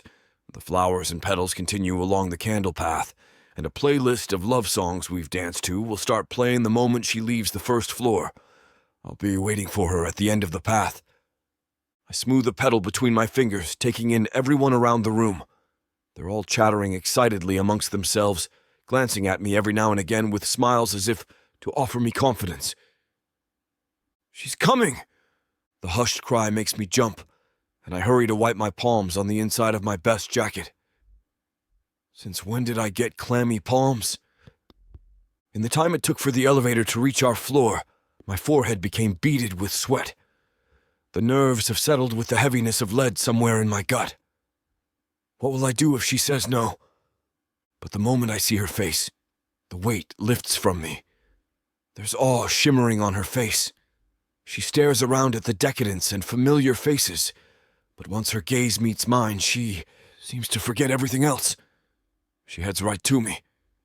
My hands come to cup her cheeks gently as she grips the sides of my shirt. The flames from the candlelight dance with the fire always burning in those hazel eyes. For a moment, I can't speak. Gathering myself, I release her to take a step back and sink to one knee. She claps her hands over her mouth, widened eyes burning with excitement. Sandra Showell, I begin, voice almost too thick to speak. I know you think we're from two different worlds, but you have given my world meaning I've never known before. Please, would you do me the honor of being my wife? Tears leak, one after the other, over her fingers. Unable to form a single word, she simply nods, holding out her left hand to me. As if in a dream, I slide the ring onto her finger. It fits perfectly. She doesn't even pause to admire my choice of stone. She pulls me up and throws her arms around me, squealing despite more tears wetting my shoulder as I spin her around. I hardly heard everyone cheering when our lips finally met. Chapter 33. Sandra. I look in the room. Everyone is dancing. Susan is grinding on Adam, my cousin. No doubt she's having the time of her life. The music is blaring, and John and I are dancing and holding hands. He kisses me passionately. I am wearing an elegant black dress with royal blue high-heel stilettos. I am wearing dangling diamond earrings, a diamond necklace, and a diamond bracelet. Melinda has a glass of champagne and has brought along two women I don't know, so I introduce myself. John and I are smiling. We are so happy to be together. Susan is there, champagne in hand. I believe this is her 5th one tonight. My mom and dad are here, and I am very happy that I am here with John. Dad is wearing a suit and tie. He is drinking beer after beer, intently holding my mother's buttocks as they dance to the rock music. I stare at my diamond ring and I admire it. It is 44-karat gold. My heart skips a beat as I look at it, and John notices. John kisses my hand. I love you so much, Sandra. You look so beautiful. Thank you. Susan comes around and holds my shoulder. Hey, how are you? I beam. I'm great. How are you? I'm okay. Her brows furrows, and she pauses. She looks at the floor and then back up at me and puts her hand on my shoulder. I hope that you are happy, Sandra. Did John apologize enough? I was really worried. I sigh and I feel a few tears from welling up in my eyes. Yes. He told me he's in love with me and he apologized. That's good. You know he's genuine, right? What he was doing to you was just awful. I'm surprised you turned it around. I sigh and nod. Yes. I'm very happy now. I'm positive. He's been the sweetest man on the planet ever since then. I know he loves me and I love him very much. I say, trying desperately not to raise the tone of my voice. She put a hand on my shoulder. I'm so glad you're happy, Sandra. You deserve the world. Everyone dances. John's hips sway back and forth to the beat of the music. I consumed about 5 glasses of wine. If you want to know where this naughty scene is headed, you'll have to get it from BWWM. This platform has rules and guidelines that we have to follow in order to keep these free stories coming. Find any Vixa audiobook on her website and use code VIXA40 for a 40% discount to make up for these interruptions. Let's return to the story. I become lightheaded as a result of these marvelous activities. He looks concerned and turns the music off for a bit. Are you okay? I know you always get lightheaded. It probably means you're happy. He pauses and smiles. I have that effect on women. I laugh and he winks. We make love for the entire night. I usually care about sleep, but the need for it has left me completely, and all that remains in this world is my love for this man. He is handsome, smart, and kind. He is an incredible provider. My family appreciates all that he has done for us. The moon is full outside, a disk of magnificent white light in the backdrop of the sky. The stars shine brightly in an indigo sky. All I can hear is his breathing. I can feel his heartbeat. Looks like things are heating up for a second time. You know the drill. Head over to VixaVaughn.com where this platform can't stop us from giving you the good bits. Use code VIXA40 for a 40% discount to make up for these interruptions, which you can apply to any digital products in your cart. Thanks for listening. I was happy that he did because he had control over me in so many ways. I allow him to. I wear fancy shoes and clothing. We go on trips to Spain, France, Portugal, and Greece. If I name a place, he will take me to it. He pays for everything, and I am okay with that. In the morning, the sun rises before we know it. The sky is painted with purples, pinks, and yellows. John gets up with his shirt off and stretches his arms. I look at his rippling abdominals, and I look at his beautiful stature. He is very muscular. He has a six-pack, dark brown eyes, and brown hair, which I have not seen as ruffled as it is now in a very long while. Breakfast in bed? He offers. I nod. Absolutely. Would you like an omelet? Please, I ask. John usually asks his personal chef to cook for us, but there is something different about today. When he leaves, I chuckle to myself. An omelet is probably the only thing this man can make. He has his personal chef make literally everything for us. Crepes, tiramisu, cheesecake, 5-course dinners. When he cooks, all he can make is an omelet. As I am laying in the cotton sheets, I think about everything that has occurred. I have promised myself many times that heirs are cruel people and that I will never talk to them, let alone marry one. But somehow this man has an effect on me. We come from two very different upbringings. I am from somewhere that is lower class, where people actually have to work for a living. He is used to eating from a silver spoon.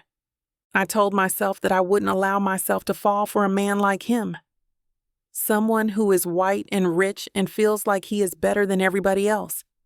Someone who thinks it's funny to objectify a woman at work when she is trying to do her job.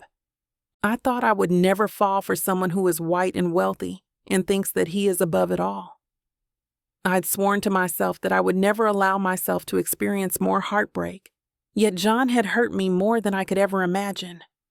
I didn't think I would be able to forgive him so easily, but the honest truth is that I thought about him almost every day, and I would not be able to live without him. I'm glad that he's in my life. John came into the room with scrambled eggs and toast. He'd taken a long time to make it perfect. It is. I want him for eternity. Chapter 34. John. Expecting to feel nervous as I wake up the morning of my wedding, I only feel excitement. I know I'm about to marry the woman of my dreams. Sitting up in my bed, I reach my arms out into a long stretch, imagining Sandra is doing the same in her room across the hall. I can almost smell her skin as I reminisce about the last time I laid across from her, caressing her waist as the soft moonlight danced in her eyes. Across the room, hanging off of the closet door, I see the cliché, groom's robe, a gift from the hotel, no doubt. I want to laugh at it, but instead I decided to immerse myself in the romance of the day and slide it on. The coffee maker was set to a timer, and I hear the hiss of a new pot as I walk over to the balcony. Stepping out through the double doors, I'm greeted with a gentle ocean mist and the sounds of the crashing waves. Without realizing it, I stand there for a few minutes, completely lost in the tranquility of the day. A calming reassurance washes over me because I know I am meant to be with her. Floating on a cloud of pure bliss, I think about every touch I've shared with Sandra. Her adorable Duchess nose, her pouty lips that captivate me every time they move, and the hips that would bring any man down to his knees. My heartbeat quickens as I replay the first time we met. The way she bent down in front of me and waved her hips in the air, the thought makes my pants tight. I snap myself out of it, knowing that if I continue, I will be distracted for hours and unable to focus on anything but the image of her butt in my face and the hard-on I would soon not be able to hide. Your guests have been seated, the wedding planner tells me. Already? I must have been daydreaming longer than I realized. Glancing in the mirror, I do a final suit check and walk over to the bar cart to pour myself a glass of Tullamore Dew. Instead of sipping it like I usually would, I toss the contents of the glass to the back of my throat. Ah, that woke me up, I say to myself. We kept the wedding party small, just our closest friends and family. As I stand, feet in the sand next to our minister under a whitewashed wooden arch decorated with chiffon drapes, blowing gently in the wind, I look around me and know these are the people that matter the most. Not those rich jerks I once thought I needed to be around when I was younger. Sandra taught me how to see people for who they are, not for how much money they are worth. That is what relationships should be. Not used to this feeling of nervousness building inside of me, I take a deep breath to try and steady myself. I don't get nervous. I pride myself on keeping cool, calm, and collected. But this woman knows how to turn my world upside down, and I am about to marry her. The sweat starts to accumulate on the palms of my hands, and my stomach does a backflip while I wait for the ceremony to begin. The music starts to play, and I see her step out from behind a wall adorned in whispering vines, accented by red and white roses. Her eyes meet mine. A warm and calming feeling washes over me, and I feel my eyes blur with tears of joy. This is it. This is the moment I knew I wanted since the day she walked into Roan's office. That's my wife, I whisper to myself. As she reaches the altar, the corner of her mouth curves upward into an endearing smile that puts me at ease. Taken aback by her beauty, I let my eyes wander down her body. Her dress glistens as it hugs her body perfectly, wrapping around every curve. She is breathtaking. My gaze makes its way back up, and my eyes linger on her chest that appears to be begging to be freed from the fitted corset. Softly, I bite my lip and look up into her eyes. I want to rip that dress from her body and expose her soft, dark skin to the sun, imagining the lingerie she is wearing underneath and how I would slip my tongue into the cup of her bra to find her dark nubs already hardened. She slips her hand in mine, and again I realize I am letting my lustful thoughts go too far. I take a deep breath and pull myself back into the moment. After the vows, we are welcomed into the ballroom with cheers and applause. We entertain the crowd by grabbing Sandra's hand, sending her for a twirl, and then dipping her down so that I can lay a much-deserved smooch on her plump, red-stained lips. Walking further into the room, I glimpse at the elegant detailing of the decorations. Sandra picked out the colors. Of course, I wanted her to have everything she ever dreamed of on her wedding day. The crystals hanging from the ceiling send off colors of light dancing around the room above the tall glass vases filled with long-stemmed roses centered on each table. After a few toasts and some playful dancing, the party starts to wind down. Leaning in, I whisper to Sandra that I have a surprise waiting for her after we say goodbye to our guest. She giggles with excitement and tells me she has a surprise for me too. "Where are you going?" she asks me. "Our rooms are the other way." "We aren't staying in the hotel," I tell her playfully. We walk out to a dock with a small motorized dinghy waiting for us. "You expect me to be able to get into that tiny thing in this dress?" She laughs, and I just look at her and smile. "We won't be in it for long," I reply as I wink at her and hold out my hand to help guide her in. About half a mile offshore, we head towards the yacht glowing atop the water. Lights strung around the perimeter of the deck come into view. As we get closer, I can see the teak-clad deck littered with rose petals. "It's all ours for as long as we want," I whisper in her ear. Well, well, well. Things are heating up again. You know what to do. Go to VicSavonRomance.com to get the dirty details that this platform won't put on the air. I know it sucks, but at least you can get a 40% discount with code VIXA40 to make up for it. Use it while it lasts and apply it to every digital product in your cart. Back to the story. Chapter 35. Sandra. It's a year after all of the craziness occurred. I feel an infant kicking in my belly as I put my hand on my enormous stomach. John and I are holding hands and walking down the street. I have a beautiful diamond ring on my finger.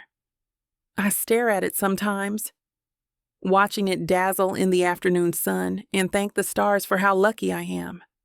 I have found an incredible man who is loyal, reliable, loving, and patient. He's always there for me. I look down at my designer clothing and I smile. I can finally afford as many designer dresses and shoes as my heart desires. I don't have to pinch pennies anymore. I can just walk into any high-end store and pay for them. John always buys me nice things. He buys me flowers, and I smell the lavender as he does so. He knows lavender's my favorite. We go home and make love. His fingers trace every inch of my skin as he tells me how gorgeous I am, and for once in my life, I feel like I am enough. I feel loved and cared for, and I don't want to be anywhere else in the whole world. We kiss and our tongues dance in each other's mouths.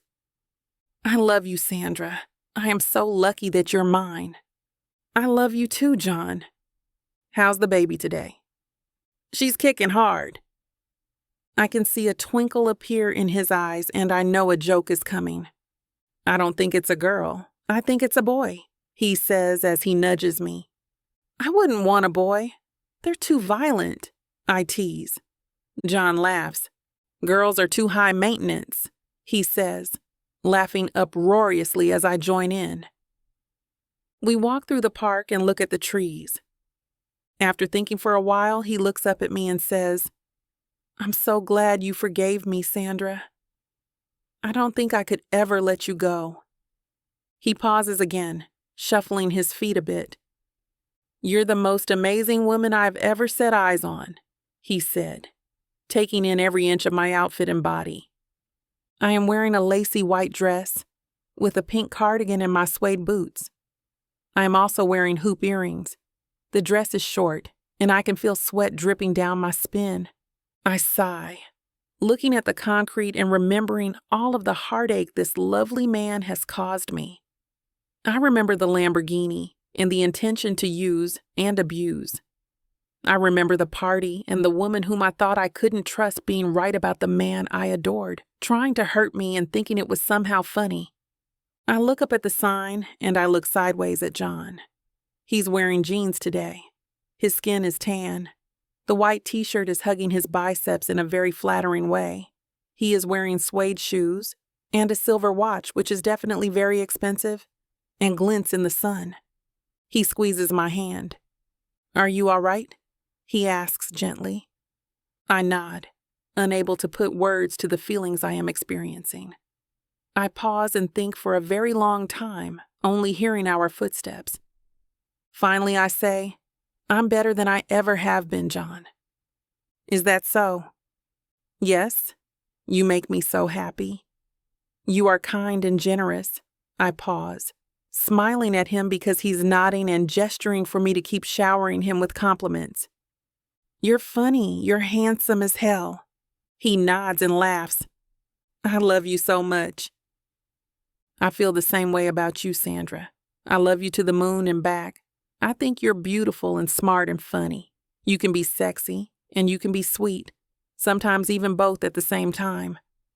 I giggle, blushing. "Thanks, John." He smiles at me, lighting up my entire world. "You're welcome, babe." Love works in wondrous ways. I never thought I would have fallen for John, but he's incredible. I reflect as I look up at the bright blue sky. The sun is beaming down on us, a golden disk that somehow, despite its brightness, cannot compete with John's smile. He beams whenever he laughs. He radiates, and his smile lights up an entire room. I can now understand why he can convince anyone to do just about anything for him. His charisma is captivating. He reaches out his hand and I put mine in his. We are silent for a while as we walk and are comfortable, trusting one another with the pause in conversation. We don't feel the need to fill the silence because the energy is one of love and pure joy. We walk at the same pace together, and as we do, we see a stray cat scurrying across the pavement. We both smile. "Allison, have I told you how beautiful you are lately?" "Thanks, John. You are so handsome I can barely stand it." "Is that so?" "I'm afraid it is." He laughs.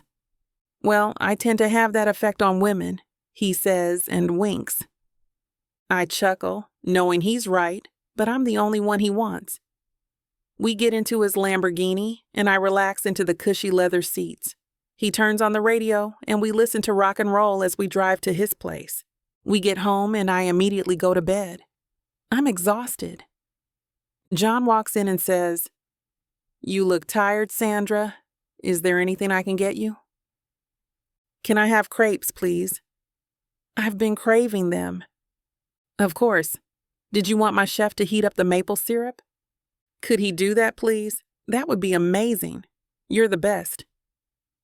"Anything for my darling," he says, picking up his phone and calling his private chef to make us crepes. I close my eyes as I lay down, musing about how great it is to pay for anything that we want in this world and not lift a finger if we don't want to. John walks in and lays down. "It's so hot in here," I remark, referring to the weather. "It really is, Sandra. I think you should take off all of your clothes," he teases as he kisses my neck. "Very funny, John," I say. "It's not a joke," he whispers as he unbuttons my shirt, and I blush. "Oh, is that so?" "May I?" If you want to know where this spicy scene is headed, you won't be able to hear it now due to this platform's guidelines and restrictions. But we want to make it up to you by offering the unabridged version of any VIXA audiobook, including this one, for 40% off.